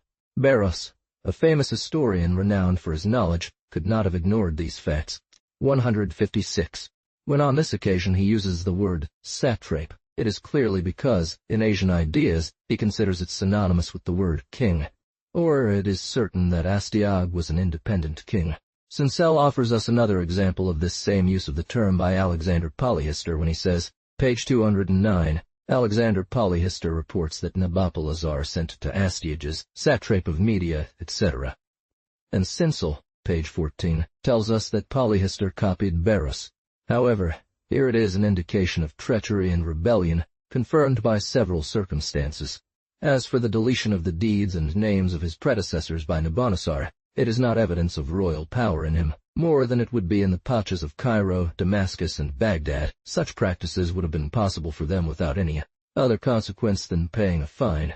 Indeed, after the death of Nabonassar, in the year 733, 14 years after the deletion of deeds in 747, we see the king of Nineveh, Salman-Assar, establish a colony in Babylon itself and deport it to the land of Samaria, in place of the Jews he had just subjugated and deported to Mesopotamia. Does this act of sovereignty and severity not seem to follow a rebellion that would have existed without being punished during the life of its author, Nebuchadnezzar, but upon his death, the sovereign prince, taking advantage of some disturbances, would have recovered his rights?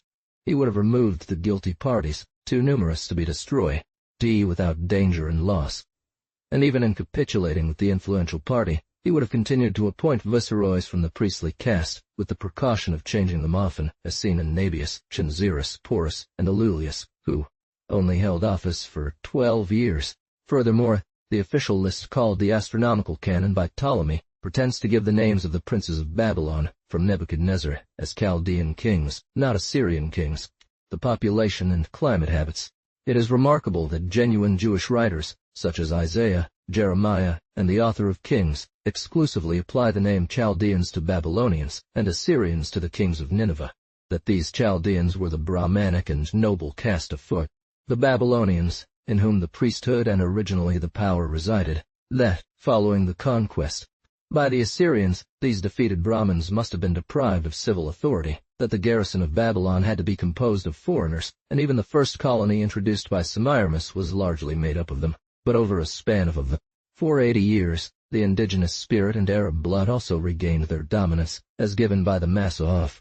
So it is natural to think that the Chaldean caste, sensing an opportunity to regain authority, one of its members, Nabon-Assar, took advantage of the idleness or embarrassment of the rulers of Nineveh to assert independence and transform into royal authority the power he could wear as vice-regent, or pontiff 158, if otherwise remains obscure. In chapter 23 of this book, verses 13 and 14, it is written, "Behold, on the land of the Chaldeans this people was not." In such a case, one easily conceives that this indigenous person, considering the previous vice-regents as intruders who must have been Ninevites, might want to erase their names and deeds as a monument of servitude. The establishment of this new indigenous and Chaldean power would provide a very natural explanation for a passage from Isaiah. Assyria founded Babylon for the inhabitants of the desert. He raised its walls, he built its palaces, he established it for the destruction of nations.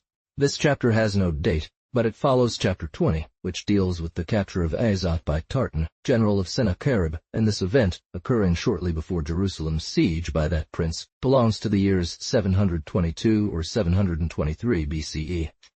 How, at this time, did Isaiah call the Chaldeans a new people or new race, from whom Jews proudly traced their ancient origin?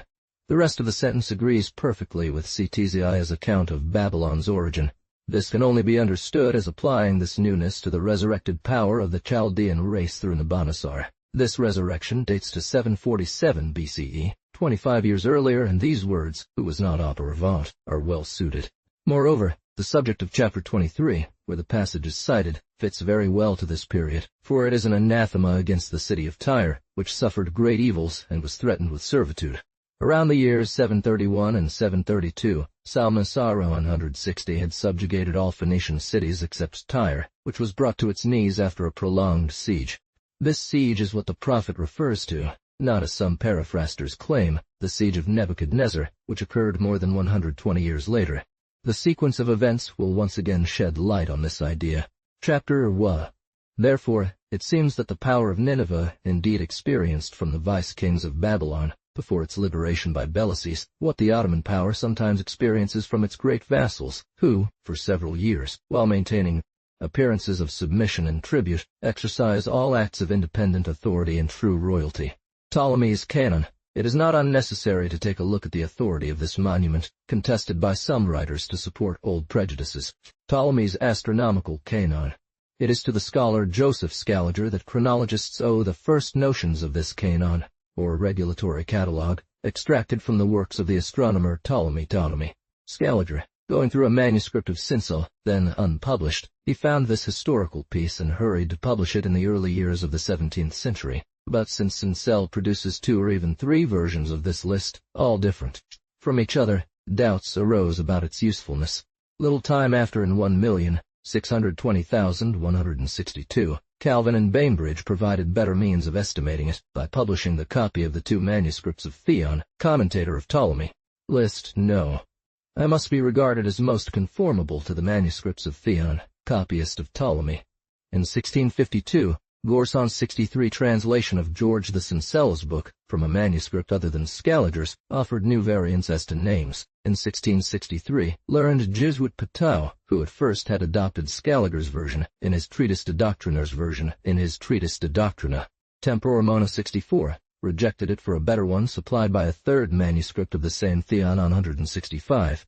Finally, English scholar Dodwell, in a very well-reasoned dissertation on 166, having compared and discussed all the versions then known, and the opinions expressed, gave a clear and fixed state to the question, which consists in the following articles.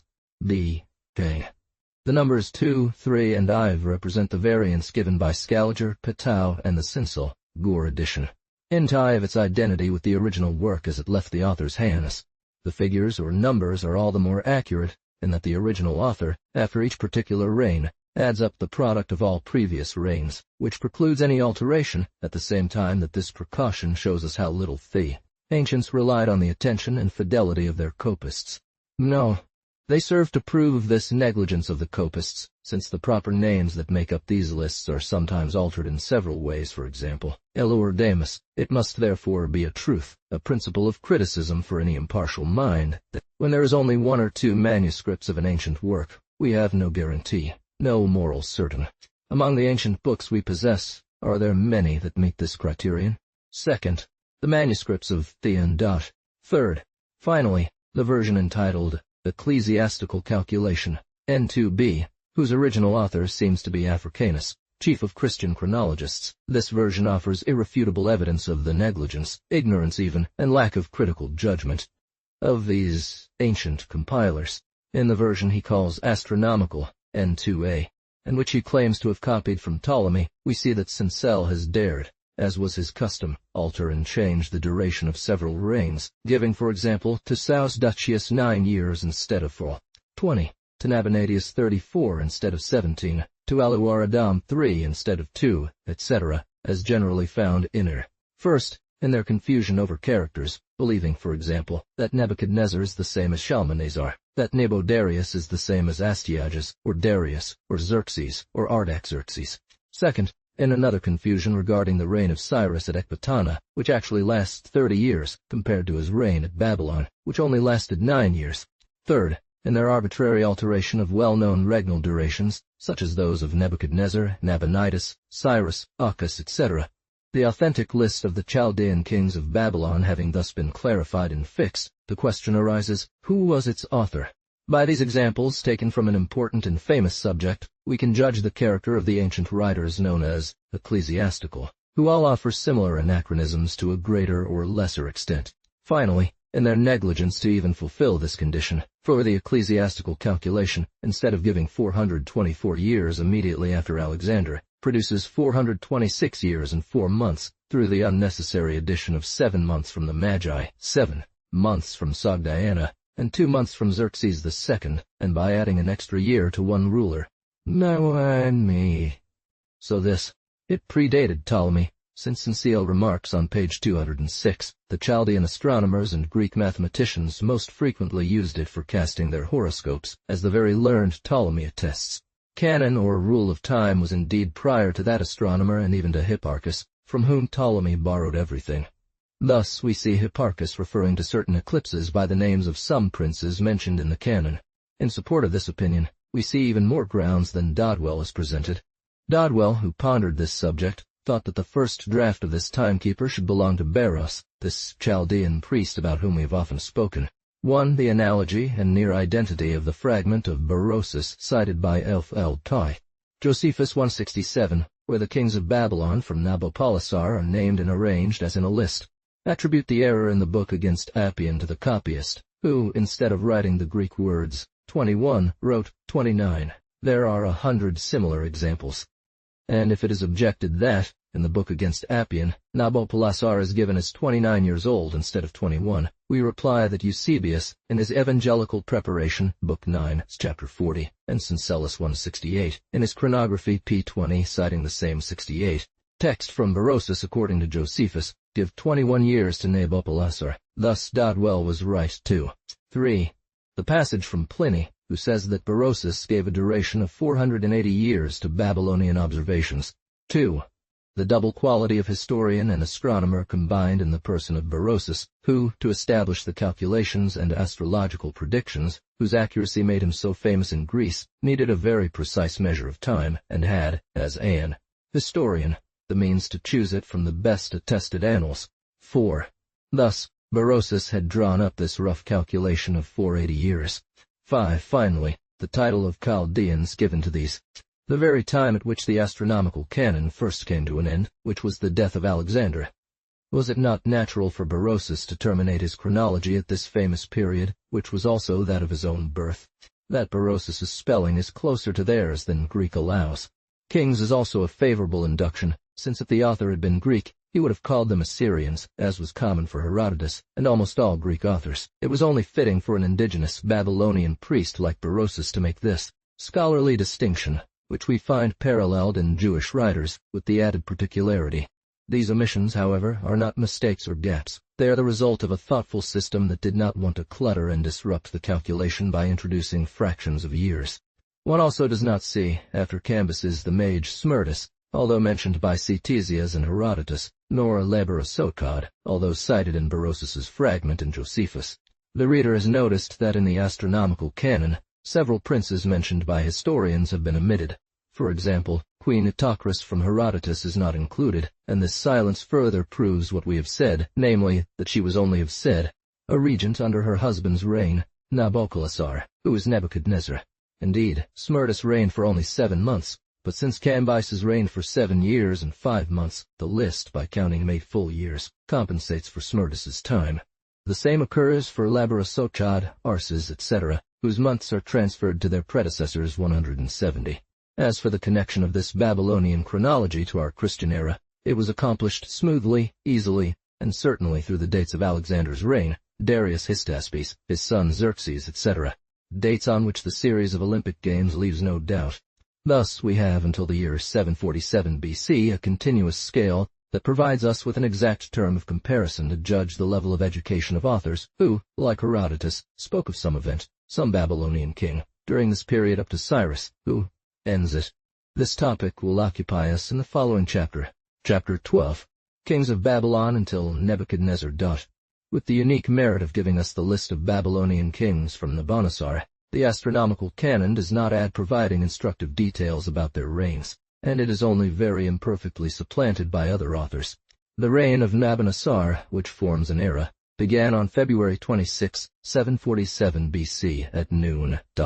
Without a passage from Cincel, we would be ignorant of why the previous kings left no trace. It seems that Nabonassar, by burning their records, merely imitated the example of Ninus, who, according to the Syrian historian Marabasson 171, also burned the histories of the kings who preceded him. At this time, it is believed that Teglat-Phalasar ruled in Nineveh, having conquered Damascus in the year 742 and captured some Jewish tribes. Nabius, who succeeded Nabonassar, reigned for only 2 years. It seems Nabonassar deemed Teglat-Phalasar too powerful to challenge directly, instead opting for a facade of tribute and vassalage, as sometimes occurs at the Ottoman Gate in similar situations. The last year of Nabonassar's reign, 734 BC, coincides with Salmanassar, another king of Nineveh, engaged in a protracted war against Phoenician cities. This prince captured Samaria and deported Jewish tribes in 730 BC. Shinziris and Porus, who ruled for 5 years, followed Nabius and witnessed Salmanassar seize a colony of Babylonians, who were then deported to Samaria. We have stated that this act indicates a resurgence of power by the Ninevites over the Babylonians. In 726, Ilulaeus reigned, at a time when Sennacherib had to succeed Salmanassar. In 721, Marduk-Empad, the Merodach-Baladan of the Hebrews and Belisses of Ctesias, succeeded Ilulaeus. This year marked the beginning of Sardanapale, Assar-Adonphal, son of Sennacherib, and it seems that Merodach secured his appointment or confirmation. Meanwhile, Deiotius reigned among the Medes, whose internal affairs did not cause any concern for the Babylonians. From Merodach to Saos Duchos in 667, 7 reigns and 2 interregnums filled the brief span of 54 years, indicating a state of civil unrest and opposing parties vying for power. Saos Duchos' 20-year reign suggests a more stable situation, reflecting the ascendancy of one party. It was likely him whose generals captured Manasseh, king of Judah, who died in 652. The Book of Kings, more authentic than the Paralipomena, does not mention this event, which is otherwise unimportant. Tobit. In 645 Kinaladin reigned, who would be the Nabuchodonosor of Judith, if St. Jerome had formerly warned us that even in his time, Jews, despite their devout zeal, acknowledged this book to be apocryphal, as well as the even more romantic book, titled. If the reader wants to take a look at the accompanying note, they will find evidence of this universally accepted apocryphy. 172. The book titled Herodote's Chronologion 73 proves on page 150 that Kaniladon is the Nenebris of Ctesias in the anecdote of Parsotus, which takes place between 633 and 627. It seems that Nenebris succeeded Saos Duchaeus as his father, under the good pleasure of the Median kings. After Kaniladon in 625, Nabopolassar reigned, who is the first Labanite according to Herodotus. This is the man about whom this historian speaks, when after the battle between the Lydians and the Medes, interrupted on February 3rd in the morning by Thales' famous eclipse, he says, Senesis, king of Cilicia, and Labamonitus, king of Babylon, were mediators of peace. They hastened the treaty and secured it through a marriage. Here, both the text and common sense agree that if Senesis and Labanitus were present, they were auxiliaries and perhaps vassals, one to the Lydian and the other to the Mede. This fits well with Ctesias' account. But someone might ask, if the battle took place on February 3rd in the morning, and if Nabopolassar's reign does not date until June 26th in the year 625, how does Herodotus already call him king? The princes who begin them. This difficulty is very well solved by saying that Nabopolassar must have been the son of Nenebris Kaniladon. As heir, he could lead the army, even during the 4 years' duration of this war, and since his father died in the year 624, this year does not count for Nabopolassar, although already a king, because in this list the years belong always to. Moreover, Herodotus was able to anticipate his name as king. As for the date of Thales' eclipse on February 3rd, 625 BC, as we accept it, it results so positively from Herodotus' text that we believe it unalterable. See Herodotus Chronology, p. 7 and following. So today our astronomers' calculations represent this eclipse as arriving too early to have been visible in Minor Asia. It must be that the theories are not yet entirely perfect, or that the event has suffered some alteration at the hands of the narrators. Worm. The learned author of a recent work does not hesitate to prefer the second opinion when he regards this eclipse as a fiction of Herodotus or his author Sun 174, but setting aside the infallibility of our astronomers, there are moral considerations here that cannot be lightly dismissed. First, one wonders how Babylonian, Median, and Lydian historians, interested in the matter, could have agreed to invent a fiction without basis, even less how Herodotus, an alien traveler, impartial, and of eminently sincere character, could have eminent law, consulted books and conversed with scholars of these various peoples, without finding and noting some doubt, if there was any, about such a remarkable event. He who repeats this phrase of candor, this is what one says, but others claim that it happened otherwise, are among ancient peoples. According. Then, one must note that here, the eclipse is not an accessory, embellishment of the fact, but the fact itself, the casual and determinative cause of a treaty that changed the political state of Asia, and this in the most notable, remarkable way, since a great war was abruptly ended by one of these celestial wonders that instilled general terror.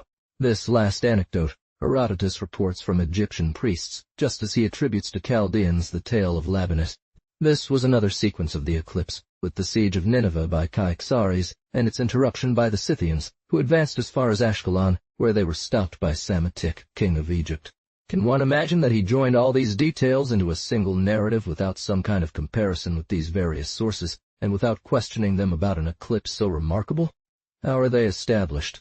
Undoubtedly, the lunar tables compiled by Mr. Berg are more precise than those of Mayer and Mason. But is there nothing left to add? Moreover, the astronomer who so readily accuses historical fiction of being fictional, can he truly guarantee the mathematical certainty of the methods employed? is it not by using certain eclipses from Ptolemy as milestones? What shall we think of the accuracy of this astronomer, if some of his eclipses do not coincide with others? The acceleration is found much greater in these ancient times than in modern times, which is contrary to the prevailing system that admits increasing acceleration as it approaches the latter. To conform to these eclipses, it was assumed in the motion of the moon a progressive acceleration, represented in the calculation by a secular equation which, for the year 625 BC, amounts to about 1.5 degrees. But would this not be here fictitious? For if at the longitude given by the tables for that year, we add the equation 1a4, 1700, therefore, this system contradicts itself here, and surely it is because of feeling this contradiction that a distinguished German astronomer, M. the Baron de Zach, in his Tables of the Moon page 3, proposed that secular equations for longitude and mean anomaly should be considered positive increasing after 1700 AD, and negative or decreasing b.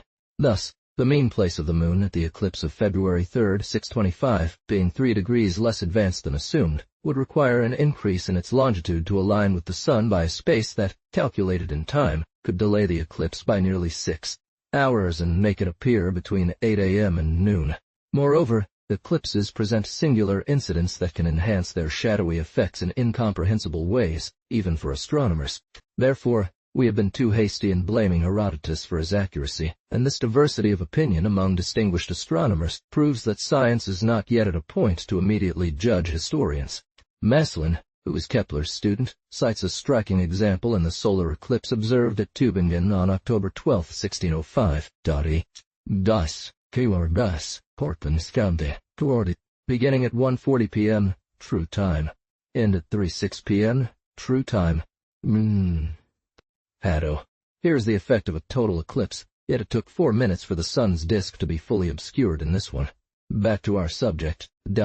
We conclude that Herodotus's account deserves particular attention and can serve as a useful reference point for our astronomers. Magnitude, 10 fingers or about midway through this eclipse, Meslin writes, with the sky perfectly clear, a darkness similar to twilight suddenly descended to such an extent that Venus, though only 21 degrees from the sun, was hard to make out, and vintners, busy with overhaul harvest, struggled to discern the grape clusters, and houses faded into S.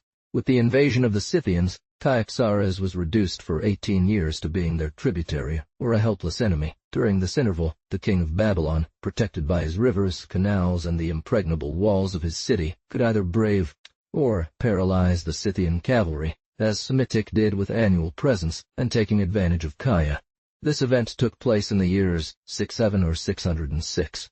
Xerxes' weakness, he was able to cease being his vassal and become merely his ally. This is inferred from a passage by Alexander Polyhistor cited by Sincel on page 220, which informs us that Astabarus Kixares gave his daughter Arute to Nabopolassar's request for his son Nebuchadnezzar. 2. The reign of Nabopolassar, called Nebuchadnezzar. There can be no doubt about the identity of the Nabopolassar on the Babylonian list with the Nebuchadnezzar of the Hebrews 176.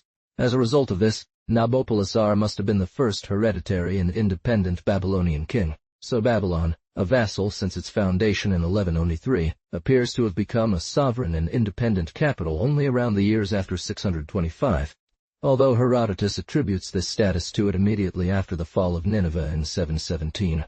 Moreover, the use Nebuchadnezzar made of these means was also the result of his political situation vis-à-vis his neighbors. The brilliant reign of this prince seems to have been the natural result of the 3 preceding reigns, which, during 60 years of peace, strengthened authority and accumulated the means of power that a highly fertile country offered. To establish a clear order in this part. In the east and north, the Medes Empire posed a menacing barrier. To the west, the small Syrian, Phoenician, and Jewish states, divided and weakened, offered an easier prey to his ambition. It took its course, but as the prolonged resistance of Tyre and Jerusalem required various repeated expeditions whose dates are confused, it is necessary to s. The first year of Nabuchodonosor's reign is fixed by the astronomical canon at 604 BC. This date becomes a precise starting point for all events prior or subsequent. Therefore, the reign of Jehoiakim dates from the year 67, and the death of his father Josiah took place in the year 608. Jeremiah, whose authority as a contemporary writer prevails here over a period of more than 40 years. Jeremiah notes 177 in 3 different chapters that the first year of Nebuchadnezzar was the 4th year of Ioakim, son of Josiah. This prince reigned for 31 years. Thus he began his reign in the year 638. Jeremiah adds, in chapter 25, that this 4th year of Jehoiakim was the 23rd since the 13th year of Josiah, when Jeremiah had begun his prophetic ministry. These 23 years, preceding and including the year 604, go back to the year 626. If one adds 13 full years, one gets 639. But the 13th year of Josiah must be merged into the first of the 23, and only counted as the year 626, so that the first year of Josiah remains 638, as the initial calculation of Jeremiah requires. Josiah perished in a battle which he fought against Nebuchadnezzar, king of Egypt. This prince interrupted him mid-answer from an oracle that declared he worked for the barbarian. The Egyptians call barbarians anyone who does not speak their language. This son of Semitic had begun to reign in the year 617. Therefore, the year 608 was the 10th year of his reign. 178 he had undertaken, says Herodotus, to dig a canal leading to the Red Sea. 120,000 workers perished in this undertaking. This barbarian is clearly the Babylonian Nebuchadnezzar, whose power began to alarm Nekos around 611. The oracle's response assumes a provocative question. It is easily inferred that it was Nekos who dictated the oracle, in order to have a plausible reason to abandon the canal and come to conquer Syria. This city of Kadet is none other than Jerusalem the Holy. Herodotus clearly referred to the defeat of Josiah, when he adds Nekos fought a battle on land against the Syrians near Magdol 179, and after winning, took Kadet, a considerable city in Syria. Salem. As Danville rightly pointed out, the Arabs have preserved the custom of calling it the Supreme Holy City. Qods. Berytus becomes Beraut, and Syra becomes Angoriae, as Scylla is Latin for Sulla, etc. Undoubtedly, the Chaldeans and Syrians gave him the same name, which in their dialect is Kadauta, that Herodotus spells correctly as Kadidis, since in ancient Greek replaces the Oriental u constantly. Nekos, the victorious conqueror, deposed Ioacus, whom the Jews had elected after Josiah's death. He replaced him with his brother Joachim, and set about conquering Syria bit by bit until the Euphrates. This is the so-called rebellion of the satrap of Egypt that Berosus mentions in Josephus Contra Appionem, lib.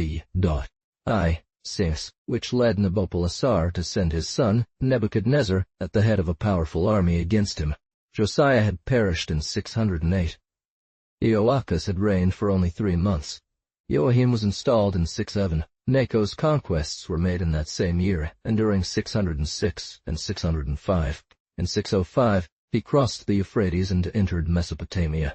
He had to subjugate several small states rather reluctant, such as the Philistines, the Phoenicians, the kings of Damascus, Hama, Hems, etc. Nabopolassar, alarmed, sent against him Nebuchadnezzar, probably in the autumn. The armies met. The Battle of Carchemish took place in 604,180. Nebuchadnezzar pursued him swiftly to the border of Egypt. Necho, completely defeated, fled to Egypt, from which he did not emerge again, says the Book of Kings. He learned of his father's death. He had to avenge the king of Judah, Jehoiakim, a creature of Necho, but he was even more pressed to go take possession of a newly raised throne. Vere the governance to him, and he succeeded all the states of his father 181. Thus, in the year 604, the 4th year of Jeconiah, Nebuchadnezzar became king, evacuated Syria, and went to Babylon. In these circumstances, said Beros, he put order to the affairs of Egypt, Coel Syria, and the adjacent countries, entrusting devoted leaders with the management of the numerous Syrian, Jewish, Phoenician, Egyptian prisoners he led. He departed, with few troops, crossed the desert in long days, and arrived in Babylon where the Chaldeans handed off. Is it not at this time that one must place the tribute spoken of in the Book of Kings 182, when it says, Jeconiah was 25 years old when he began to reign, and he reigned 11 years? During his reign came Nebuchadnezzar, king of Babylon, who imposed a tribute upon him. This prince slept with his fathers. Hezekiah paid tribute for 3 years 604, 603, 602, then he rebelled. Nebuchadnezzar sent parties of Chaldeans, Syrians, Moabites, Ammonites, etc., against the land of Judah, who devastated it 183, and the rest of Hezekiah's deeds are written in the annals of the kings. Truth. His son Ahaz, aged 18, reigned in his place for 3 months. And Nebuchadnezzar's generals came to besiege him. Then that king himself came, and Ahaz having gone out to meet him, he surrendered at discretion, and was taken to Babylon in the 8th year of Nebuchadnezzar's reign, 5097. Now add to these facts the circumstance of Nebuchadnezzar's marriage with the daughter of Caesar, during the lifetime of Nabopolassar, that is, in the year 606 or 605, when the alarming successes of Necho was probably the cause of this alliance, and we shall see a concurrence of events and dates which gives to this sketch every appearance of historic. Why, therefore, does Alexander Polyhistor tell Us 184 that under the reign of Joachim, king of Jerusalem, the prophet Jeremiah having surprised the Jews who were sacrificing to a golden idol called Baal, and having prophesied impending calamities, Joachim ordered the prophet to be seized in order to burn him. But Jeremiah insisted and assured that fire would only be used to cook the food of the Babylonians, by the hands of the Jews carried away captive to Babylon. Nebuchadnezzar, having learned of this prophecy, prayed to Astyages, king of the Medes, to join him in attacking Jerusalem. He indeed formed a vast army of Chaldeans and Medes, and came to besiege the city, capturing King Josiah alive and taking all the gold, silver, and bronze from the temple, leaving only the ark and the law tablets under Jeremiah's guard. There is certainly a chronological error and confusion of facts in this fragment. Polyhistor's prophecy should be that in chapter. Due to the rumor that this reading caused, the book was brought before the king who was in his winter apartment near a brazier. 36 of Jeremiah, where it is said that in the 4th year of Jehoiakim 604, Jeremiah charged Baruch to write down, under his dictation, everything he had prophesied since the 13th year of Josiah, when Baruch finished his work in the 5th year of Jehoiakim 603 in the 9th month. He went to make this book publicly read in the temple. This prince read 3 or 4 pages, tore them up, and then burned the whole book, page by page, ordering that Baruch and Jeremiah be seized and punished, but they were hidden. This affair being in the year 603, second of Nebuchadnezzar, when this monarch returned to Babylon, he could not have besieged Jerusalem and captured the king, especially since Jeremiah and the Book of Kings say not a word about it. Thus there is double confusion. The source of this error seems to be a phrase from the Paralipomens. Polyhistor certainly confused the expedition of 597, and took Ioachin for his father Jehoiakim. The mistake is very easy for a Greek, but at this time when Caxares Astabar besieged Nineveh, this prince did not lend his troops, and if the Medes accompanied the Chaldeans, it must have been in the expedition of 605 and 604 against Nachos. This chronicle states in chapter 36, book 2, Jehoiakim reigned for 11 years, and he did evil in the sight of the Lord. Against him came Nebuchadnezzar, who bound him in chains of brass to take him to Babylon, and he also carried away the temple vessels. There are several obvious errors in this passage.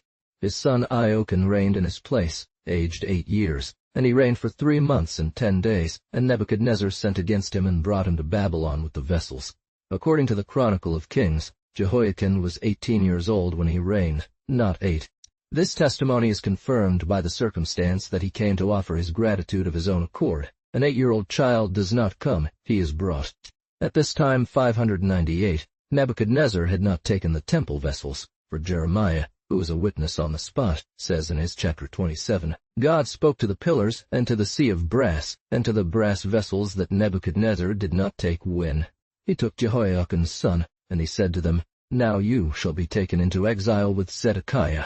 If the vases were not taken away with the son, they had not been with the father either, and if the abduction of the father is mentioned in no era, neither by Jeremiah, a biased witness, nor by the Chronicle of Kings, written long before the Paralipomena, one may say that this latter book, written too late and carelessly, introduced this abduction, through confusion between the father and the son, or through the devout motive of fulfilling the prophetic threats of Jeremiah in his chapter 36.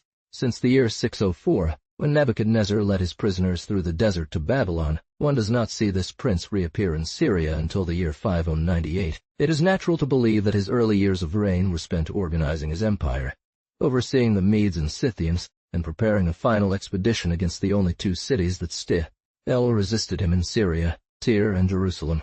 The chroniclers find in the dates of the siege and capture of Tyre a few difficulties in 185 that resolve quite naturally, according to our way of seeing. Our writings, says the historian Josephus in 186, state that Nebuchadnezzar destroyed our temple in the 18th year of his reign, and that this edifice stood unrebuilt for 30 years, the work on its foundations having been resumed in the 2nd year of Cyrus. The reconstruction was completed only in the 2nd year of Darius. To these testimonies I add those of the Phoenician archives. Their own 87 authority cannot be ambiguous, as the Tyrians have very ancient records of what occurred of note among them and among the peoples with whom they had relations. These registers, formed by public authority, are carefully preserved.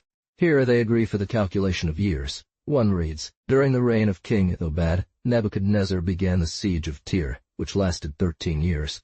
Of Abdel's 6 Balater, with the title of King God.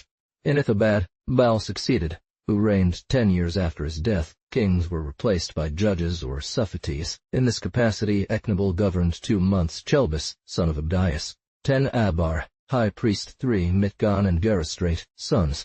1 then Merbal, brought from Babylon. 4, then his brother Eram, also called from Babylon. 20, total 42 years 3 months during his time. Cyrus became powerful among the Persians. All this duration is 54 years and 3 months. The siege of Tyre began in the year 7 of Nebuchadnezzar 598, and in the year 14 of Irom, Cyrus arrived at the empire. Thus the accounts of the Chaldeans and the Tyrians agree with ours.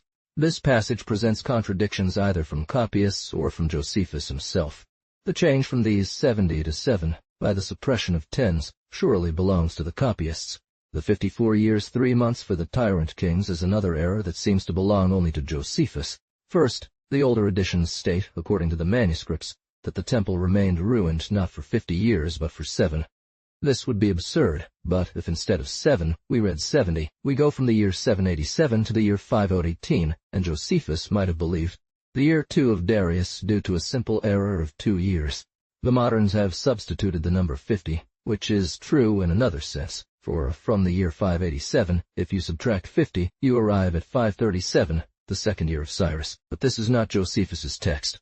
His added list gives only 42 years 3 months, and if we subtract 6 years from Hiram's 20 to obtain his 14th year, which corresponds to the accession of Cyrus, we are left with only 36 years 3 months.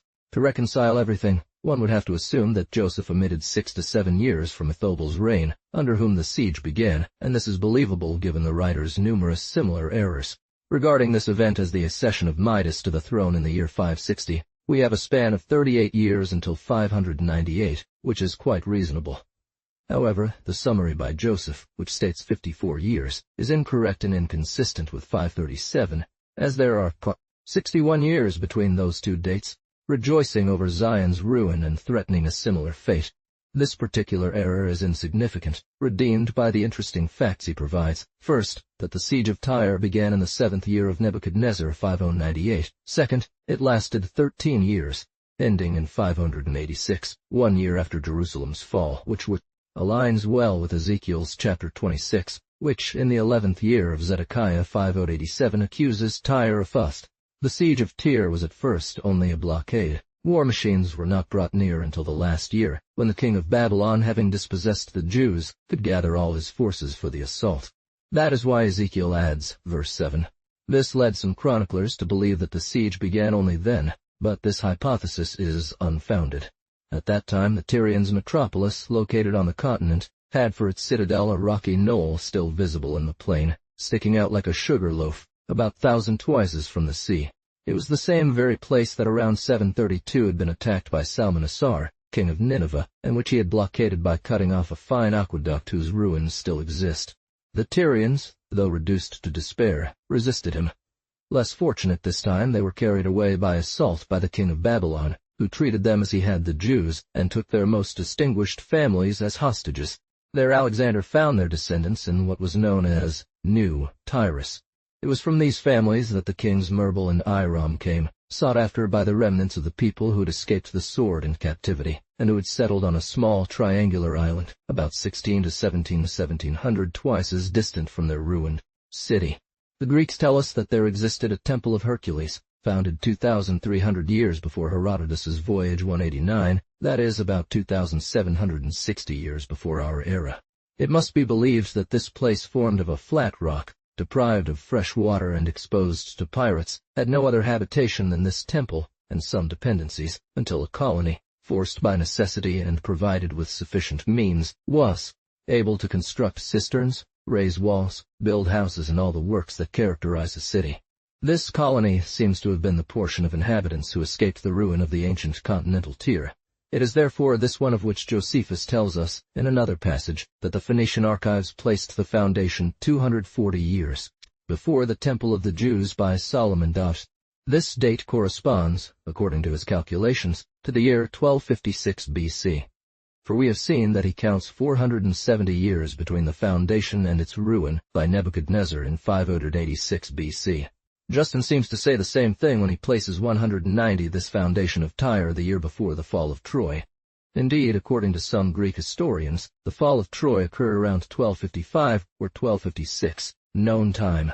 Against Josephus and Justin, one could allege the book titled Joshua, which mentions Tyre as a border city of the Jewish tribes in their land distribution, but for whoever has read attentively the book Joshua, it is demonstrated that its vague and summary accounts of undated events described as Ancient 191 are merely a posthumous compilations, and of traditions and already written monuments which could have been delayed until the time of Samuel.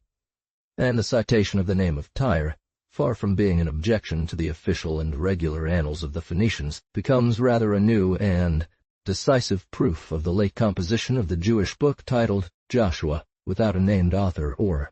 After the fall of Tyre and Jerusalem 1092, Nebuchadnezzar, quiet possessor of all Syria, appears to have retired to Babylon, and there spent the remainder of his reign in the construction of the immense works of which we have spoken. Chapter 3, 121. This is indicated by the absolute silence of Berosus on any other distant foreign expedition, and by that of Josephus, who, continuing the history of Judah at this period, and having in his hands the writings of Berosus and other historians, would not have failed to cite a significant expedition. It is also the result of the writings of Jeremiah, who was a contemporary writer, and lived for several years after the destruction of Jerusalem. Chapter 15 supposed expedition to Egypt, Libya, Iberia, without evidence and improbability. In what time, then, in what era should one place this supposed conquest of Egypt that the so-called ecclesiastical writers assume, and this great expedition of Nebuchadnezzar to Libya and Iberia, which has no guarantee but Megasthenes, cited later by Strabo, Polyhistor, etc., by Josephus, etc., regarding Egypt? Herodotus, who well knew the history of this land during all this period 193, does not mention a word, gives no hint of this supposed conquest, which would have made much noise. He traveled there 100 years after Nebuchadnezzar, and here is the extract of all he says about this period. Necho, after a reign of 16 years in 602, dies, without any other failure than his last campaign well detailed by the Hebrews. Samus, his son, succeeds him, without any mention of a recent invasion by the Chaldeans, whose conquests were limited to the torrent of Egypt, according to the Hebrews. Samus reigns for only 6 years and dies 597 after an expedition to Ethiopia that proves his security. His son Apries succeeds him 5096, and was after Psammetichus, his great-great-grandfather, the happiest of the kings who preceded him. He reigns for 25 years. He has maritime victories over the Sidonians and Syrians, but he ends with a defeat against the Cyrenians. His troops revolt and crown Amasis 570, who strangles him and reigns very successfully. In all these reigns there is no sign or trace of the alleged conquest by the Babylonians. Jeremy, whose authority as a prophet is claimed here, proves to be negative as a historian. To Egypt, says Jeremy, believing they would live in peace and security there. Thus the land was not under Nebuchadnezzar's control. The Egyptian Apries reigned there tranquilly and happily 194. This refers to the 22nd year of Nebuchadnezzar 5083. It is indeed true that Jeremiah says in chapter 44 verse 30, I will deliver Pharaoh Hophra-Apries, king of Egypt, into the hands of his enemies, those who seek to take his life, as I delivered Zedekiah into the hands of Nebuchadnezzar, his enemy. 195. To use this verse to prove that Apries was dethroned by Nabonidus is to cumulate false citations, incorrect reasoning, confusion of dates and persons. Here, the truth is that in Jewish prophecies, as in others, according to the advice of several theologian sages, one must distinguish between prophetic commandments and executive prophecies. In the first class, for example, was Jonah's prophecy about the ruin of Nineveh. Would one want, like that prophet, to reproach God for not destroying a great people to fulfill a prediction? Jeremiah's prophecy in Tapnhas in Egypt is of the same kind, when he insists that Nebuchadnezzar's throne will one day be placed on the stones he buried near the palace. On the other hand, to claim, as some more pious than prudent scholars have done, that an event must have occurred because a Jewish prophet predicted it, is to introduce into history a subversive rule of all order and truth. Then we cannot refuse to Indians and Chinese to reason by our own principles, and one sees the abuse that will result. If the absolute silence of history denies this event, can such a barrier be forced? The error comes from a false interpretation of the word Iberians. Moreover, one can say that the throne of Babylon passed to Cyrus. The prophecy was fulfilled in the person of Cambyses, who conquered Egypt and became its king. As for Megasthenes' narrative, which supposes that Nebuchadnezzar, more glorified even than Hercules by the Chaldeans, had crossed the columns of Africa and conquered Spain. Then, according to Strabo's commentary 196, he returned via Thrace, etc. The implausibility of such an expedition at that time is too shocking to warrant discussion. Perhaps the same Etymologion, 197.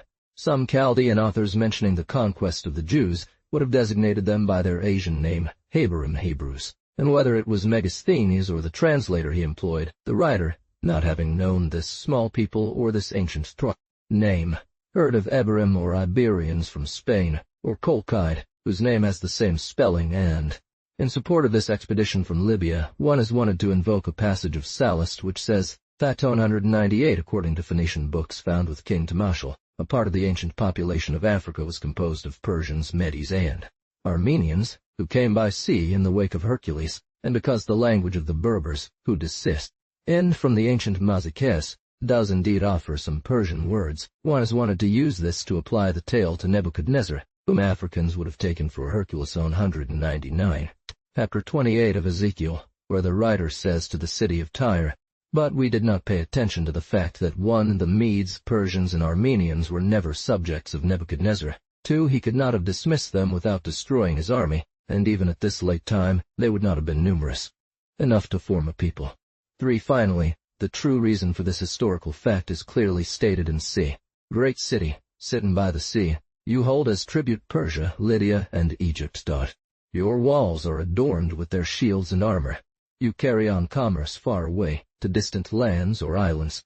All the ships of the sea serve your trade. These phrases show that the Tyrians had the same military system as the Carthaginians, Venetians, Genoese, in short, all merchant peoples who, to save the blood of their compatriots, engage foreign mercenaries on contract. Naturally, the Tyrians had to find such stipendiaries among the Armenians, Medes, and Persians, who, born soldiers, preferred voluntary service with a free people who paid them well, over forced conscription by their kings. Hercules' expedition, no less improbable than that of Nebuchadnezzar, is revealed by this very fact, as an allegory in which the sun, god of the Phoenicians, is personified as a king and conqueror, traversing and subjugating all.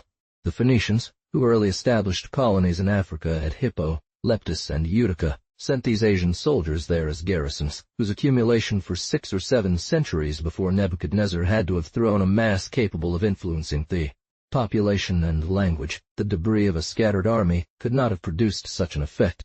Columns of Africa and Spain, since there the sun seemed to finish its course in the ocean. Since the major stars and constellations were also personified as heroes, patronizing various peoples, such as Perseus, patron of the Persians, Jason, patron of the Medes, or Orion, patron of the Armenians, it became natural to say that these people followed their leaders to the celestial army, and to an expedition that had for its boundaries back to the kings of Babylon. Chapter 6. Tarks. Read ancient history without calculation and without precautions, you will only see a novel often absurd. Read it with critical skepticism, and it will eventually offer you nothing but pictures of natural and probable facts. Last kings of Babylon till Cyrus. Court.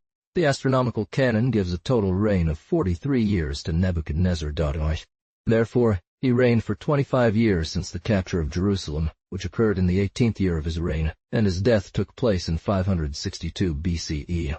Having been married around 606, already a military chief, one can infer that he was between 22 to 24 years old at that time, placing his birth around 628-630, and thus giving him a natural lifespan of 70 years. Jehufa was deported in the same year that Zedekiah replaced him, in 597. Ahura-Merodach reigned in 561. The interval is precisely 37 years. The Chronicle of Kings agrees with the astronomical canon when it states, in the 37th year since Jehoiakim, king of Judah, was deported, Ahura-Merodach, king of Babylon, in the first year of his reign, released this prince from the prison where he had had been languishing. According to Barros, the vicious and malicious character of Alwil Merodach led to his murder in the 2nd year of his reign by Nerglisser, who had married his sister 202.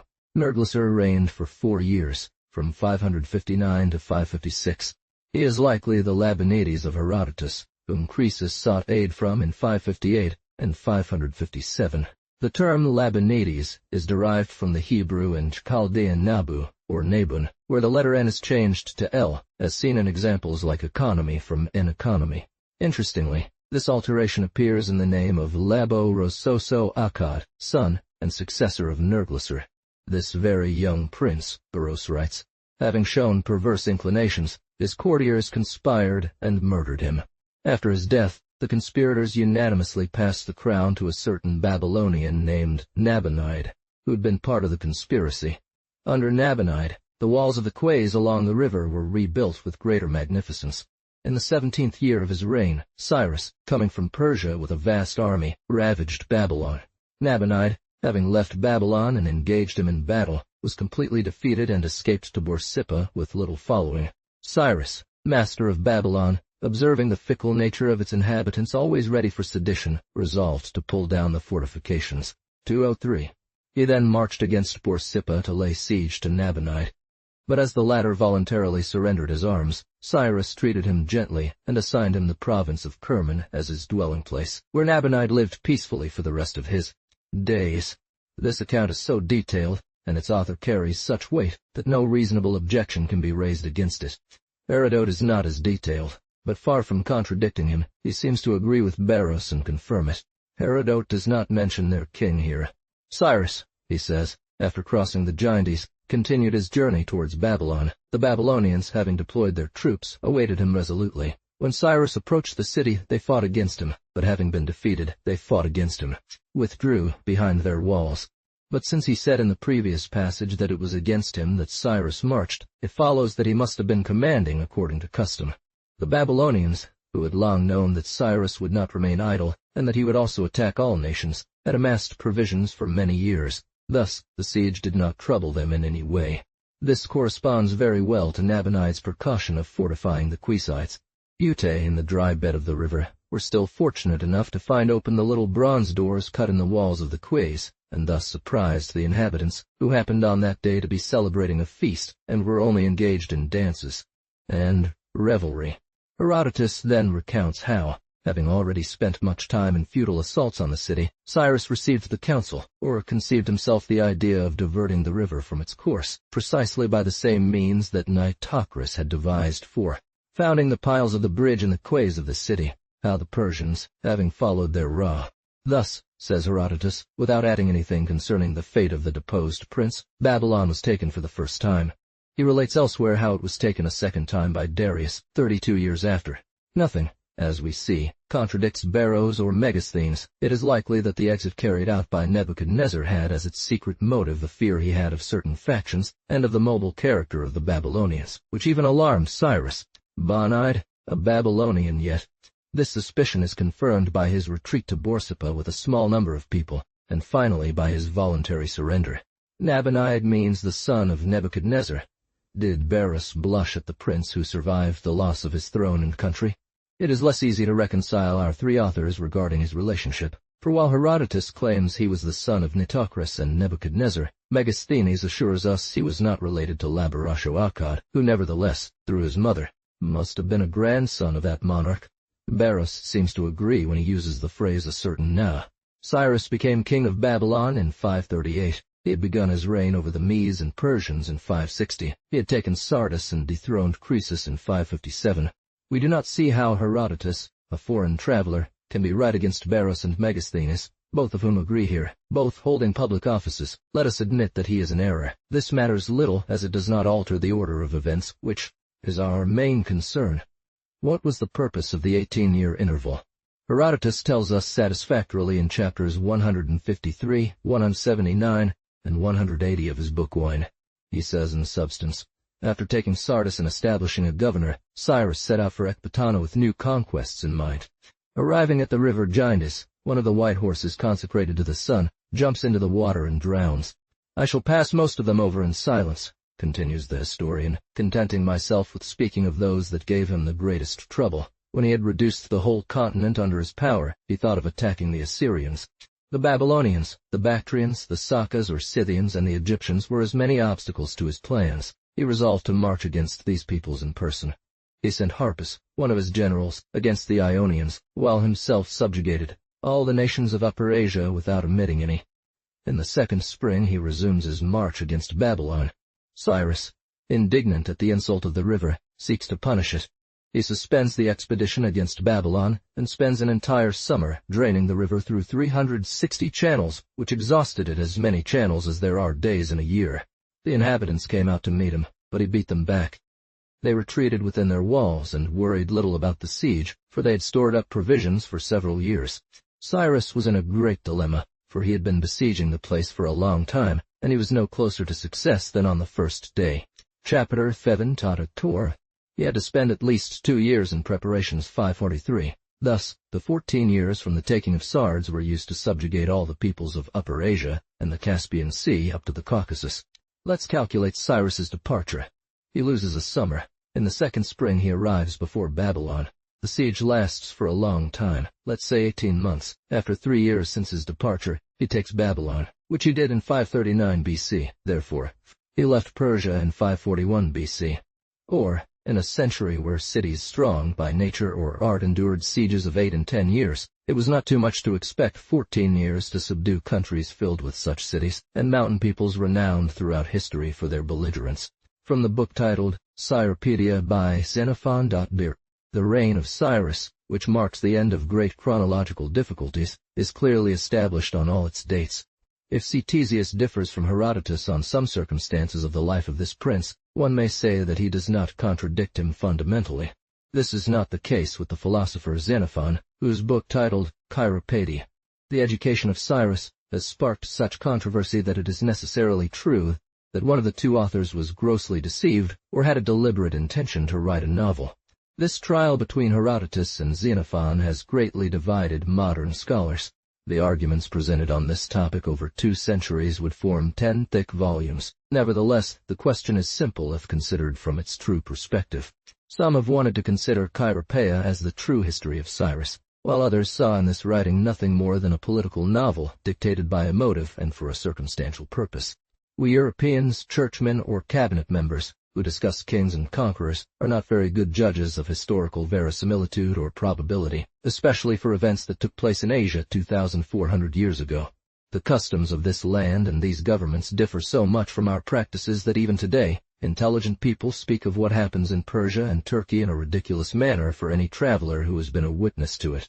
Ancient authors, who were their contemporary mediates or otherwise, provide us with decisive means. It is not by addressing our question in depth, through discussion of which of the 2 accounts is more natural, since nature is to each what he has grown accustomed to, that we must choose between Herodotus and Xenophon. Rather, it is by establishing a prior examination of their motives and intentions. In this regard, the multiplied testimonies of Xenophon countered with his Cyropedia, or Education of Cyrus, as a reprisal. In his Laws, Plato called this book of fiction, since Cyrus was not really like that. Athenaeus, in his Diogenes Laertius, who wrote the lives of many ancient philosophers from original memoirs, testifies 205 that Xenophon and Plato, disciples of Socrates, were filled with feelings of jealousy and even envy for one another, and purposely wrote contradictory works on the same subjects, and that among other things, after Plato wrote his Republic, z. Banquet of the Savants 206, a work so erudite and full of curious anecdotes, attests to the same facts, emphasizing Plato's character, which is quite different from what is commonly believed. Alugel, this admirable father, in order to educate his children, extracted from his numerous readings the notes that we possess under the name of Attic Nights. Alugel, desiring moreover to mitigate this fact that pains him, nevertheless agrees that those who have written such excellent things about the life and morals of Xenophon and P. They quote this as another proof of this enmity, that Xenophon, having read the first 2 books of Plato's beautiful treatise on the best republican government which he published first, opposed to it his treatise on monarchic or royal government, entitled Plato, have thought that they could not have been free from secret feelings of jealousy and aversion, and they show certain plausible proofs of this in their own writings. for example, never mentioning one another, though both, and especially Plato, named all the disciples of their common master, the education of Cyrus. And they add that Plato was so angered by this, that in a subsequent work he said that indeed Cyrus had been a clever and brave man, but that he knew nothing of the science of government. 207, 208. Finally, Cicero, who was so well versed in Greek literature, having drawn knowledge of biographical traditions both from his journey to Athens and from scientific conversations in Rome, wrote to his brother Quintus. Xenophon portrays Cyrus not as a historical truth, but as an image of just government. In this work the philosopher has given the most serious subjects the most graceful and gentle forms. That is why, perhaps, Xenophon strived to give his narrative the forms and verisimilitude of history, and to place his hero on a stage he knew well. Thus, the opinion of the ancients, based on facts and traditions of first-hand accounts, was that Xenophon's Chiropedy is a pure political and moral romance, a sort of censorship of Plato's ideal republic. We might also add a tacit panegyric of the royal government, a delicate subject to address before the Athenian democrats, are scattered throughout Plato, as very well demonstrated by Abbe Fragier in his analysis of Xenophon's work. This does not prevent him from betraying his secret when he lends the Persian Cyrus not only the religion of a Greek but also the language of a disciple of Socrates, to such an extent that the entire moral portion of his novel is the pure morality of this philosopher, often using his own phrases from his memorable sayings, collected by Xenophon Wall. A shocking act was Cyrus's rebellion against his ancestor and usurpation of the Median throne, attested to by Herodotus and acknowledged by Ctesias. 209. Given the intent and perspective of this writer, explained and understood, one can comprehend how he must have excluded from his hero's story anything that would have altered the just and virtuous character he attributed to him. To mitigate this aspect, Xenophon, relying on Herodotus's account, gives Cyrus Mandane as his mother, Astyages as his grandfather, and Cambyses, the Persian, as his father. However, he assumes that the latter was king of Persia when at that time the Persians, being subjects of the Medes, had a king only in the sense of a satrap. Then, in order to save Cyrus from the odious role of dethroning his ancestor, he assumes that Astyages had a son named Cyaxares, brother of Mandane, who legitimately succeeded their father, and finally, still assuming this Cyaxares had a single daughter, he marries her to Cyrus, who, through all these means, achieves the empire in all good and Hanno. In the question we have just addressed, it is notable that the most distinguished supporters of Xenophon are ecclesiastical men, including Archbishop Eusebius, Bishop Bossuet, Dean Prideaux, Rector Rollin, Abbot Benir, and the pious knight Marsham. Why is this? This book of Daniel has thrown chronologists into inextricable confusion, because they first laid down as a principle what question needed to be discussed. What is the book called Daniel? Because Xenophon's narrative provides support to one of the canonical Jewish books that Herodotus's does not, and by taking the supposed uncle of Cyrus Cyaxares, as the Mede Darius brought before Daniel at the siege and throne of Babylon, they find testimony in the Cyropedia that is denied them by all history. If the reader has the patience to read a brief analysis, he will find the means to judge for himself. Chapter 80 of the book called Daniel. This date of the third year corresponds to 605. In the third year of Jehoiakim, king of Judah, Nebuchadnezzar came to besiege Jerusalem, and God delivered into his hands Jehoiakim and part of the sacred vessels, which Nebuchadnezzar carried away to the land of Sennaar and placed in the temple of his God. 211. If Nebuchadnezzar took Jerusalem in King Jehoiakim, it could not have been in 604, and as a result of this victory, therefore the date of the year 3 is impossible. We have seen, from 3 passages in Jeremiah, that Nebuchadnezzar was not king until the following year, 604, the 4th of Jehoiakim. The battle of Carchemish was not fought until this 4th year, and up to that time Necho had been master of Syria and Judah. And how can one imagine that Nebuchadnezzar besieged Jerusalem, took the king, removed the vessels, without Jeremiah, who at that time played a very notable role of opposition to the king, having said a single word about these events? The Book of Kings makes no mention of it, and the account of these 2 authorities is such that one cannot adapt this anachronism. Finally, the historian Josephus, who had before him all the details of Berossa's narrative, indicates nothing similar. Now, what will become of the rules of historical criticism if the authorities we cite do not prevail over that of an apocryphal book, without a date and without a named author? For an author has never said, speaking of himself, Daniel lived until the 1st year of Cyrus.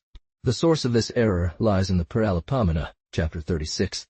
As we have noted above, on page 237, on an occasion of a passage from Polyhister, and this agreement already becomes an indication of the late and posthumous composition of the book, entitled Daniel. Chap. Lie. 2. In the second year of his reign 603, Nebuchadnezzar had a dream that alarmed him. 212. It is assumed that Daniel, kidnapped young in the third year, was taken to the land of Sinner, an expression without precedent for designating Babylon. That he was raised there in the sciences of the Chaldeans, who, as we know, consisted mainly in astronomy and forbidden divination, prohibited by Moses. How did this allegory, typical of Greek literature, end up in a Jewish text? In chapter 4 follows the tale of the great tree cut down and Nebuchadnezzar transformed into a beast. Daniel was called, and he explained the famous dream of the golden statue with its legs of clay, representing the four great empires, the Babylonian with a golden head, the Persian with a silver one, the Macedonian with bronze, and the Roman with bronze, and the Roman with iron. The great monarch Nebuchadnezzar prostrates himself before his servant Daniel, a Jew, yet soon afterwards, angered by his 3 Jewish friends who refuse to worship Bel, he has them thrown into a burning furnace where they walk about and sing, emerging unharmed. Chap. 5. Take 2. Then, without warning, Balthasar appears, son of Nebuchadnezzar, who hosts a great feast that is disrupted by the appearance of 3 words on the wall. Daniel interprets them. The kingdom of Balthasar falls to the Medes and Persians. The very next night Balthasar is killed, and Darius reigns in Babylon. Chap. 6. King Darius establishes 120 governors or satraps to rule over the 120 provinces of his empire, along with 3 senior viziers, one of whom is Daniel. Darius issues a decree according to the laws of the Medes and Persians, leading to Daniel's throw into the den of lions, which fail to harm him, and he continues to live until the reign of Darius and Cyrus the Persian. Chapters 7 and 8 contain further visions of Daniel, one in the first year, another in the third year of Balthasar, although that prince died in chapter 5. Chap. 9. Chapter 10. In the third year of Cyrus, Daniel has another vision. In the first year of Darius, Daniel reads in the books that the 70 years prophesied by Jeremiah are nearly over. 70 Sabbats or years, he says to God, have been decreed for your people. Finally, chapter 11. 214. In the first year of Darius, I continually aided him in governing, and I will tell you the truth, there will be 3 kings in Persia. The 4th will amass great wealth and wage war against the Greek Xerxes. Then, a powerful king will arise who will do as he pleases. His empire will be divided into 4 parts of the sky, and it will not pass to his sons Alexander. Then a king from the south, Ptolemy, whose general Seleucus will become more powerful than him. Then the wars in Syria and the desolation of the temple under Antiochus Epiphanes in 170 BC. This is a brief outline of the book titled Daniel. If such a book were discovered today among Sanskrit manuscripts from India, if the Brahmins presented us with such a Shastra as actually written in the time of Babylonian kings, we would not fail to oppose to them the established principles of criticism by themselves. We would tell them with English scholars Maurice and Bentley, since been composed in Asia of apocryphal books, in which the narrative has been given a prophetic form to impose more respect and belief on the masses of readers. Now, why would what is just regarding the Hindus not also be just regarding the Jews? 215. That every book is suspect of alteration or even fabrication when it contains facts posterior to the time of its author. And as for the prophetic style used by the composers, we would emphasize Mr. Bentley's remark on the Surah Siddhanta, namely, that from the admission of the most honest and diligent Brahmins, it is frequently and long. Why would we use different weights and measures in the cause of others than our own? Penid. Our theologians, led by St. Jerome, denounced the Platonist Porphyr because he wrote a book to prove that the prophecies of Daniel were not written by a man of that name, but by an anonymous Jew, contemporary of Antiochus Epiphanes, and that they should be regarded less as predictions of what is to come than as narrations of what had already happened. But our theologians do not notice that Porphyr argued on the same principles as our biblical scholars and missionaries in China and India, that no date of composition is known for the book of Daniel. 2. Or, if the Jewish book called Daniel is judged by the principles applied to Shastras and Puranas, no fair jury would accept the following propositions. 1. 6. 3. The truly prophetic character can be observed only by the well-authenticated priority of the oracle. 4. The chronology of said work, in the part concerning the kings of Babylon, cannot reconcile with that of authentic historians. 5. It is irrational and improbable for an author to claim to have lived until a certain time, and moreover, there is a contradiction between the statement that he lived until the first year of Cyrus Khe 1, last verse, and that he had a vision in the 3rd year of the same Prince Chap. The mythological part clearly bears the character of Persian and Zoroastrian mythology. 6. 3. As St. Jerome remarks, p. 2074, Tom Trot, and that the style employed by the anonymous author includes several Persian and even Greek words, contrary to the genius of Hebrew idiom, and which are not found in any other book of this language. 218. 7. History. They contain such details that one is entitled to suppose that the author knew them, and dressed them in his own way. These well-established facts offer an easy solution to several chronological problems in Daniel that they have not received under any other hypothesis. The prophecies in this book are so enigmatic, so obscure, that to understand them one must have read a multitude of Greek historians from a late period, among others Polybius and Posidonius, from which it follows on the one hand that being unintelligible when read alone they cannot implicate belief, and on the other hand that, compared with For all these reasons, it is constant that the Book of Daniel is a pseudepigraphic work dated several years after Antiochus Epiphanes. One can even say that its composition was done at various times, and by several hands, the last of which must have delayed until the entrance of the Romans into Syria. In the late period when the main author lived, it is thought that, like his fellow authors of Judith, Esther, for example, when analyzing everything he says about Balthazar, Darius the Mede, and Toby, Bel, and Dagon, and other apocryphal works, he may have been misinformed about certain historical parts within his plan, which had only been treated in the Greek language, little cultivated in Judea at that time. 219. Cyrus. One convinces himself that he confused, and took as a single event the 2 sieges and 2 captures of Babylon mentioned by Herodotus at 2 different times, one in 539 B.C. under Cyrus, and another in 507 or 506 B.C. under Darius, son of Histisk. Thus, without a clear idea of the 2nd siege, he attributed the first to Darius, whom he believed to be a Mede king, probably misled by Xenophon's account. Herodotus's narrative will justify our opinion. According to this historian, a first siege of Babylon took place under Cyrus. This great city was then taken for the first time by the army of the Persians and Medes combined. The king of Babylon at that time was a son of Nitocris, and called Labaneth, like his father Nebuchadnezzar. On that day the Babylonians celebrated a feast, and were only concerned with pleasures and incestu. 20. Isn't this the text of Daniel? Balthasar is a son of Nebuchadnezzar Labaneth. The city is taken by the Medes and Persians. This king celebrates a great feast. There is only talk of banquets and pleasure. That is indeed the siege of Cyrus, but, according to Daniel ch. 5, last verse, it was Darius the Mede who reigned at the age of 62. This same prince, Herodotus tells us elsewhere, was the first to divide the vast Persian Empire into 20 major provinces or satrapies until then in disarray. We say that, deceived by this 2nd siege, the author of Daniel placed a Median Darius, who is only the son of Hystaspes, at the 1st siege. Evidence for this lies in all the characteristics he attributes to this king.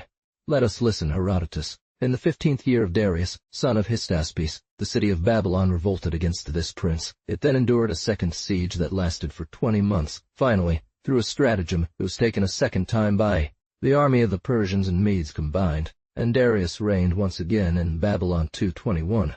1. He makes him divide the Persian Empire into satrapies, as Herodotus does. The number is not the same. Instead of 20, it is 120, but this could be due to another misunderstanding. The anonymous author might have confused this Cyrus with the first. Josephus tells us that Xerxes having died, his throne passed to his son Cyrus, known as Artaxerxes by the Greeks, who divided the empire into 120 satrapies. 2. He states that Darius was the son of Ahasuerus, and of Mede race, but Ahasuerus is no other than Cambyses, as follows from chapter 4 of Ezra. Not knowing about Smerdis, the anonymous author believed that Darius, as successor to Cambyses, was his son. Thus he only counts 3 kings up to Xerxes. From then on he must have made him of Mede race, since Cyrus, father of Cambyses, was a grandson of Astyages. 3. Constantly he joins the idea and name of Darius with the name and idea of Cyrus. Daniel, he says, lived until the first year of Cyrus, and he continued to live until the time of Darius and Cyrus. Fourth year of King Darius's first reign. He read from the book of Jeremiah and realized that the 70 years of captivity or desolation were drawing to a close. This is a crucial detail, for if you go back from the year 587, when the captivity began under Nebuchadnezzar, to the year 520, which was Darius's second year, the year in which he issued an edict to rebuild the temple, you will have counted 68 years, which is very close to 70. If, as we believe, this identification is beyond doubt, then the entire book of Daniel is called into question. Furthermore, it is noted that one of the earliest Christian chroniclers, Saint Maximian the Martyr, in listing the kings of Babylon after Cyrus and Cambyses, mentions Darius with his epithet the Mede, proving the then assumed identity between Thea, son of Hystaspes, and the Darius mentioned in Daniel 12:23. It is no longer necessary to inquire from what date one must begin either the 7 weeks. He counts from the command to rebuild until the anointing of God, or the 62 weeks, 224. He counts from there until the extermination of another anointed. Fabulous production to 225. But if, as is actually the case, the year 20 of Artaxerxes corresponds to the year 445, then the alleged prophecy does not apply to the situation indicated. Only it is appropriate to note that converting the days of these weeks into years is entirely arbitrary. That the two sums should not be combined as Africanus desired, who, through another error, counts 70 instead of 69, and does so in order to arrive at a sum of 490 years, whose beginning, he says, is the year 20 of Artaxerxes. Furthermore, it suffices to read the adventures of the 3 young men in the furnace, Daniel's in the den of lions, and the metamorphosis of the king of Babylon into a quadruped grazing and browsing, to see that the whole book must be joined to that of Bel and Dagon, and share the sentence passed by the theologians themselves against this. This detail proves that prophecies were in fashion at that time, and the general taste of the peoples, decrees of fate.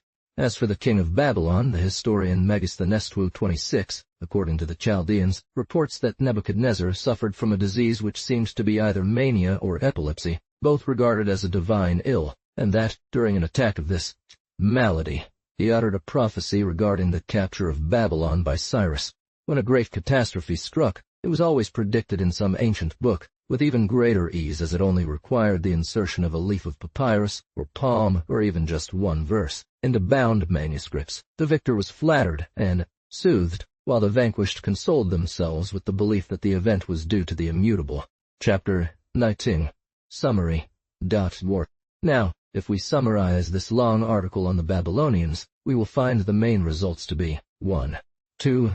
Babylon had no known hereditary and independent kings for about 80 years, or at most a century, that is, from Nabopolassar inclusively until the conquest by the Persians under Cyrus. 3. Before Nabopolassar, dating back to Belesys Merodach, his kings enjoyed, for a time, the independence granted to all subjects of fallen Nineveh, but afterwards they acknowledged the suzerainty of the Medes until the reign of Nabopolassar. Before Belesys, their kings were nothing more than paches or satraps of the great king, or Sultan of Nineveh, master of all Upper Asia from Ninus and Semiramis. 4.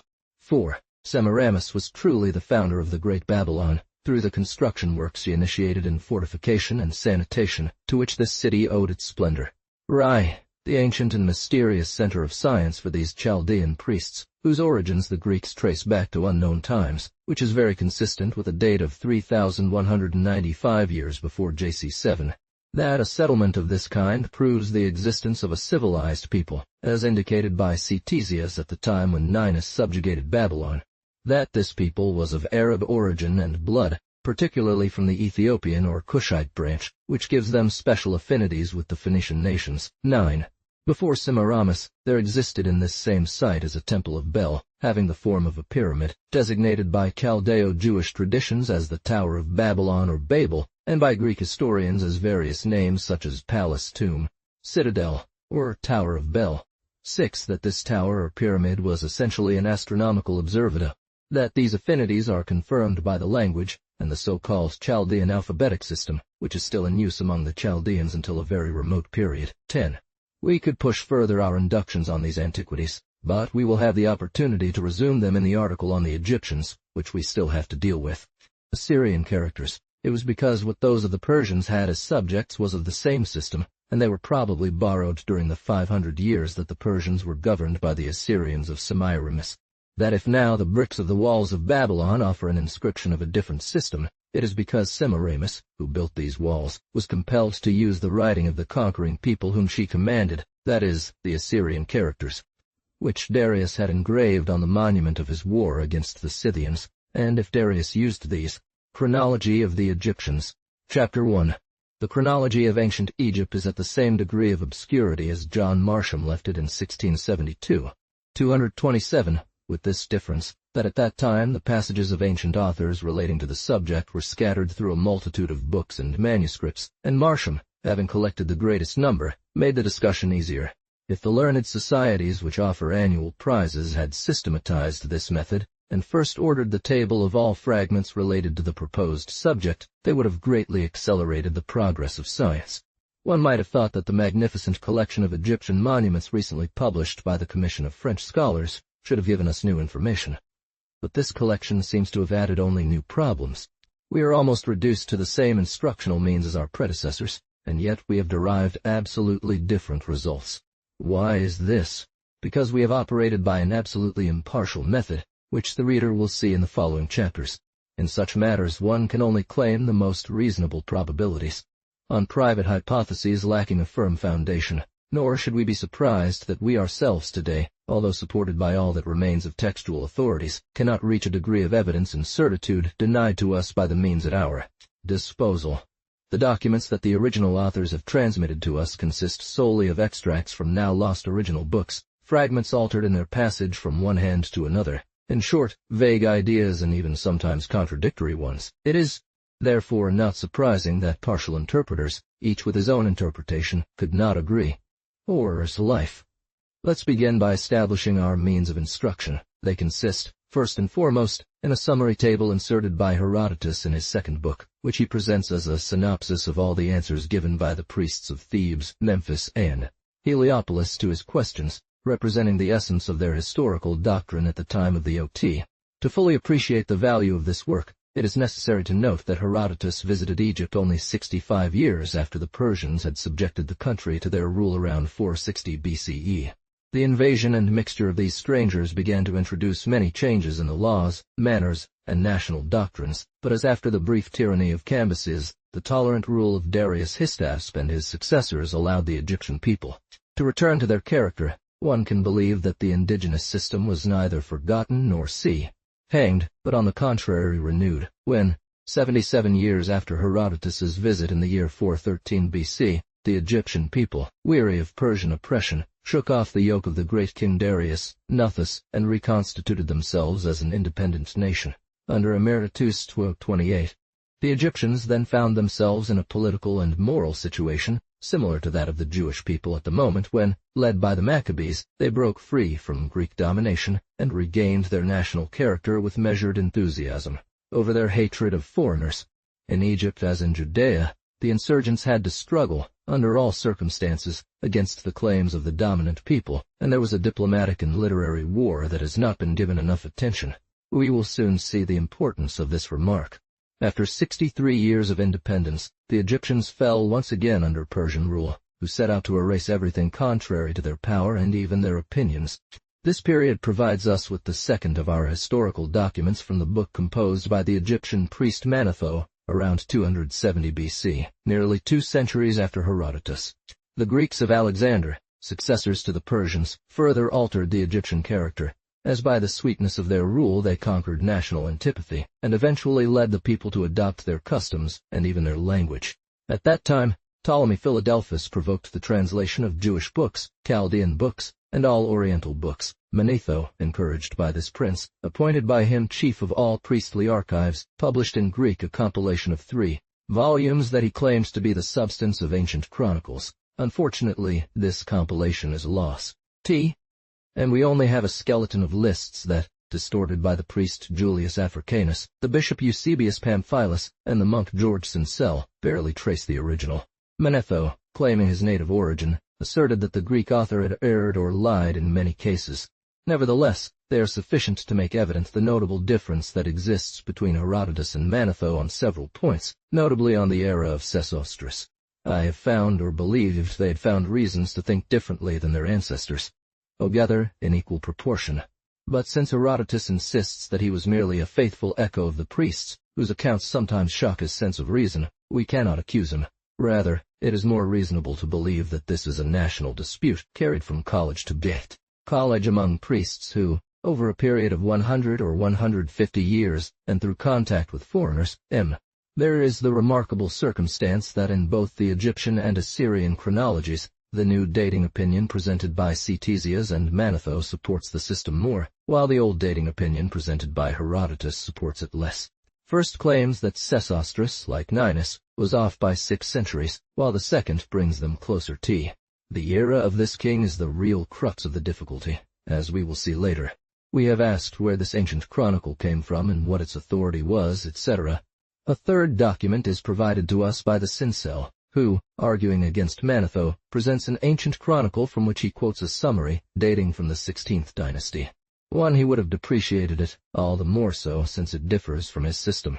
Some have won it, because it reaches the last national king, 18 years before Alexander, that it could not have been written before this time. But if we consider that in such a case it would not have deserved the name of ancient that Manetho seems to have given it, and as a new. Once this first framework was established, it came to receive successive editions from each scholar who possessed a manuscript of it, and because the original might already have been 200 years old by the time of Manetho, this author could classify it among ancient documents. We will examine its merit in due course.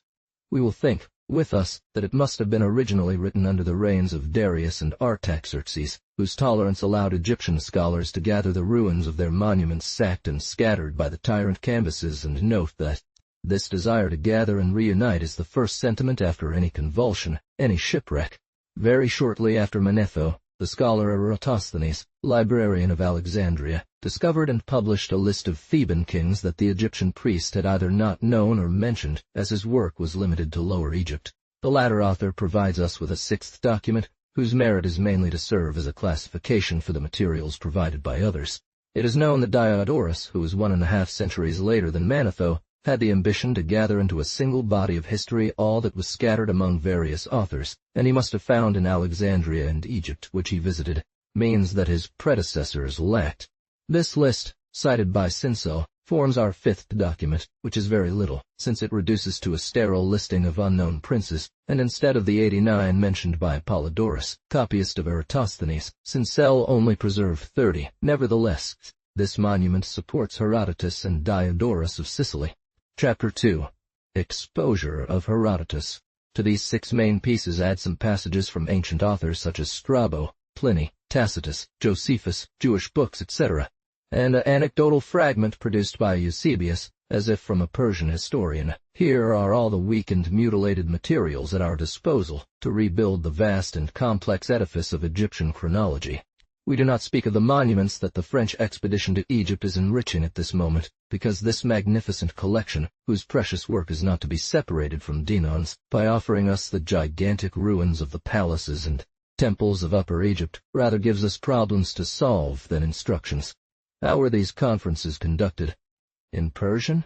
Herodotus tells us that when he came to Egypt to gather materials for his history, he found in the cities of Heliopolis, Memphis, and Thebes colleges of priests, with whom he held scientific conferences whose results are contained in his 2nd book. This communication through an interpreter is less exact than direct communication. We do not see that Herodotus knew it, still less the Egyptian language. It is more probable that Egypt, open to the Greeks since Psammaticus, was filled with merchants of this nation who would have known the language of the country. Someone among these unofficial men served as an interpreter for the author, who was his host. At the historical and chronological part, let us quote his own words. As for the exposition, the method followed by the author is excellent. He first treats of the soil, the climate, and all the physical state of Egypt, and the picture which he draws of it is such that our most learned travelers have found as little to add to it as to take from it. He then passes to customs, laws, religious rites. Finally he arrives. Ex tai daughter, Donald Dors. So far I have reported what I myself saw and learned, or what I discovered through my research. Now I will speak of this country according to what the Egyptians themselves told me, and I will add to my account some of what I myself saw. It is clear that Herodotus, having seen nothing of the ancient historical period, everything he will relate is based on the accounts of the priests. According to these priests, the first king of Egypt was Menes. He built the dikes at Memphis. Oh, dry land! Until then, the Nile had flowed entirely along the Libyan mountain. Menes, by filling in the bend that the river made south and building a dike about 100 stadia above Memphis, dried up the old bed, caused the Nile to flow through the new one, and built the current city of Memphis on the very ground where he had turned the river and converted it into. He dug another large lake to the north and west of the city to defend it, and he built a great and magnificent temple to the god Ptah, the chief god of the Egyptians. See. The priests read to me in their annals the names of 330 other kings who ruled after Menes. In such a long succession of generations there were 18 Ethiopians and 1 Egyptian woman. All the others were Egyptians, men, not gods. Or, as Herodotus says in 13, at the time when the priests were speaking to me thus, it was not yet 900 years since.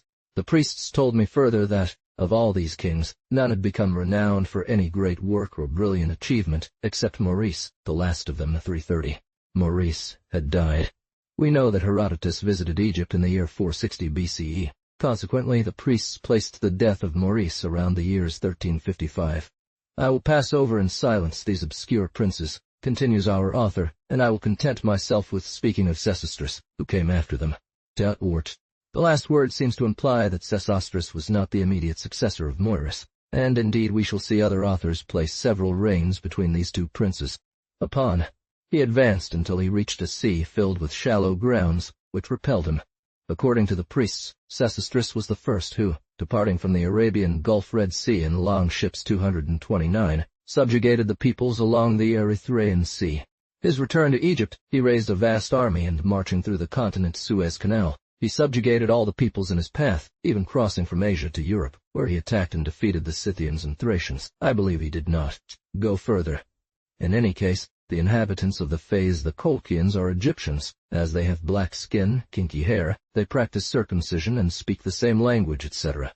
Retracing his steps, he stopped at the edge of the Fez, but I do not clearly see if it was Sesostris who willingly left part of his army there to colonize, or if it were the soldiers who, weary and bored with his campaigns, stopped against his will.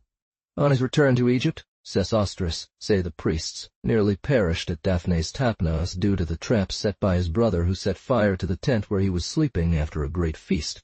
Escaping this danger, he used the many prisoners he had brought back to execute various grand works, and among other things, to build roads and dig canals that crisscross the country today.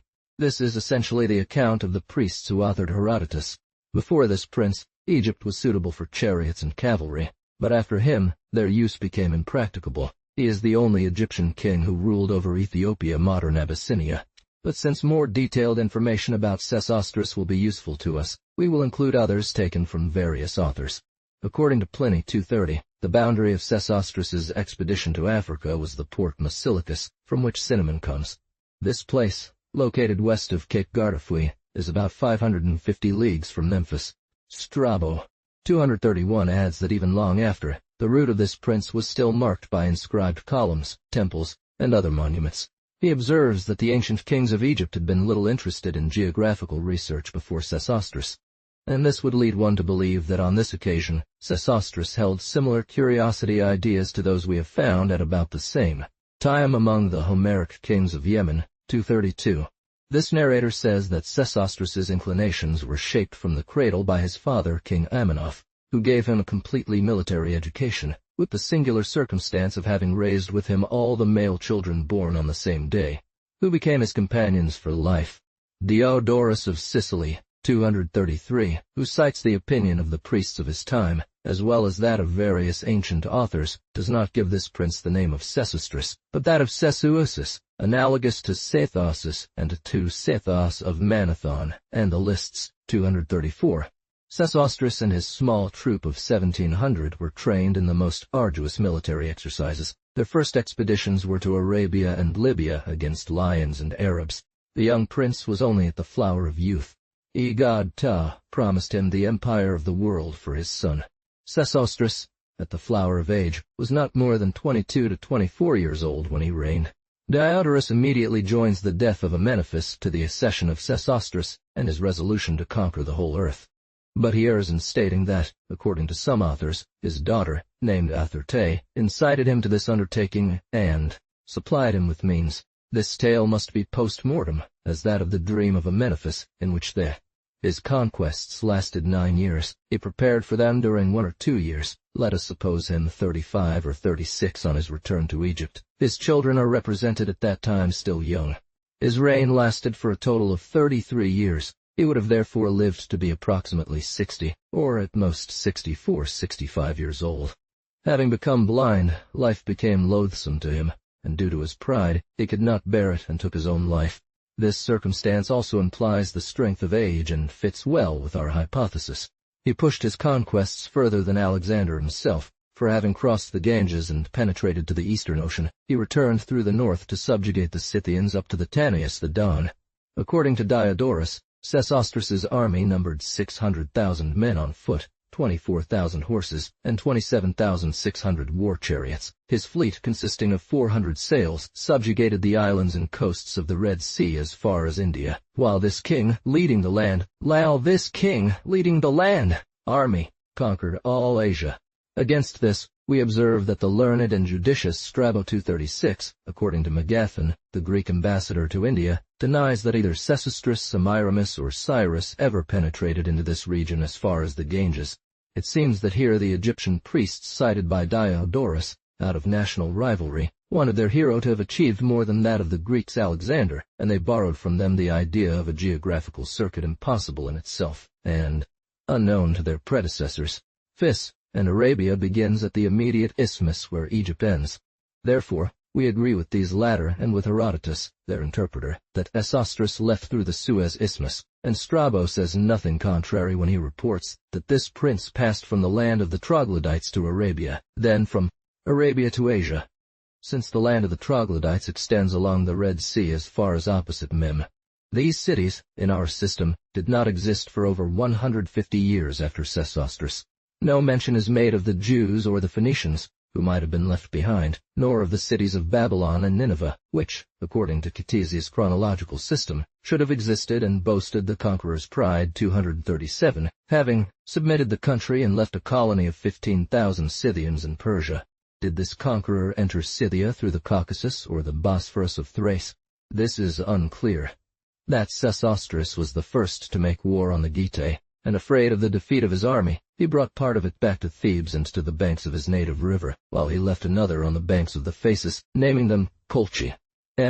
His return through Colchis is not in doubt, but against the opinion of the priests, we believe that Sesostris returned defeated, for Pliny 238 read in ancient authors that he was defeated by Aesopus, king of Colchis, famous for the immense quantity of gold and silver he possessed, and Valerius Flaccus had the same documents when he said 239.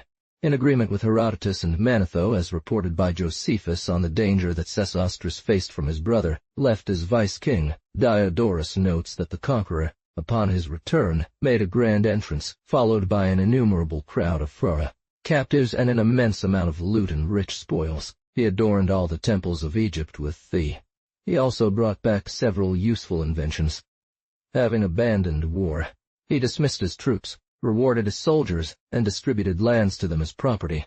But his passion for fame not allowing him rest, he undertook a multitude of magnificent works, intended to immortalize his name, while at the same time they contributed to the safety and convenience of Egypt.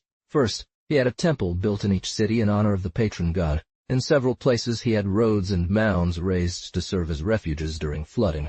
In others, he had canals, ditches, dug. Among other things, he had one dug to connect Memphis to the Red Sea. Diodorus continues and says to stop the devastating raids of the Arabs, Sesostris had a wall 1,500 stades in length built, which closed the isthmus from Pelusium to Heliopolis.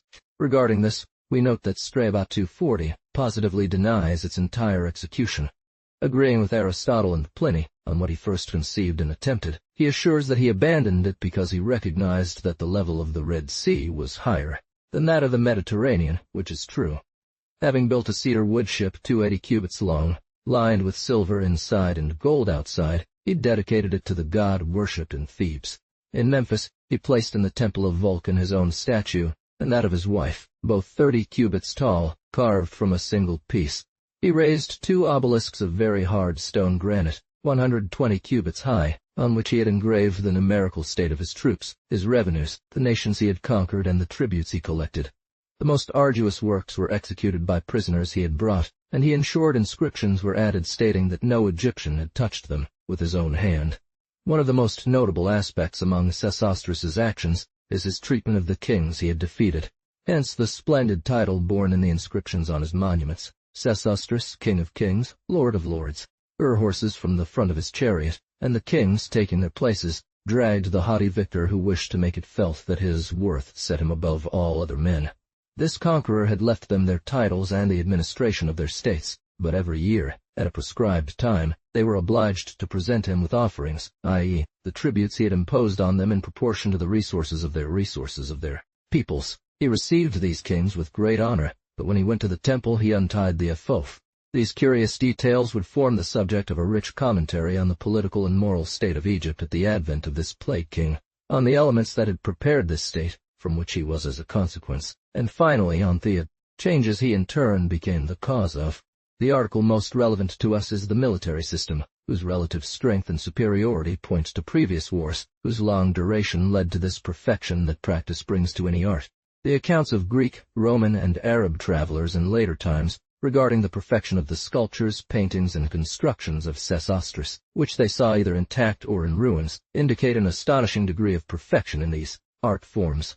Or, as Herodotus assures us that up to Sesostris no Egyptian king had waged war outside.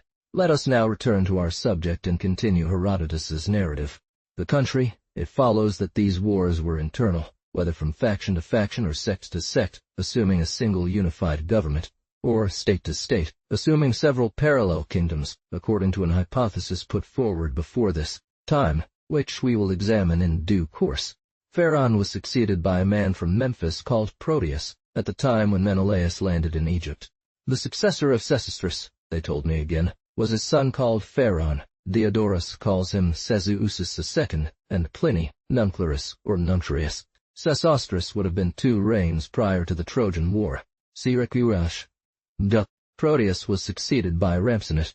No Egyptian king possessed such vast amounts of gold and silver as this prince did. Cx. Until him, abundance and justice flourished in this land. But there was no wickedness where his successor Cheops did not tread. It was he who built the Great Pyramid, whose construction took 20 years, without counting the quarrying of the stones in the mountains and their transport to the site, which for another 20 years employed 100,000 men. Cheops reigned for 50 years. Thus the Egyptians were accabled by every kind of misery for 106 years. His brother Shephren succeeded him. He ruled as a tyrant like his predecessor. He also built a great pyramid. 688 he reigned for 56 years. Therefore, they have harbored such hatred for these 2 kings that they do not even name them. Cx69 led the time. Cx66 till. After Mycerinus reigned Asychus.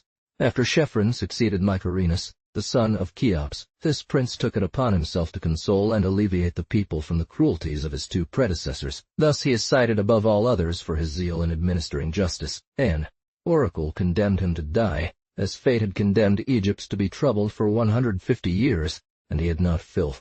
Cx67. After Asychus reigned a blind man from the city of Anasis, who was called by that name. During his reign, Sabako, king of Ethiopia, invaded Egypt with a large army. Anasis hid in marshes.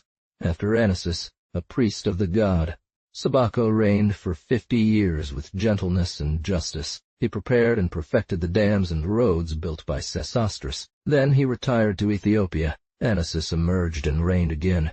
Ptha ascended the throne, as I am told. This priest, named Sethon, was attacked by Sennacherib, king of the Arabs and Assyrians. Sethon died later. Cxl. Sethon waited for him at Pelusium, which is the boulevard and key to Egypt, and in a single night, an immense quantity of rats having infested the enemy's camp, gnawing the quivers, bowstrings, and shield belts, the Arabs fled and perished in great belts. Numbers. Cxl.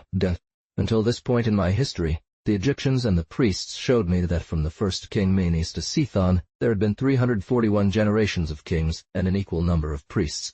Now I will relate what happened in Egypt, from the unanimous confession of the Egyptians and other peoples, and I will add the events that I witnessed with my own eyes.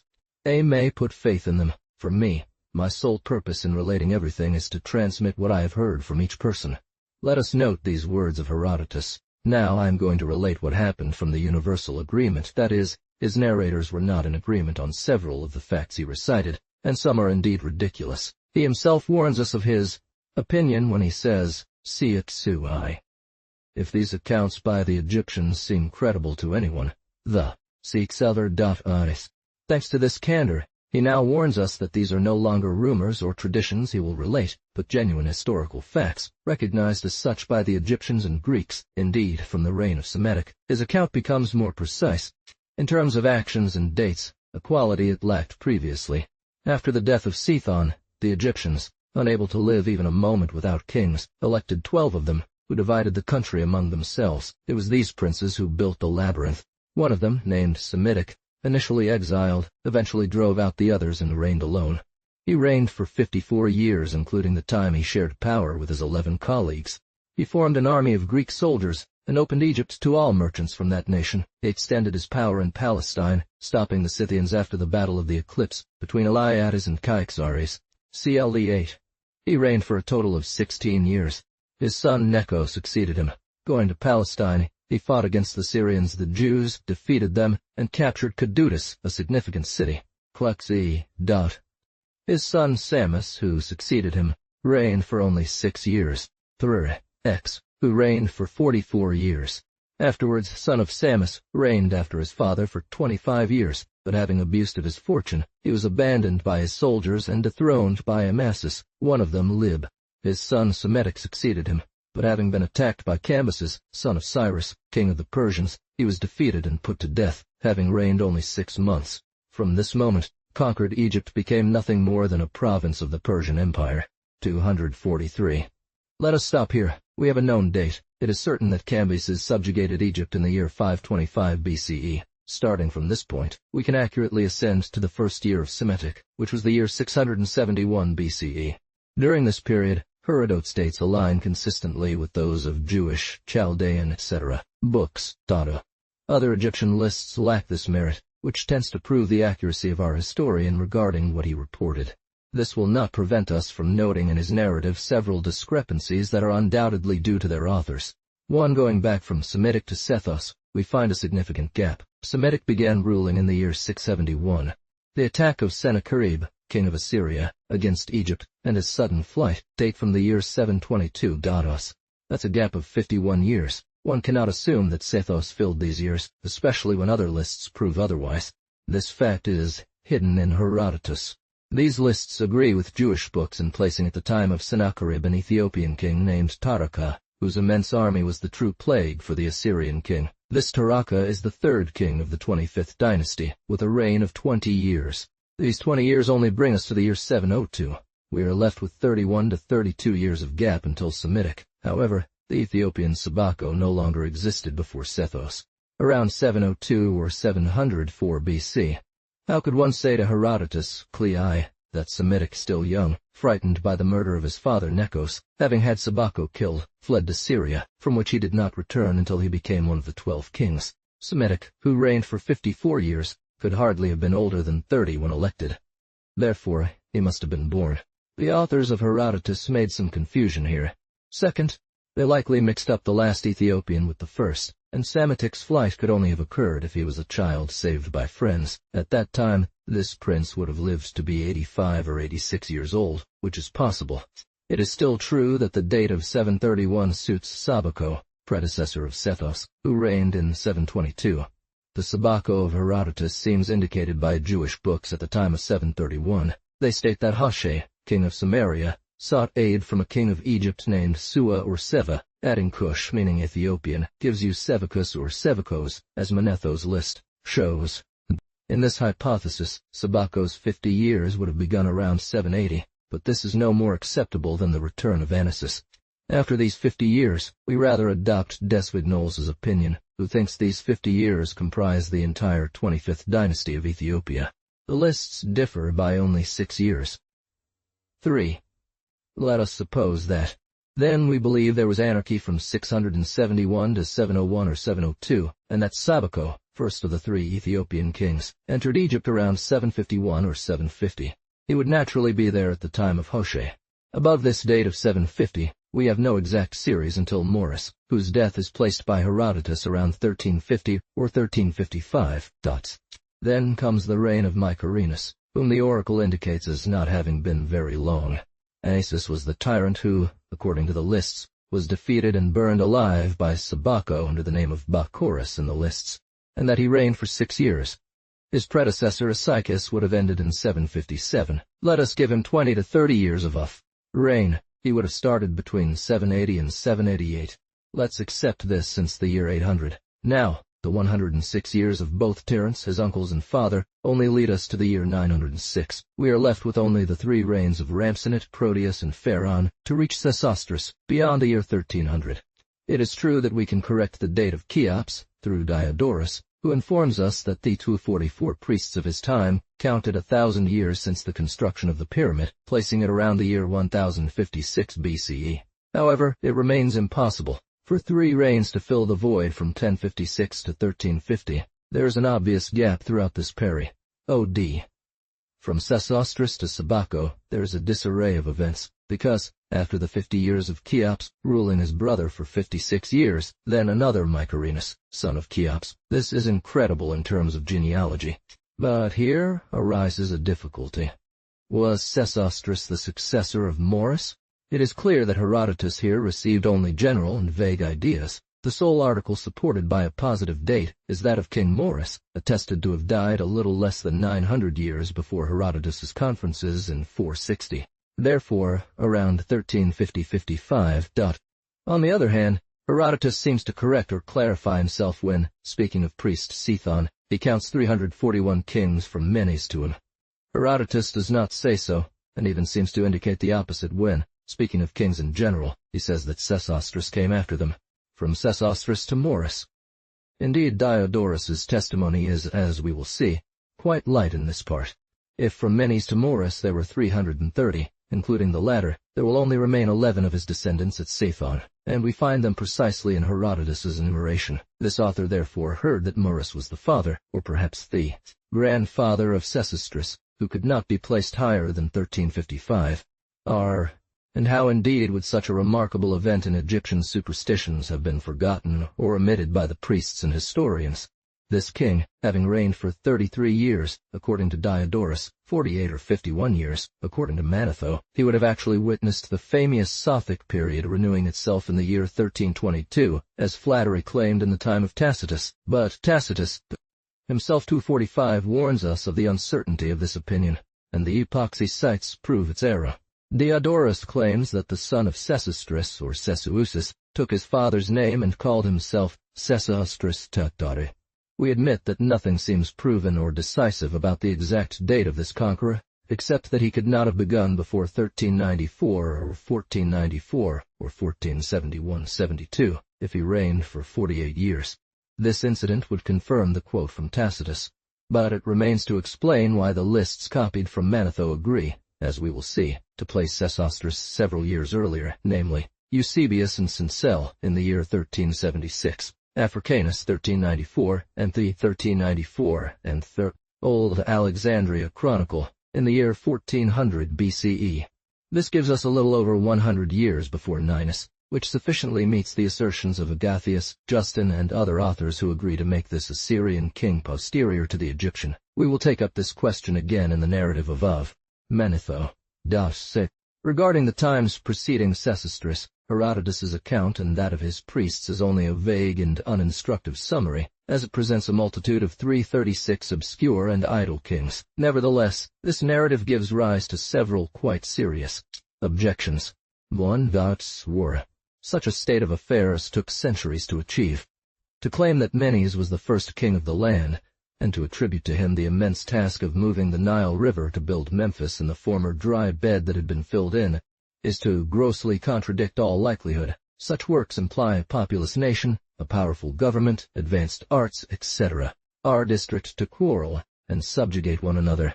In Egypt, as everywhere else, the population began as nomadic and savage. Then, becoming sedentary through agriculture, they formed divided communities of interests and passions, naturally limited by rivers, marshes, lagoons, etc.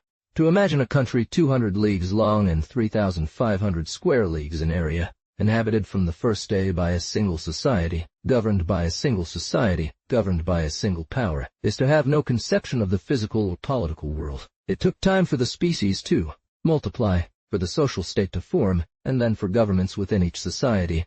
These small states, often at war with each other, successively devoured one another. The defeated princes became the vassals, lieutenants of the victorious kings, who in turn, subjugated by the most cruel and powerful, made way for a single king, a despot, king of kings.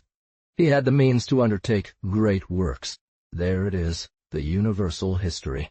Thus, before there existed in Egypt an identical kingdom, there was a succession of partial states that gradually became fewer and larger, and this order of things, as everywhere else, left its mark on the political divisions of the country, motivated by the physical obstacles of their borders.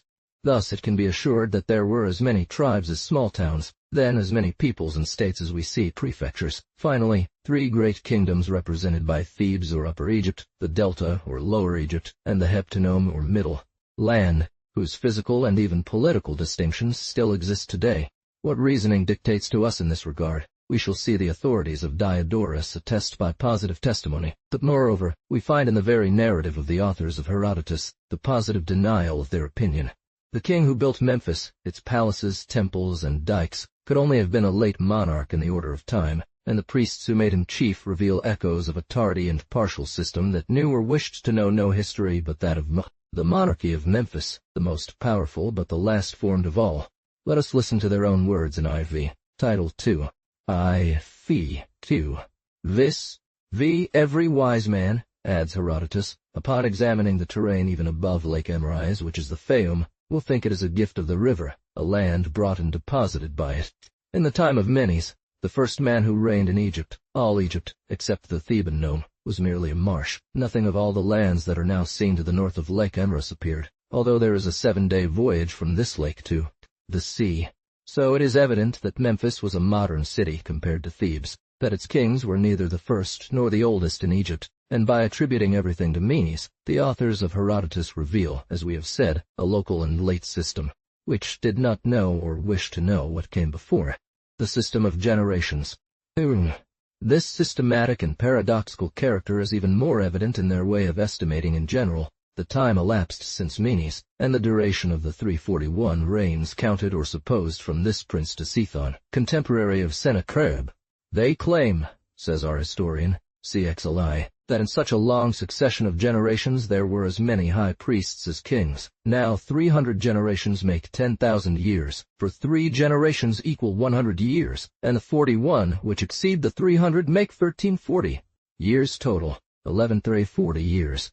First, there is an error in this edition. It should be 1366. The last generation is truncated by 26 years.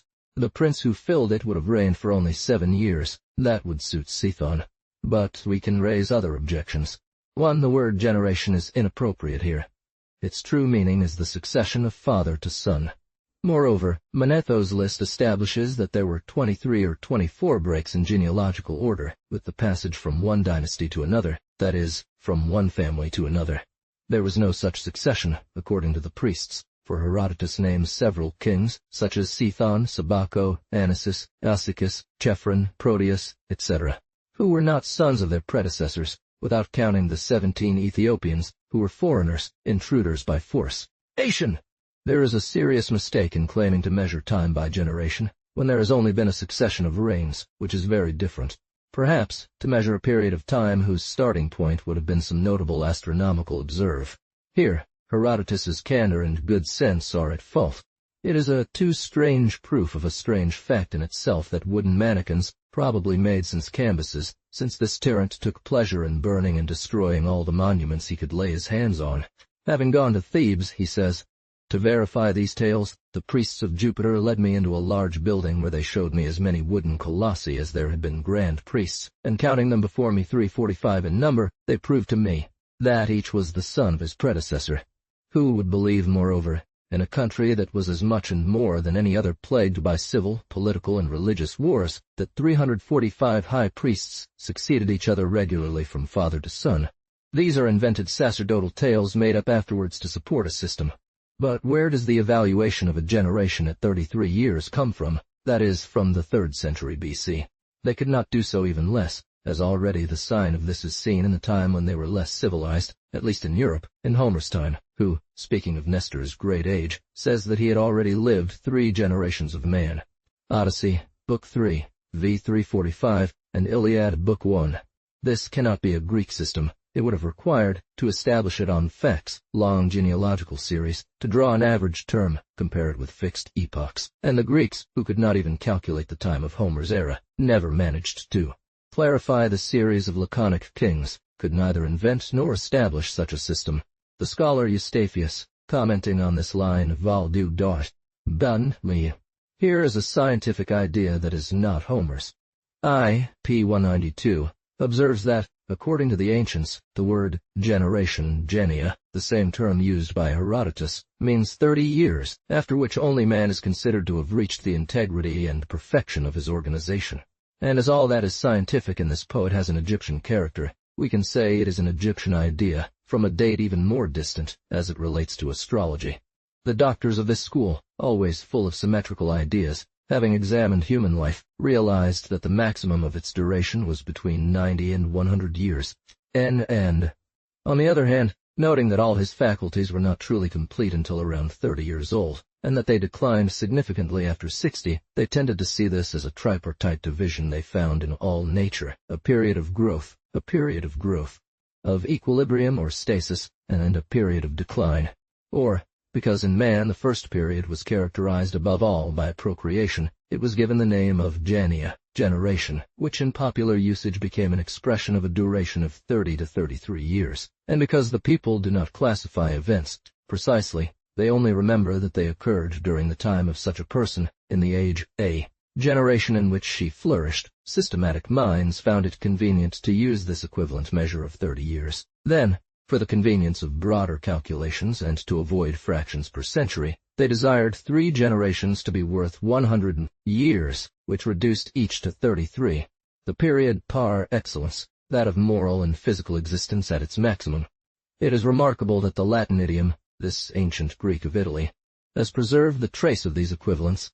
For the word tas, meaning age, time, the generation in which such a one lived, seems to be merely a contraction of vitus, derived from vam, which at first must have expressed the total duration of life, then was applied to. That is why ancient interpreters of Homer wanted Nestor to have lived 3 centuries. Eustathius, by rectifying them and referring us to the doctrine of the ancients, perhaps had Aristotle and Plato in mind, of whom the first book 7, chapter 6, on animals says that man is not accomplished until about 30 years old, and usually loses the faculty of procreation at 60, and the second advises against marriage before the age of 30 or 35. But these 2 authorities have become a new guarantor of Egyptian origin, which we claim for these ideas, since it is constant that Aristotle and Plato drew most of their speculative and systematic ideas from Egyptian books. F. Exception 246. In any case, we are entitled to say that there was no recorded genetic line among the kings of Egypt, in the true sense of the word, and that the assessment of a generation at 33 years, or even the average of 30 years, as employed by all successors to Herodotus, is an arbitrary measure whose application would be less a general rule than a case. Summarizing this chapter, we find that Herodotus's account has historical accuracy only in tracing Cambyses to the reign of Psammethis. Revise. Herodotus summary table. That in what precedes this prince, until the time of Maurus, there is not sufficient precision to draw a consecutive scale. That since Maurus, accounts are absolutely vague, and that the only determined article with some certainty is the existence of the existence, the conqueror Sesostris between the years 1300–1350. This was a constant point of doctrine among the scholars of Egypt in Herodotus' time, and if we find it altered 150 years after him, our difficult task will be to discover the cause of this change. Chapter 3. Now, let us examine Manetho's system.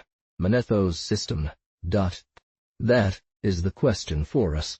Manetho, as we have said, was posterior to Herodotus by nearly 2 centuries, King Ptolemy Philadelphus having placed at his disposal all the archives of the temples. This native priest had great means of instruction. What use did he make of them? Ed with it particularly.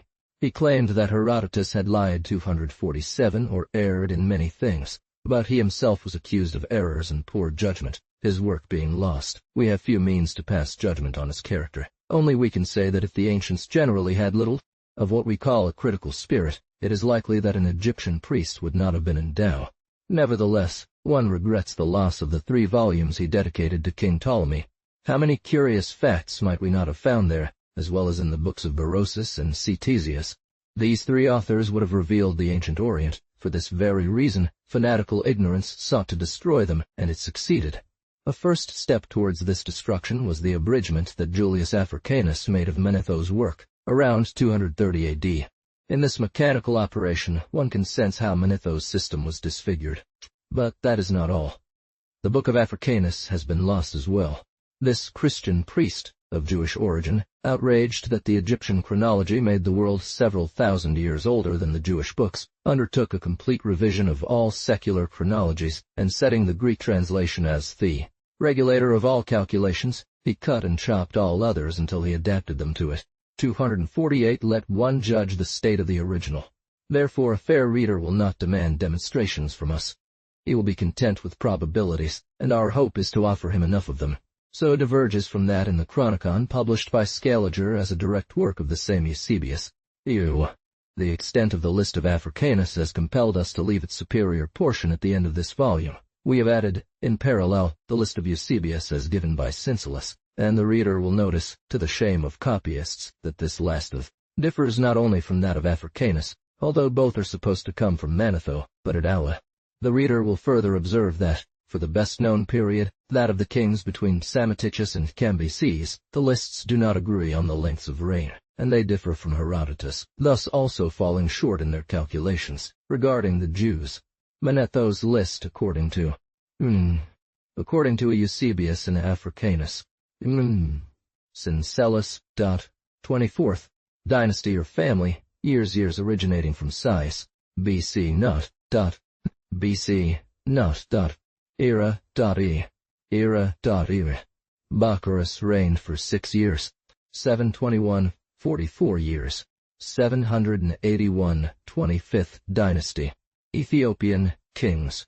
Ethiopians. Sabako reigned for 87, 15, 12, 737. He took Bacchus and burned him alive. Princes Amharic Ethiopian site. Sevichus his son. 14, 7, 7, 12, 725 Tarkus, 18, 693, 27, 13, 26th dynasty. 12 years. 693. Stephanates 7, 675, 681 Kepsos, 6666, 674. Stai. Nekau I.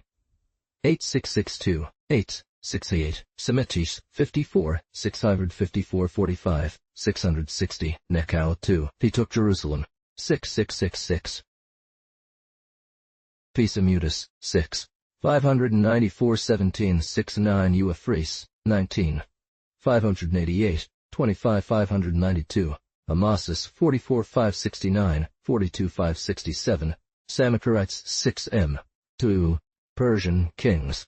Cambyses invades and reigns 525. 525 indeed, according to Africanus. Nebuchadnezzar, son of Psammetichus, reigned before, only in the year 600 BC, and according to the Jews, he had taken Jerusalem 9 years earlier, 6-9, according to Eusebius of Cincel, Old Chronicle of Cincel. According to Eusebius of Scaliger.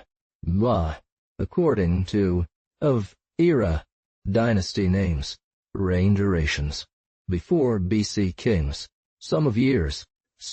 Tanite kings, 8190 years.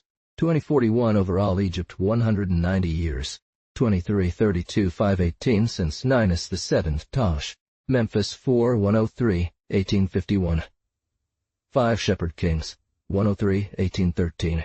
Memphis 14 348, 1748, 16. Theban kings, 348, 1710, 16, 284 5 kings. Native Hebrews Daitzin, Thebans 8, 228, 12 6.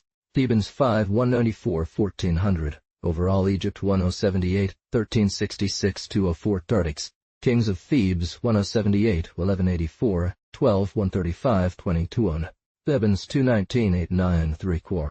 Fights 6, Genera 121, 9, 78, 8 Thite, Kings. Fights 3, 48, 857, 3, Bubastite Kings 49, 877, 9, 116 Diospolites 20 Troy. Fight Kings 44, 828, 4, 89, 24 Dotna.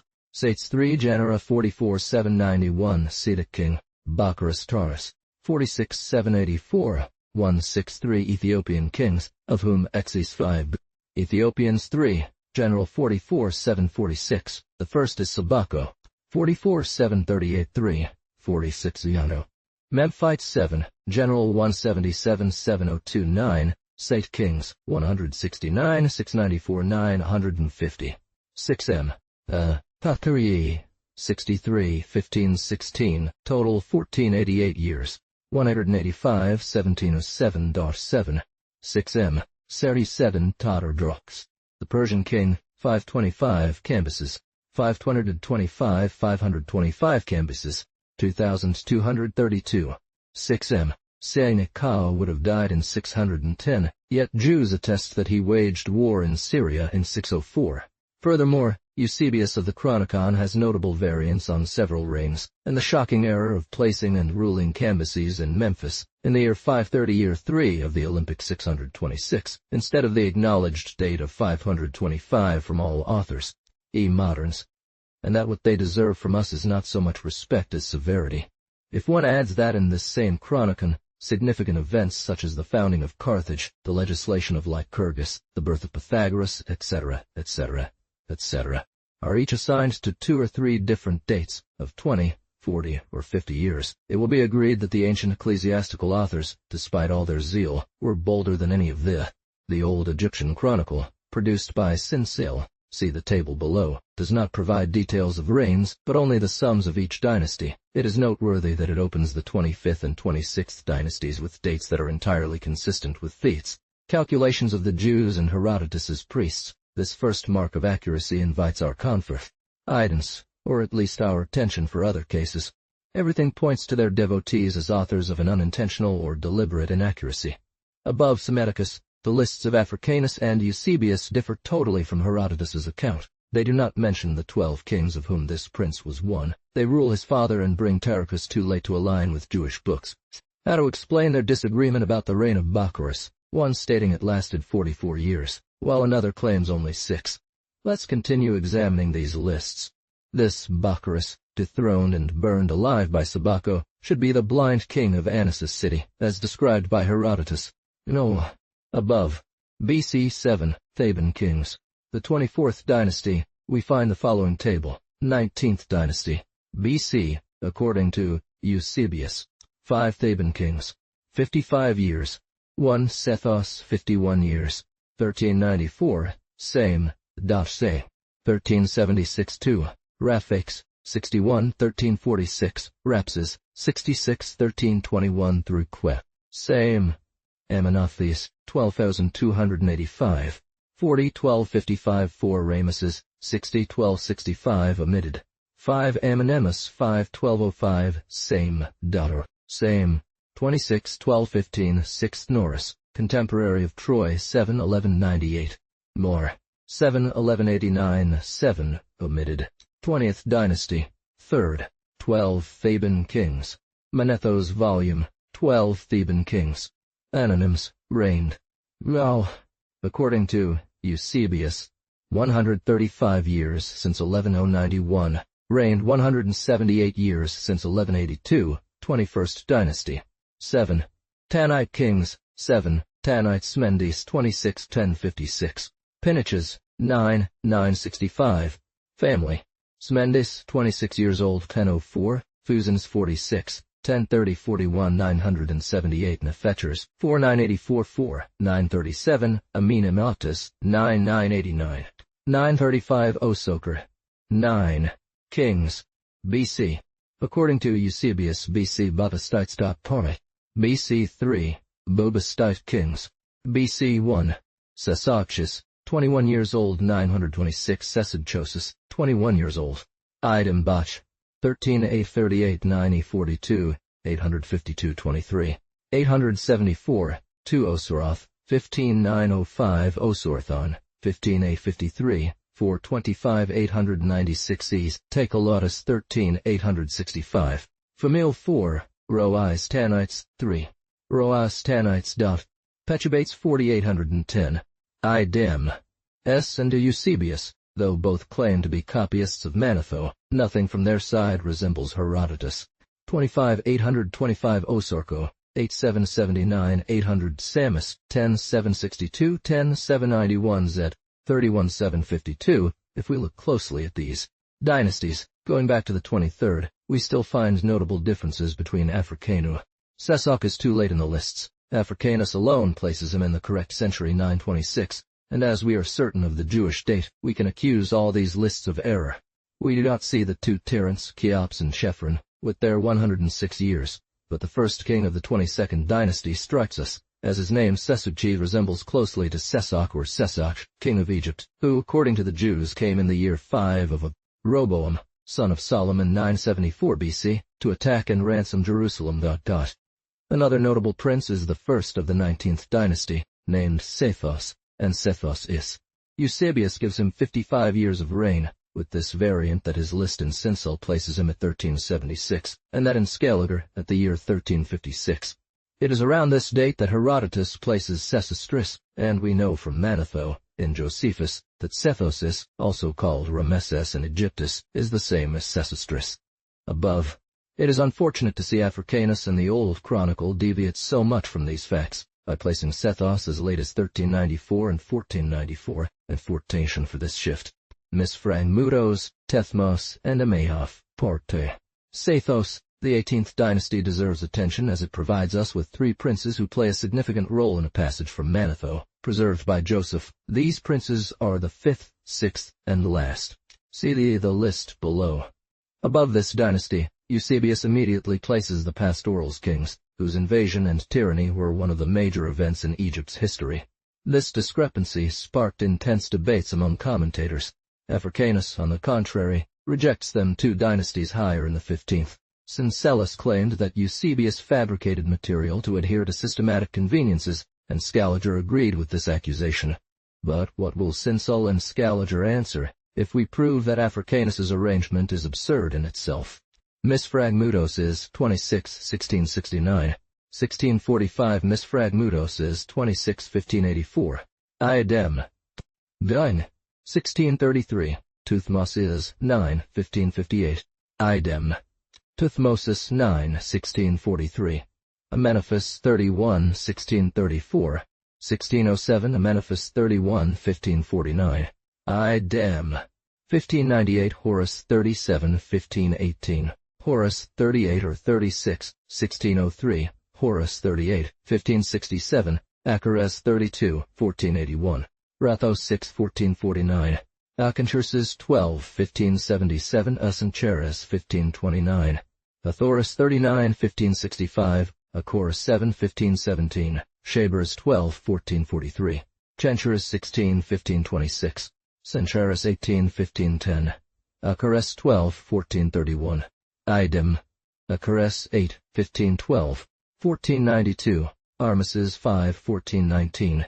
Cheres 15, 1504. Idem Bakrai. Armis 5, 1489. Armais ID, 1469. 1484. Ramesses, 1414. Menephis ID. Sethos 51. 1394, 19th dynasty. Amenophh 19, 1413.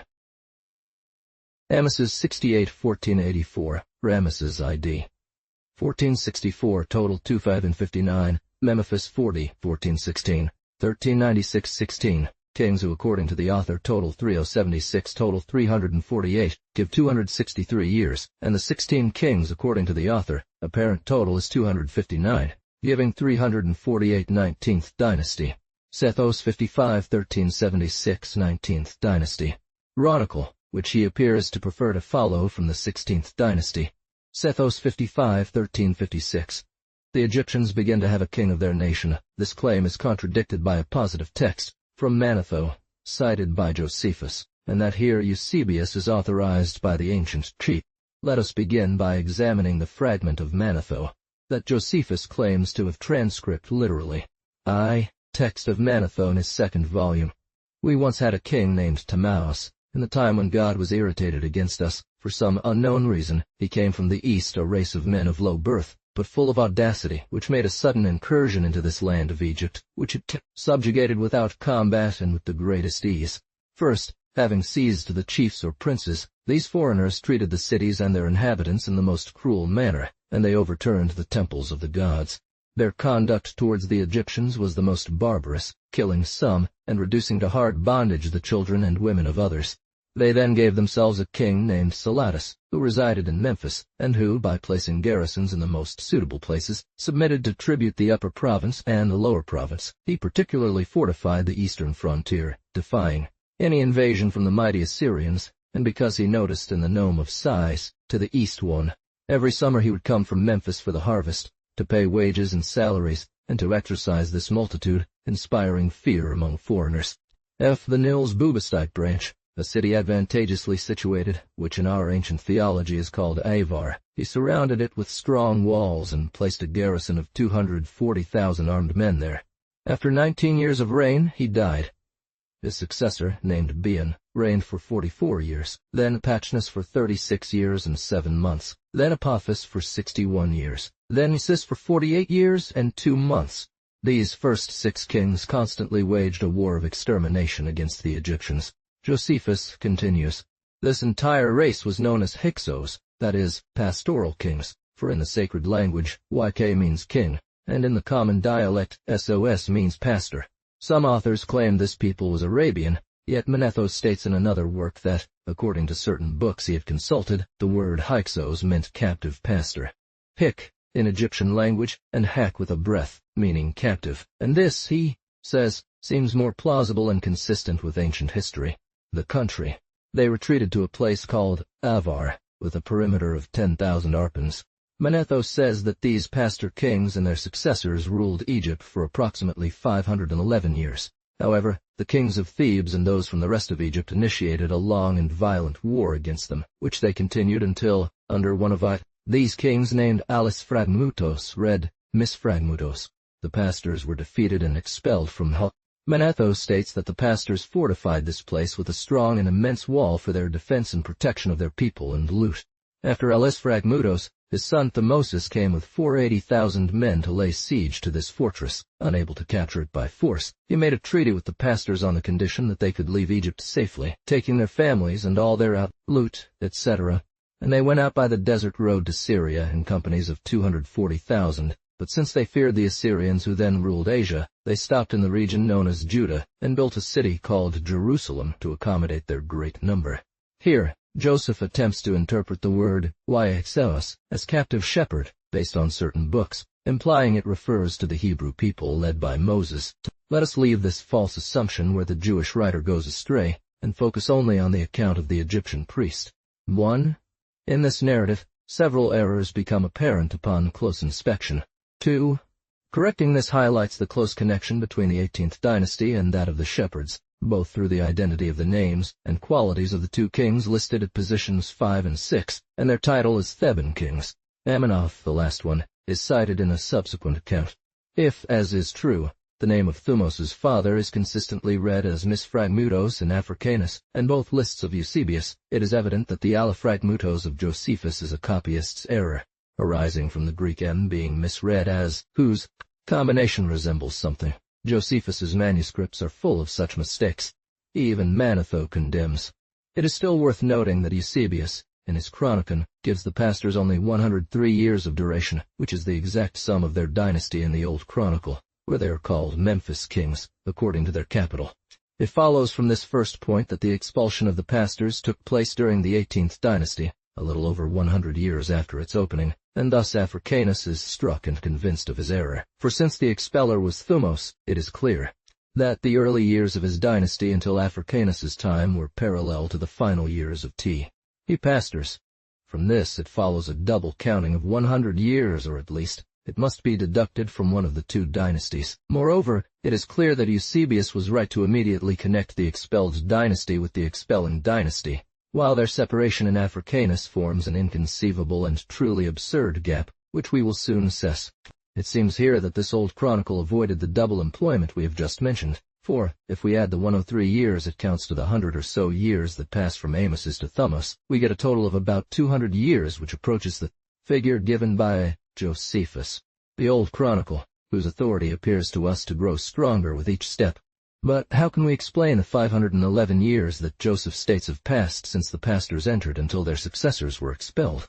Moreover, Eusebius, by placing the beginning of this dynasty in the 18th year, in the year 1740, closely imitates the old chronicle, which assigns it to the year 1748. And this imitation, which clears him of the accusation of falsification, suggests that he became aware of the shocking inconsistencies of Africanus, and had enough sense to prefer. Who are these successors, whom Africanus places outside this period? Thus, Africanus may have made a double error, or perhaps it was the text of Manetho that, through ambiguity, led to misunderstanding and confusion. This embarrassment is felt in the paragraph of Joseph that we are discussing, and which begins with these words. Manetho says further that the king pastors, we see in Africanus a dynasty of Greek pastors, numbering 32 kings, succeeding the pastor kings for 518 years. That is almost the 511 years Joseph mentions, or even just the 518 years he quotes in his controversy with Manetho. But the Egyptian priest seems to have understood the 511 as encompassing the full duration of the 6 pastor kings. Here Joseph ceases to copy his original. He speaks from his own perspective, and summarizing a section of text that is missing, he derives a total sum of 511 without revealing the partial sums that make it up. Being captive in the latter case, it seems that Manetho had in mind the Hebrews, who, by their own admission, were at times both captives or prisoners of the Egyptians, and pastors of Chaldean origin, that is to say, Arabs, like the king pastors. To imagine what this missing text might have contained, one must recall that in the previous passage, Manetho stated that the king pastors were called Wyxos, that this name was composed of 2 Egyptian words, Yk meaning king, and Sos referring to ace, pastor, but in other books he found the words hike and hack with phonemization signif. The last circumstance may have contributed to some confusion, and since afterwards Manetho, when explaining the origin of the Hebrews and their exit from Egypt under Moses, whom he calls Osarseph 249, claims that they were a mob composed of lepers, and impure people of all kinds, numbering 80,000, chased by King Amenoph, the father of Cedos, on the orders of an oracle. Jewish Joseph, indignant at the comparison, leaves his text to argue against him and prove that his ancestors were pastoral kings. This claim is unacceptable, but it is likely that Manetho, after having spoken about the captive shepherds, had generalized all the time elapsed since their expulsion by Amenoph until the entry of the pastoral kings under Timaeus, and he had estimated this time at a total of 511 years. Heirs of the Thutmosis dynasty, we should count only 1811, and Eusebius of Sincel gives 1830 as the date for the entry of the shepherd kings. Eusebius of the Chronicon gives 1807, which is sufficiently close. Here is the translation of the text from French to English. That is undoubtedly what Joseph meant, and indeed if we start from the year 1400, when King Amenoph ruled, according to lists, these 511 years go back to the year 1911 as the original date of the invasion of the shepherds, but because there was a double employment of the first 100 wine. Moreover, the more we examine Manetho, the more we will see that he had no clear ideas about his subject in general, nor in particular about the one we are discussing. The errors, contradictions, and discrepancies of his copyists bear witness to this, and Diodorus will complete the proof. The historian Joseph, in his argumentation against this priest, provides other evidence of their shared mistakes. But we struggle to conceive the excess of his distraction in the list of kings. He says he succeeded from Tethmus, the expeller of the pastor kings. After this expulsion 250, he says, Tethmus reigned 25 years, then after him ruled his son Shebron, etc. Follow the list, which he says was copied from Manetho, Joseph's list, 18th dynasty. Now, after having chased away the pastor kings, Tethmus reigned 25 years, 4 months. His son Shebron 13, Amenopher 27, his sister Amis is 21:9, Mephris 12:9, Mephramudos 25:10, Tamoas is 11, Emer Horus 36.5, his daughter Asensurus 12.7, partial total 191. His brother Ratat is 9 Asensurus, 12.5 Asensurus, 23 Armais, 4 Ramesses, 1.4, Amases, Miami 46.2, 19.6, total general 320, Sesostris.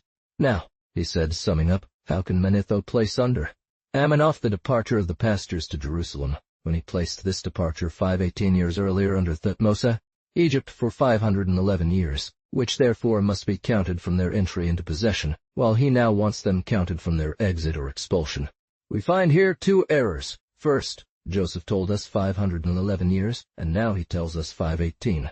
But what is much more serious, he said, or had his authors say, that the pastors and their successors possessed. Now, he adds, from Tethmos to Sethos, there are 393 intermediate years.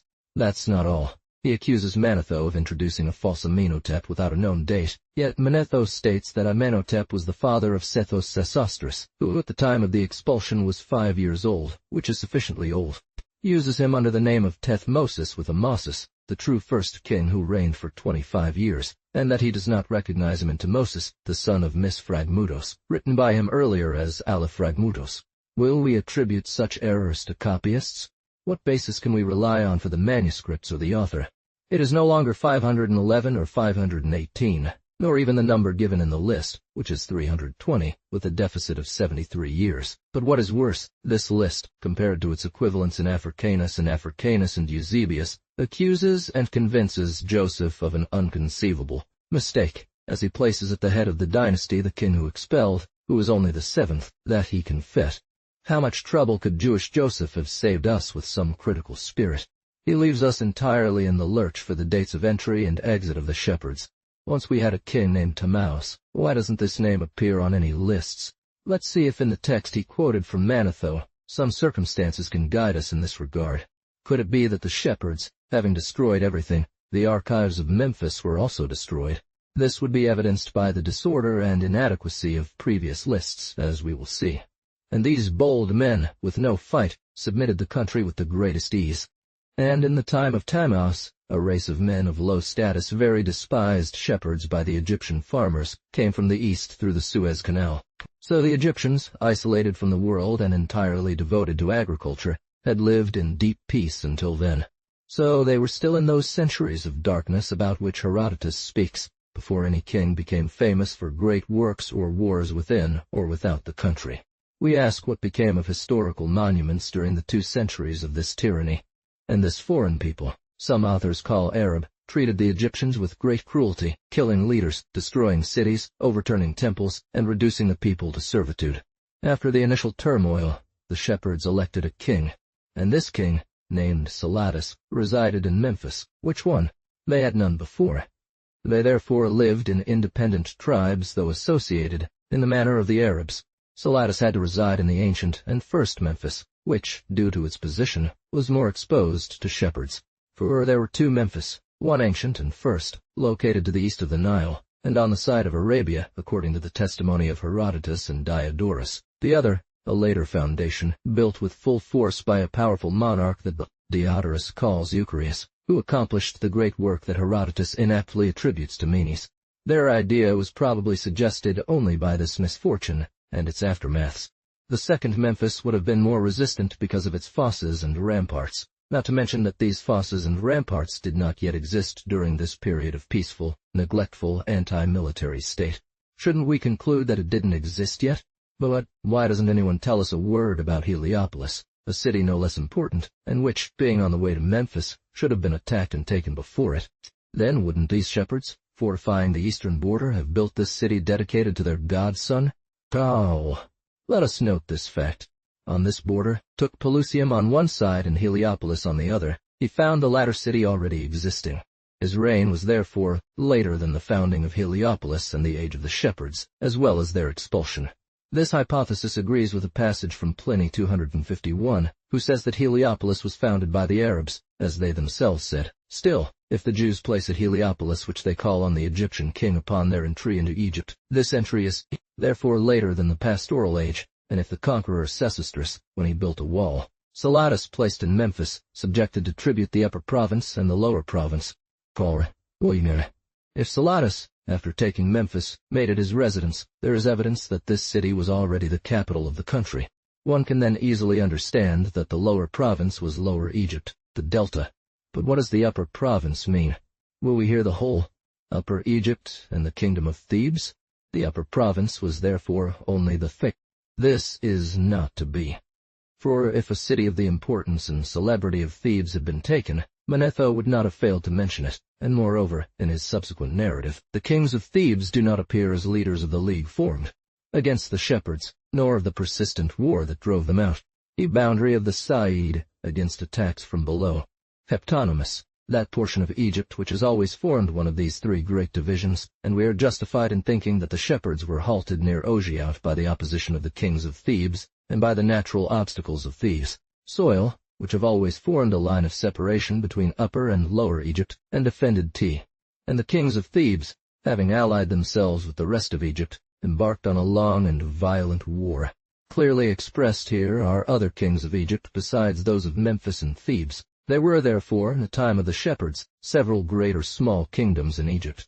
Our scholars seek to deny this fact, but their arguments refuted by reason, by the nature of things, and by positive testimony, do not deserve further consideration.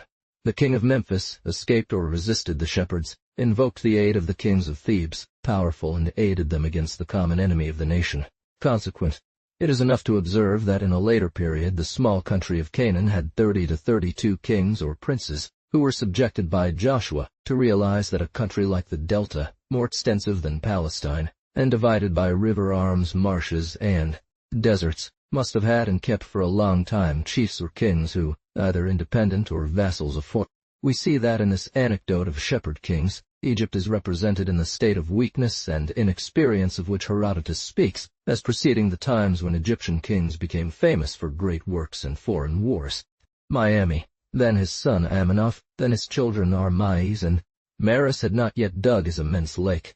Sesostris had not made his immense conquests, and this is the positive indication of Manetho, in Josephus, when the latter, copying his list of the successors of Thutmose, names Rameses said, all that Josephus says about this. Sethosis, also called Rameses like his ancestor, who had powerful and numerous armies on land and sea. Sethosis demonstrates that he was Sesostris himself, as we have already said. But what was precisely the era of the shepherds? From where did Manetho draw this motif?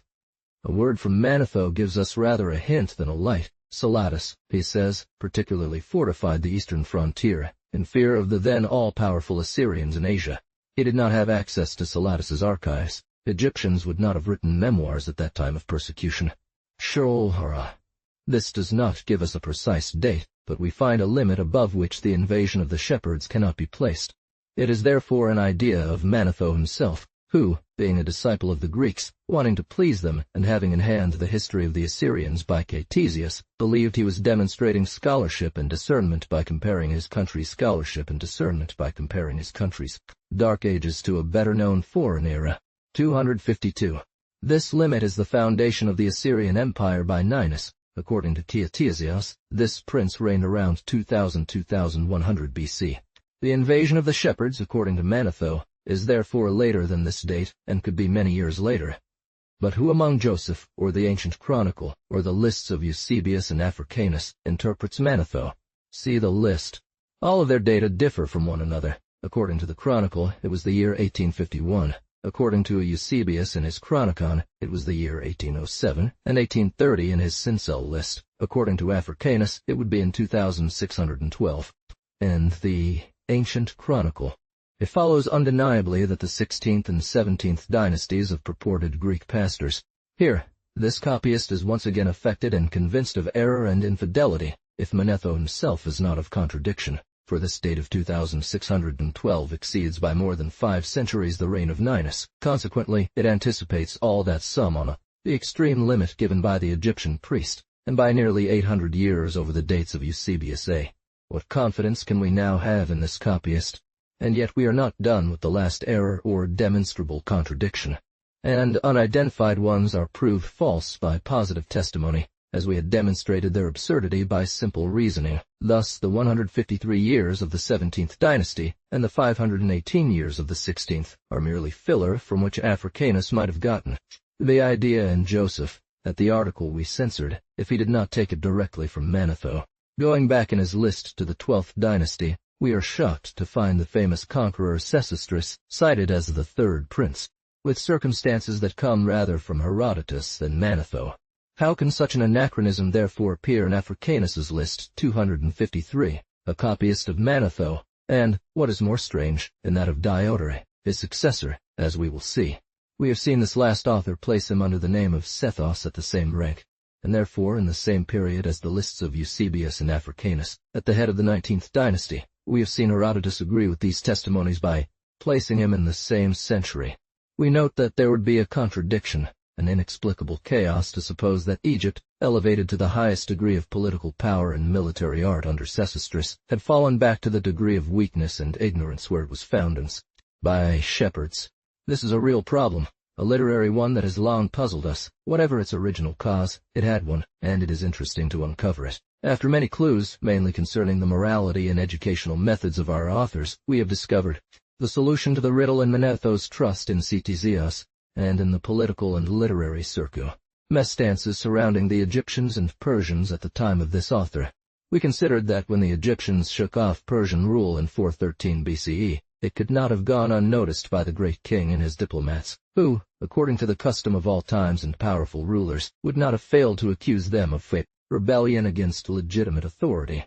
Even before the existence of the Assyrian Empire, the Egyptians had to oppose this accusation with two solid responses. One, their natural state of independence before Cambyses unjustly subjugated them. Two, their very state of supremacy prior to the existence of the Persian Empire, as it was proven by their annals that the conqueror Sesostris had subjected all the peoples of this part of Asia to trib. This order of events was true in the sense in which Herodotus presented it, who, as we have seen, placed Sesostris beyond the year 1300, and Ninus around 1230 or 36 only. In support of this opinion was the silence itself of the monuments and traditions that never said or implied that Sesostris had taken the impregnable cities of Nineveh and Be.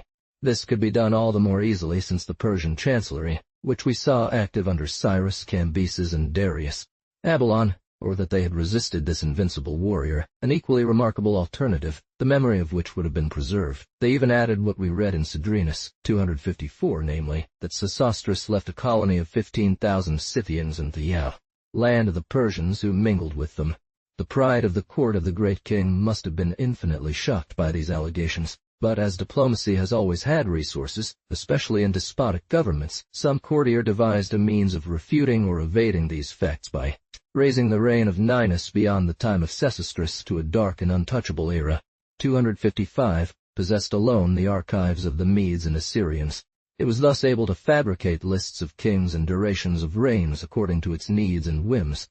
Easily favored by Artaxerxes' good graces, had in his hands the royal archives, and after carefully inquiring into all the facts, put them in order, etc.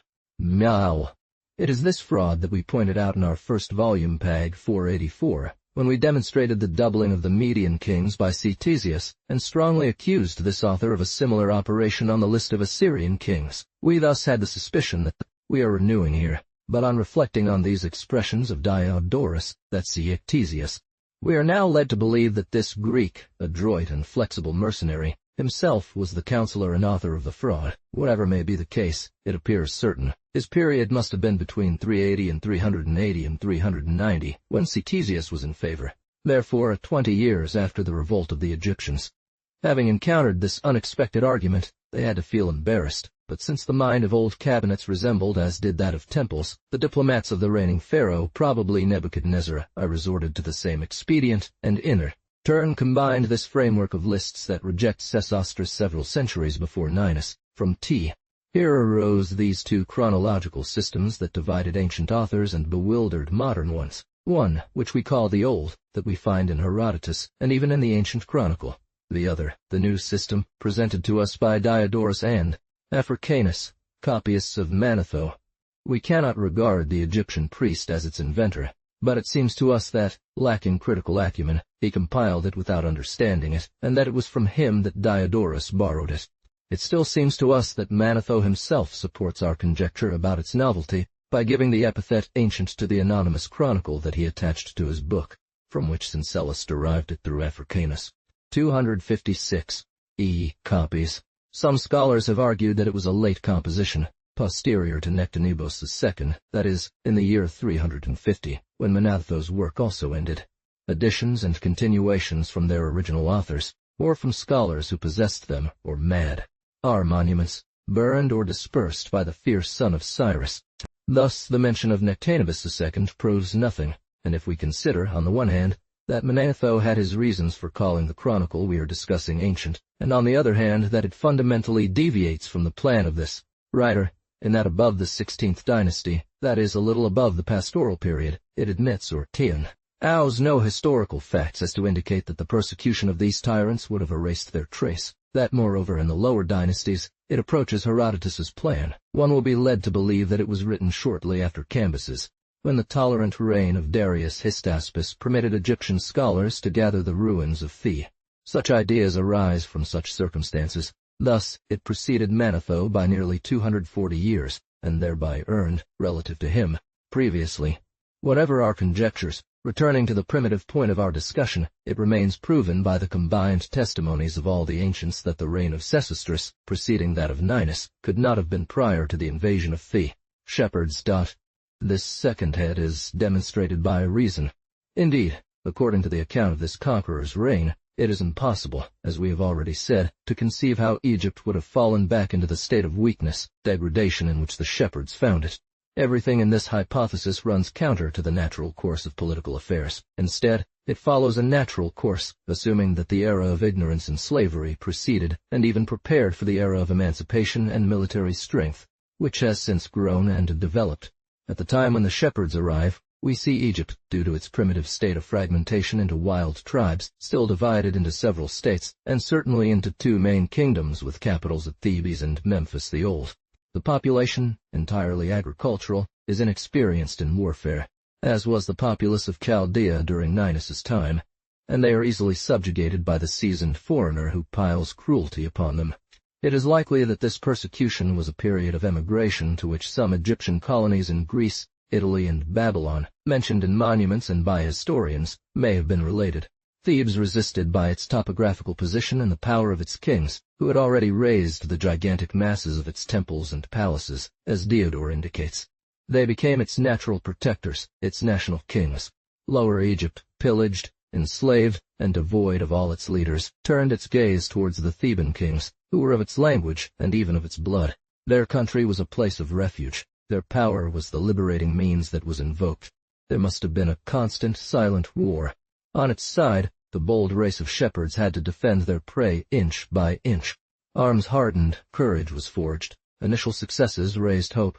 An open war broke out. Its length and stubbornness gave the Memphites the military habits they lacked. All Egypt became warlike. A first effort having driven them from Memphis, they were able to defend themselves in Heliopolis, and then in Pelusium, where they resisted immense efforts. Meanwhile the kings of Thebes took possession, first of the Heptanamus, then of the Delta, by right of conquest and national assent, whose unity has only been temporarily broken. When at last they had totally driven out the foreigner, they were, by right and by fact, considered the legitimate masters of all the country, as the natural successors to the ancient kings whose race was extirpated. It is therefore at this time, that is to say, dating from the reign of Tethmos, that Egypt began to form a single and same empire, a successive order Herodotus traces, and whose execution would not have been possible before. The first of these works concerning the Egyptians of Memphis was the founding of their city, which must have had two versions due to the ambiguity of the Old and New City, the Old. So these monarchs, invested with triple and quadruple the power by the union of 7 to 8 million arms under a single scepter, 257, and all the tributes of the most fertile land over an area of 3,500 square leagues. These monarchs had the means and soon conceived the ideas for these works, at first useful and great, then gigantic and extravagant, whose, the second, which was the new, one naturally attributed to King Menes, rather god than man, that we will also see as the first king in Thebes, and who seems to have been only a synonym for Osiris. It was such a prince who moved a river, like the Nile, to raise an entire city on its bed. Memphis, is said by Diodorus to have been the work of a powerful king named Euchorius, whose list presents a synonym in King Acorus, 258 successor to Tethmos. The experience that revealed the weakness of the old. Memphis inspired the idea of this new creation, where powerful defensive means were combined with convenience. Diodorus tells us that soon the sojourn of the new Memphis seemed so delightful to the kings, they abandoned that of Thebes, whose splendor only declined. Thus, Thebes became a vassal without incident or revolution, and the silence of history is explained regarding the confusion often made between the kings of the two metropolises. After the foundation of Memphis by Euchorius, the first great and admirable work was, according to Herodotus, the Lake of Mri, that king whose reign preceded that of Sesostris by a short time. We know at least 4 names for Sesostris. If the latter is dated around 1361,365 as we have said, Mri's must not be far off, and if his name does not appear between Euchorius and Sesostris, it is because many of these princes had different names.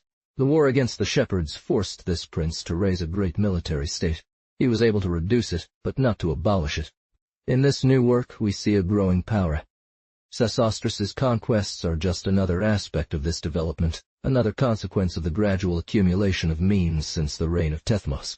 Tactics were cultivated, and from this source Sesostris derived the instruments of conquest which his genius put into action.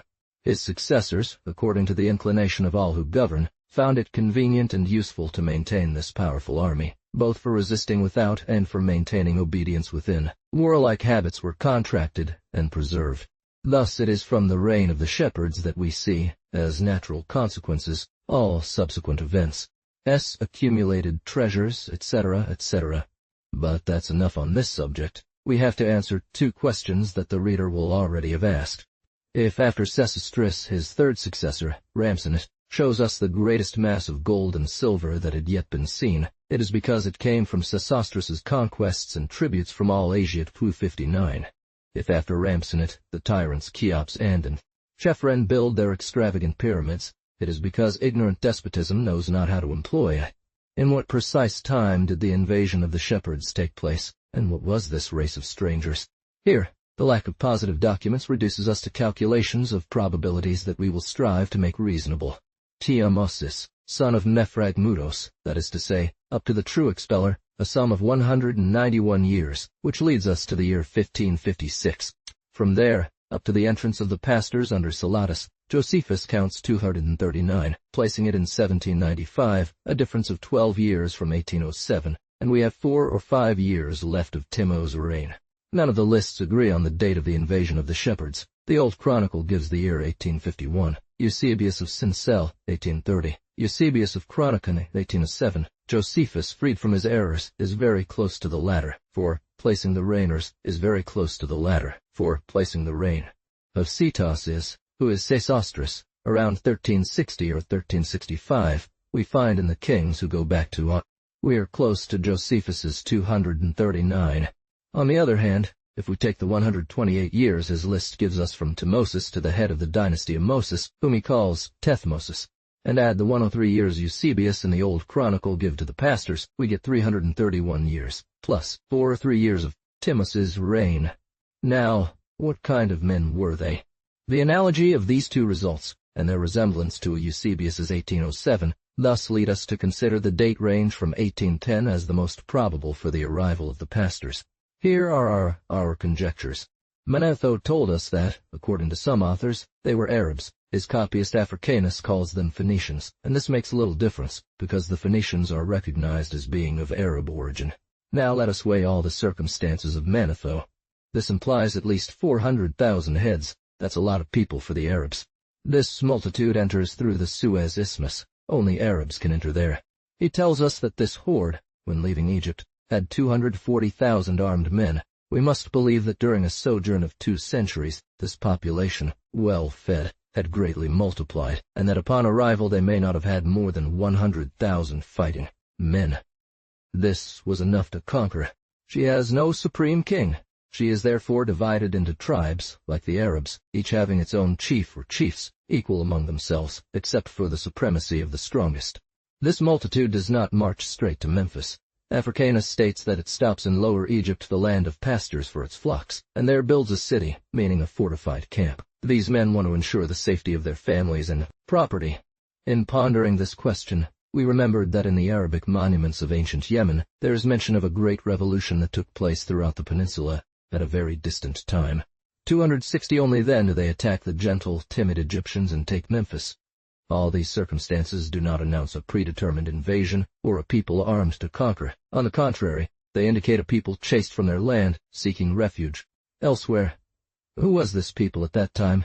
We have seen in the first volume of the new research, pages 278 and 498, that Masoudi, Hamza, Abul Fayda, and Nawiri told us that the earliest peoples of Arabia were 4 tribes called Ad, Tarnaud, Tazim, and Dijodi. That Ad dwelt in Hadramaut, Tamud and Hijaz and the eastern coast of the Red Sea, Tiamah, etc.